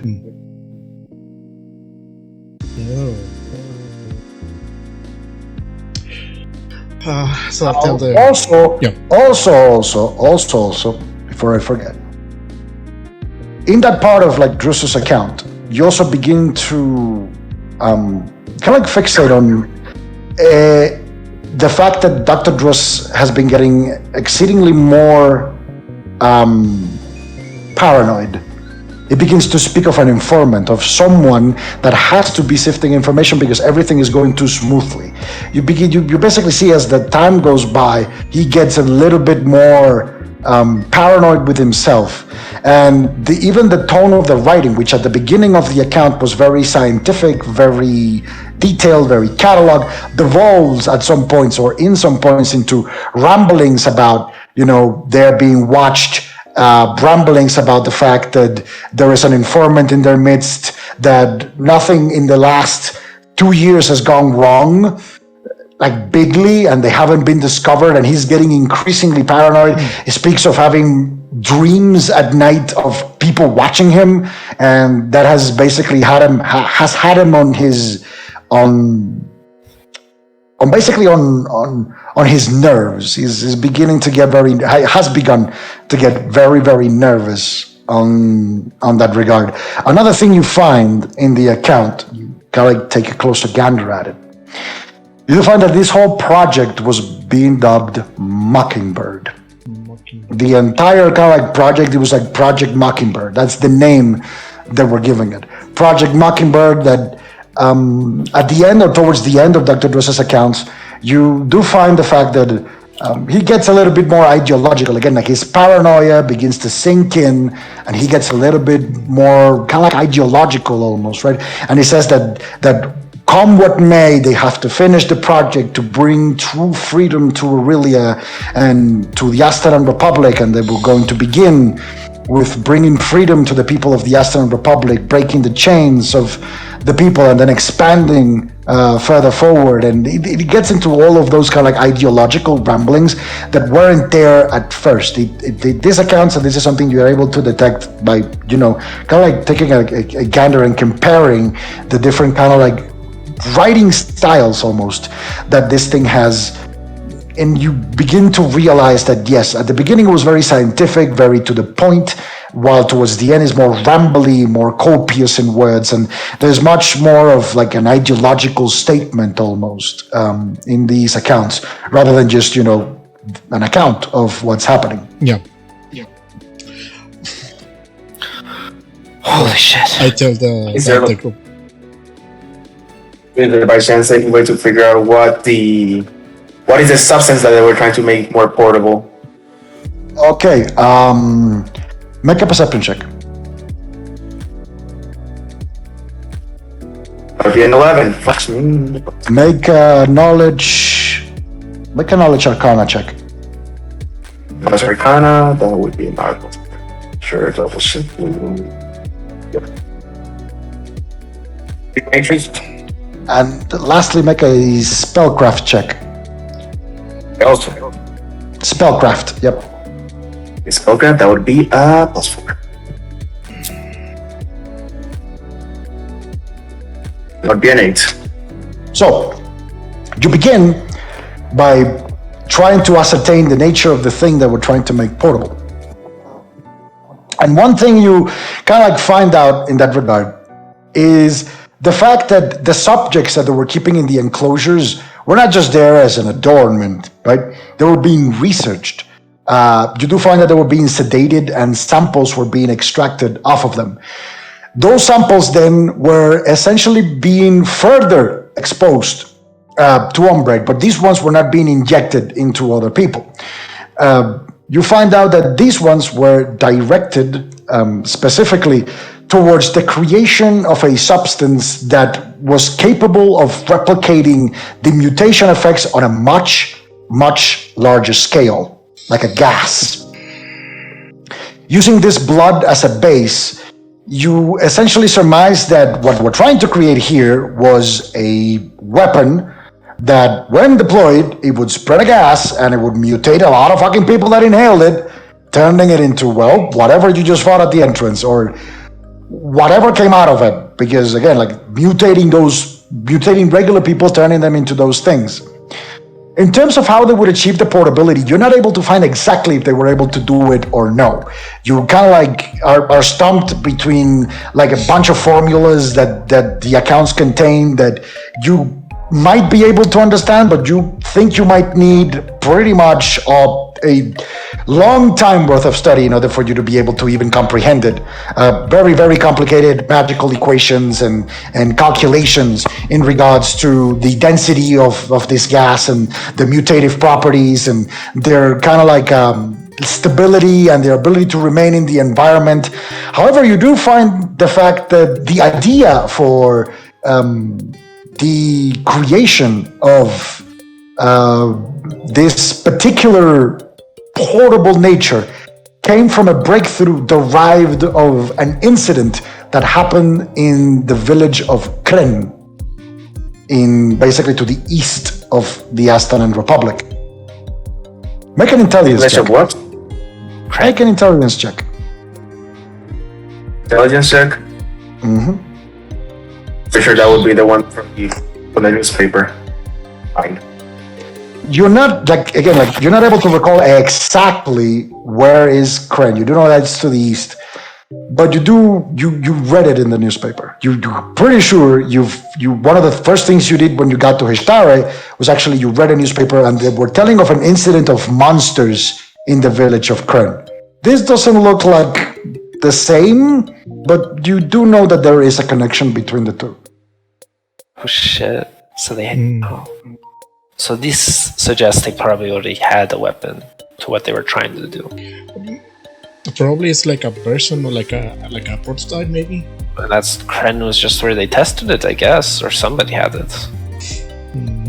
Oh shit! So they're making a biological weapon. Yeah. Argus, when he was looking through the notes, did he notice any name like Corvus, or Ishmael Nicholas, or is it? Hold on. Yeah. No.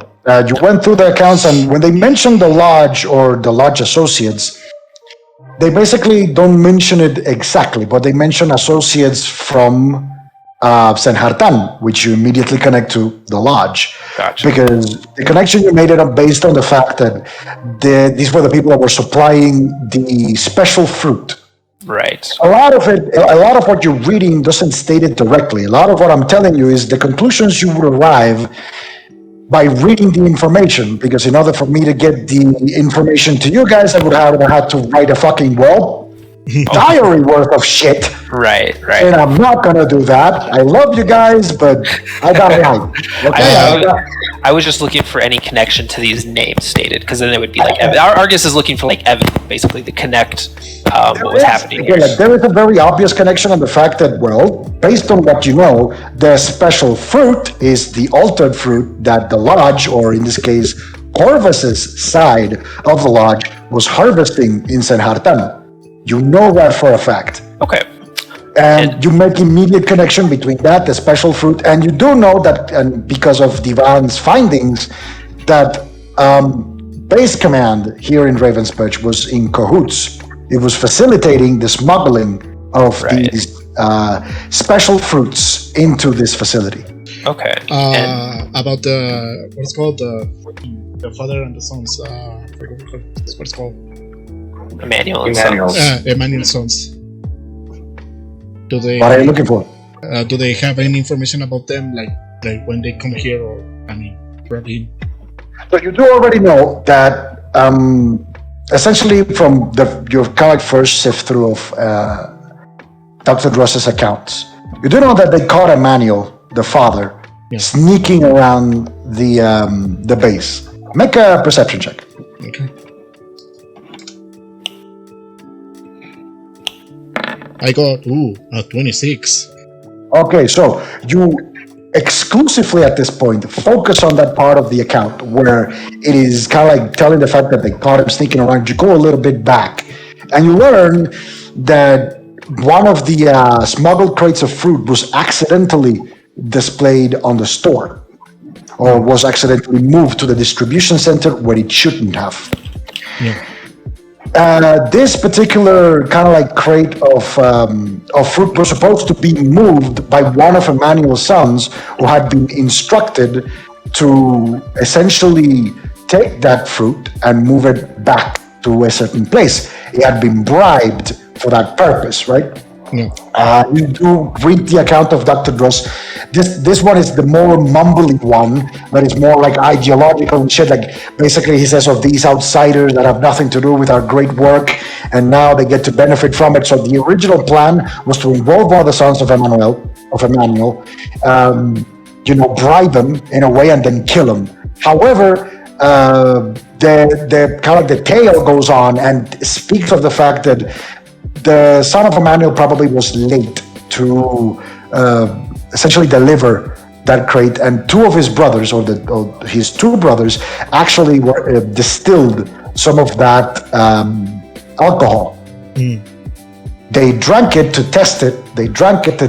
And they mutated into, well, he describes into things that are now being enclosed pending transportation for further research. The idea of them basically closing off the distillery, you find out that it was because they wanted not just to kill the Sons of Emmanuel, they wanted to capture them alive, and for that regard, in order to research them in this particular facility, and that's why they were taking special measures to enclose the area, guard it very carefully, make it very hush-hush. They simulated as if it was an explosion or an accident inside and all that stuff. But the whole thing is that they were setting up to transport them, to move them to a different place.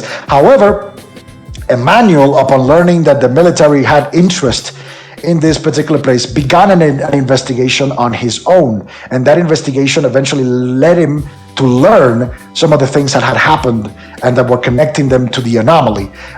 Basically, or probably, Emmanuel in some way, shape, or form found the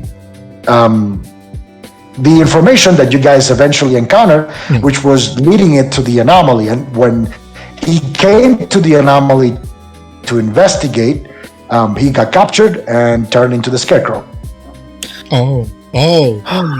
Okay.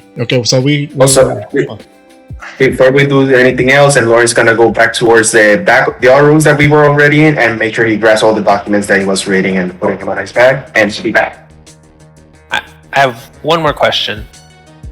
Any mention of the Hand of the Matriarch? No. Okay. There is none. Gotcha. There's like any incidents that happened, like why this place was abandoned, or attack. You don't find any notes in regards to that. No. I mean, you are seeing it. Obviously, this place has been under attack. Yeah. There is something that came here. There's something that obviously came here and did a very thorough job apparently. Okay. So. But you do not find anything in written in regards to that.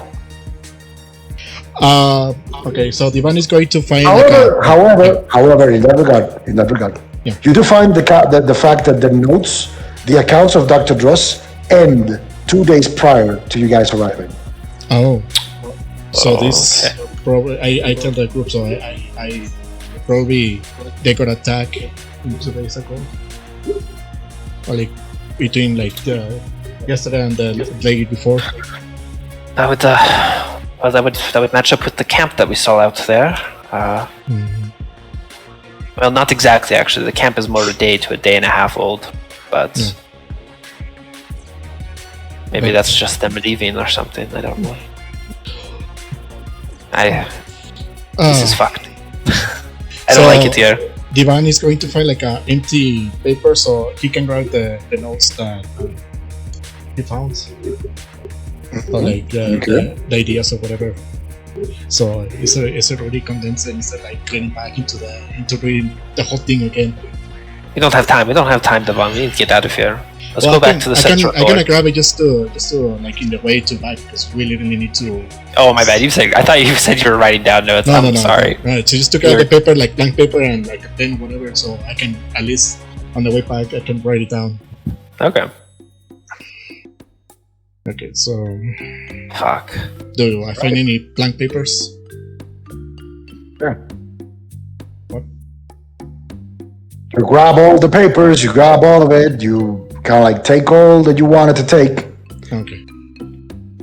So, alright, what are you doing? Back to the surface, I guess? Argus is going to start heading towards the center door on the outside of the laboratory area.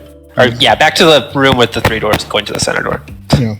So you basically head back to the hallway that has the 3 doors. Yeah. And you basically open up the kind of you approach the center door. And at that point, what are you doing? You're basically in front of that door. Are you walking through it? Are you what? Argus is Ryasha's dispeller. Any Umbright behind the door? Basically pull Yasha's dispeller, and you kind of like try to sift through the door. You don't find any Umbright beyond this point. All right. He's gonna open the door. Get your crossbow ready, Devon. Yeah, I kept my crossbow, so I will. Make a perception check. Alright. All of us? All of you that are walking in, yeah. Okay, yeah, sorry. Oh, I got a 17.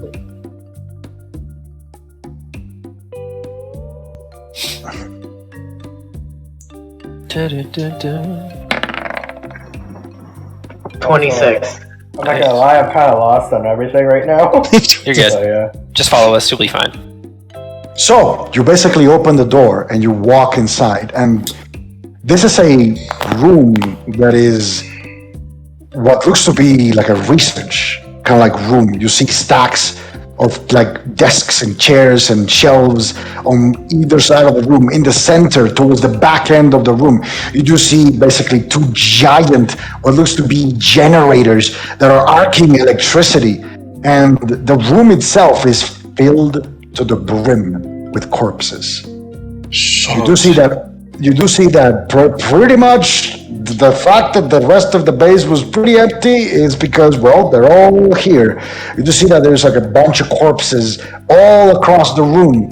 You do see people charred. You do see people, dead, just completely dead. Multiple of them with like slit throats and stuff like that. However, towards the center of the room, towards the part with like this arcing kind of like lightning and these two generators jutting in, you do see that there is like a mist that is enveloping the entire place. What the fuck? And from that mist, he kind of like you see that from within the mist, there is literally you do surmise, or you do see the kind of like corpse or fallen body of a person as it's just laying on the ground. Standing above it, the silhouette of a non-human person, as that person kind of like looks back into the crowd, looks back into all of you. Oh, fuck. No. And from within these,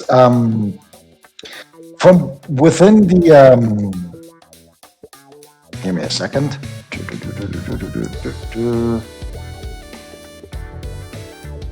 So from within the mist, all you can see is the fact that this anthropomorphic creature is not really a creature. It's not really a person. It's a humanoid, but it's not. Like, its head is bigger and it's got what looks to be fur and whatnot. And then he looks at all of you as you walk in through the entrance with gleaming golden eyes as he steps out of that weird kind of like mist that envelops it. And you take a closer look at the mist itself.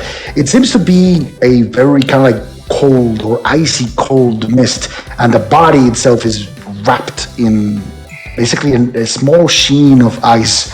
And he steps outside, looks at all of you. Took you long enough. Expected you 2 days ago. Wait, you can talk? Most of the job is done. But thank you for getting rid of that golem. Wait, who is It it? got one of us. Who are you? He turns back to the other, but at this point you do see that the mist kind of like coalesces into a wolf as the wolf begins to stare at you, growling. You see him basically staring down at the body. He takes a bag, and you basically hear him say, "I am Kairos of the Eclipse, and I shall commit your existences to the memory. May you find your peace." And he spreads a dust on top of the dead corpse, and as the dust falls, the corpse, literally you see it live, it just bursts into flames for like a second, and then just leaves behind a charred remain of a body. As he puts his back towards the side, turns back to you, looks at all of you. Well, this is indeed a very interesting turn of events. And make a perception check. Okay. Oh, fuck. Hey, Ronan, this is Kairos? Like Kairos? Wait, what? 21. What is okay? So, what is standing before you is what looks to be this wolf man. This not a lichen itself. It doesn't have a hunch. It's got the anthropomorphic features of a man. It's starting straight in two legs, but it looks like a fucking wolf, and is looking at all of you. He's kind of like smiling. He's dressed with a very what looks to be you've never seen this clothing before except on books. Make an intelligence check. All of us. Okay. Or a knowledge history. Oh, history. Or knowledge geography. I have bolts. Fuck, I'll do history. I got a 17 on my history. I gonna go with geography. Shit. I rolled a 23 with my knowledge geography.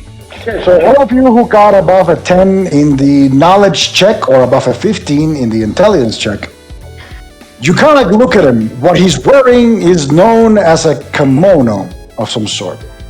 It is a very specific type of robe that is mostly known to be worn in the Edda Imperium.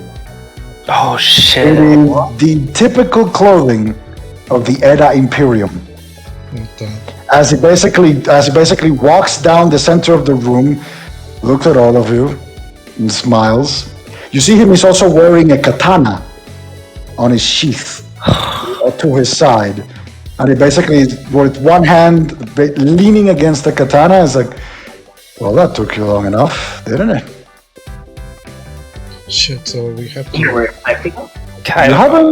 You haven't happened to have crossed paths with a dragon.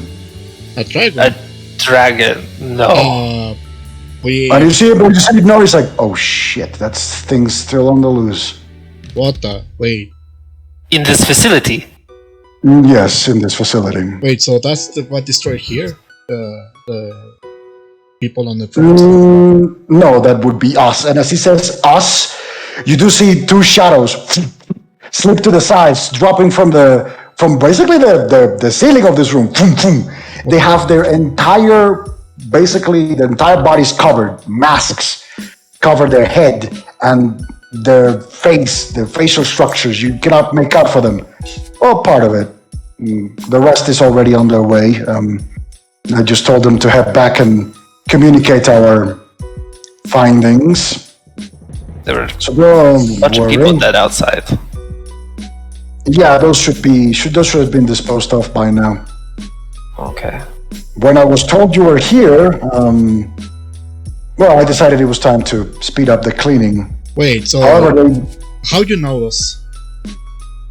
oh, I'm sorry. And you see him literally out of what looks to be a small satchel to his side. He pulls up what looks to be like a hat.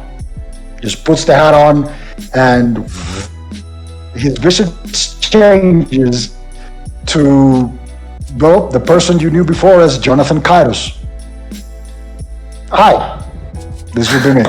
Oh my god. As you can see, I am no merchant. And he takes off the hat. I hate this anyway. And at the point when he takes off the hat, the clothing that he even had, because the clothing is different even, changes back to this beautiful kind of like blue and silver and black. Oh. Again, robe that you would know as a kimono, as it just changes very elegantly. So you work with the enlightening ones? Not exactly, but yeah. Wait, not working in the organization, but with them. I am not an enlightened one. Yeah, no, I know. If that's what you're wondering. You're from the Edda Imperium? A keen mind, or a keen eye rather.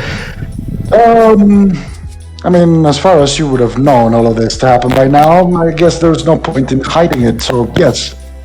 I am from the Edda Imperium.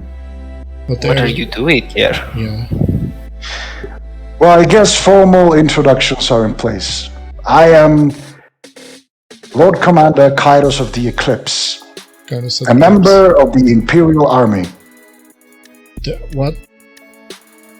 And I am here to research, well, not research, rather stop whatever's going on here. This is not the best place to argue about it. And he kind of like signals his men, and they literally vanish into smoke, and they disappear. They will go on ahead. He will inform the right people. However, we have a long way to go. So, and he kind of like basically begins to walk towards you. And he looks at, and you see, one of the things you see, Damien, is the fact that he has the exact same eyes as you do. It looks at you, he's like, the guy like looks at you and smiles. So, how does it feel to find a member of the blood? What? What? I mean, you do have the blood. It's plain to see. Anyway, let's talk about it. And he kind of like winks an eye. Like, let's talk about it a moment later. And he begins to basically walk you guys into the outside of the room. Wait. And as he is leading you out of the room, as we basically all kind of like begin to walk outside the room.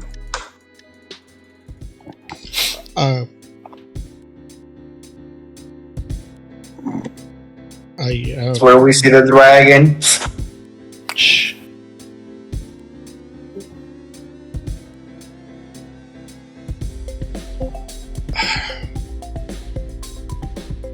As you all begin to make your way outside of the room, Yeah. towards the back where you were, you hear a crackling of energy.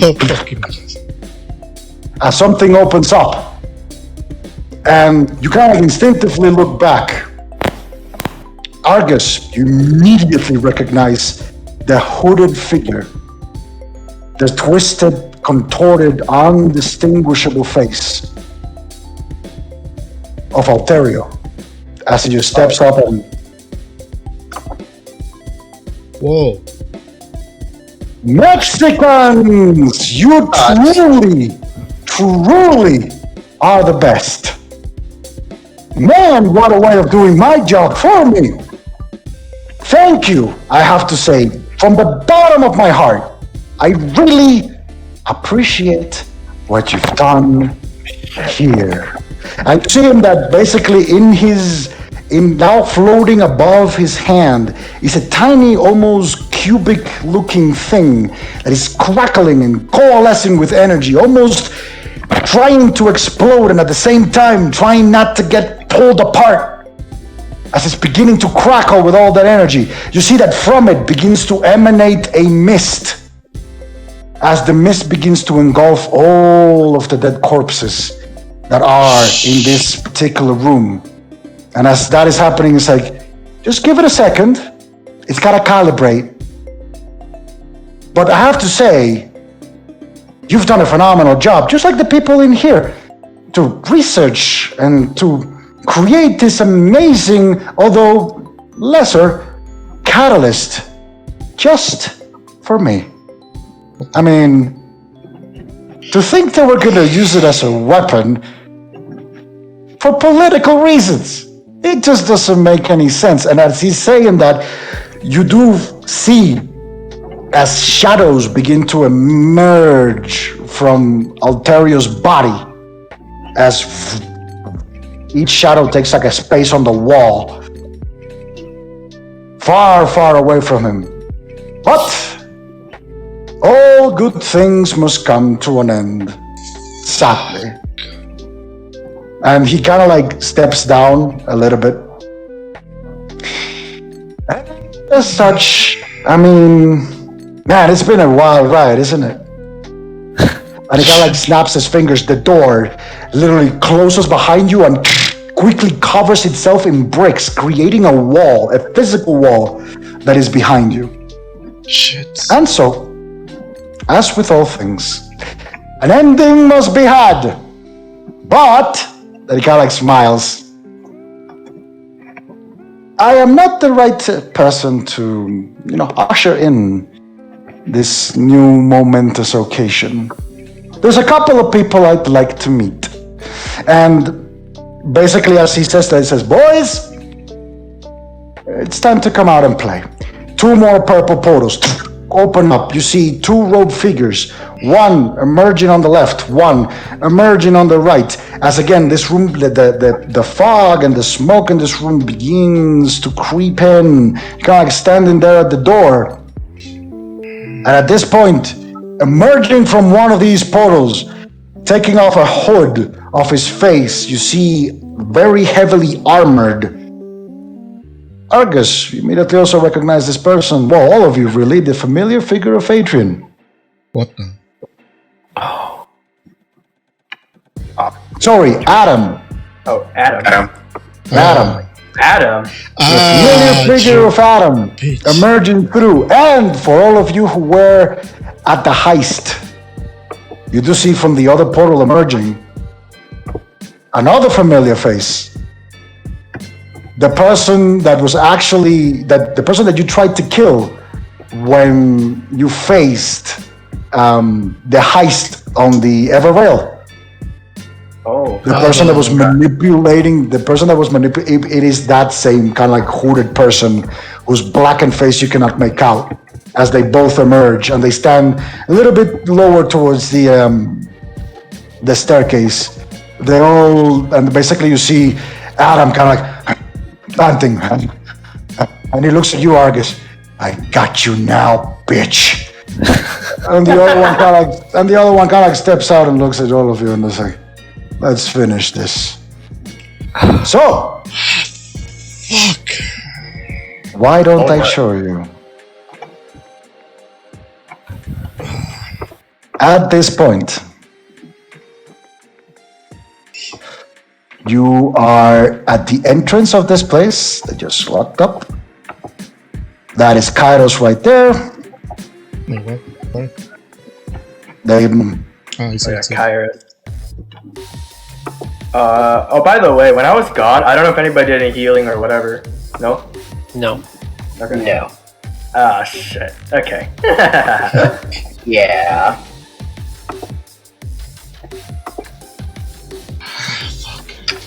So is this a bad time to mention I'm really low on healing? Yes, it is. Yes, it is. Okay. We still have the one.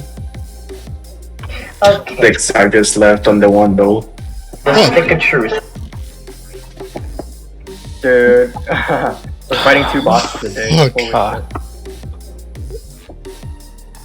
Holy shit. Adam and the guy we never killed during the train heist.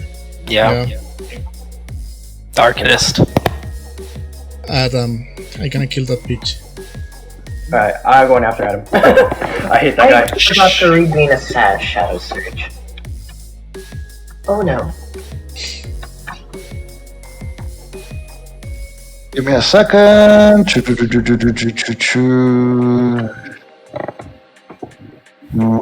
Okay.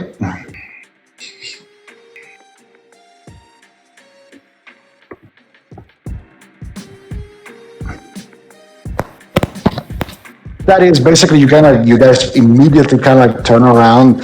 You do see that from the corpses that begin to wither, and you do hear Alternative going like, "It's calibrating." And he looks at the person from the Everrail heist, Sarul. Would you mind? And you see the person extending his hand, and from all the corpses, you begin to see the shadows.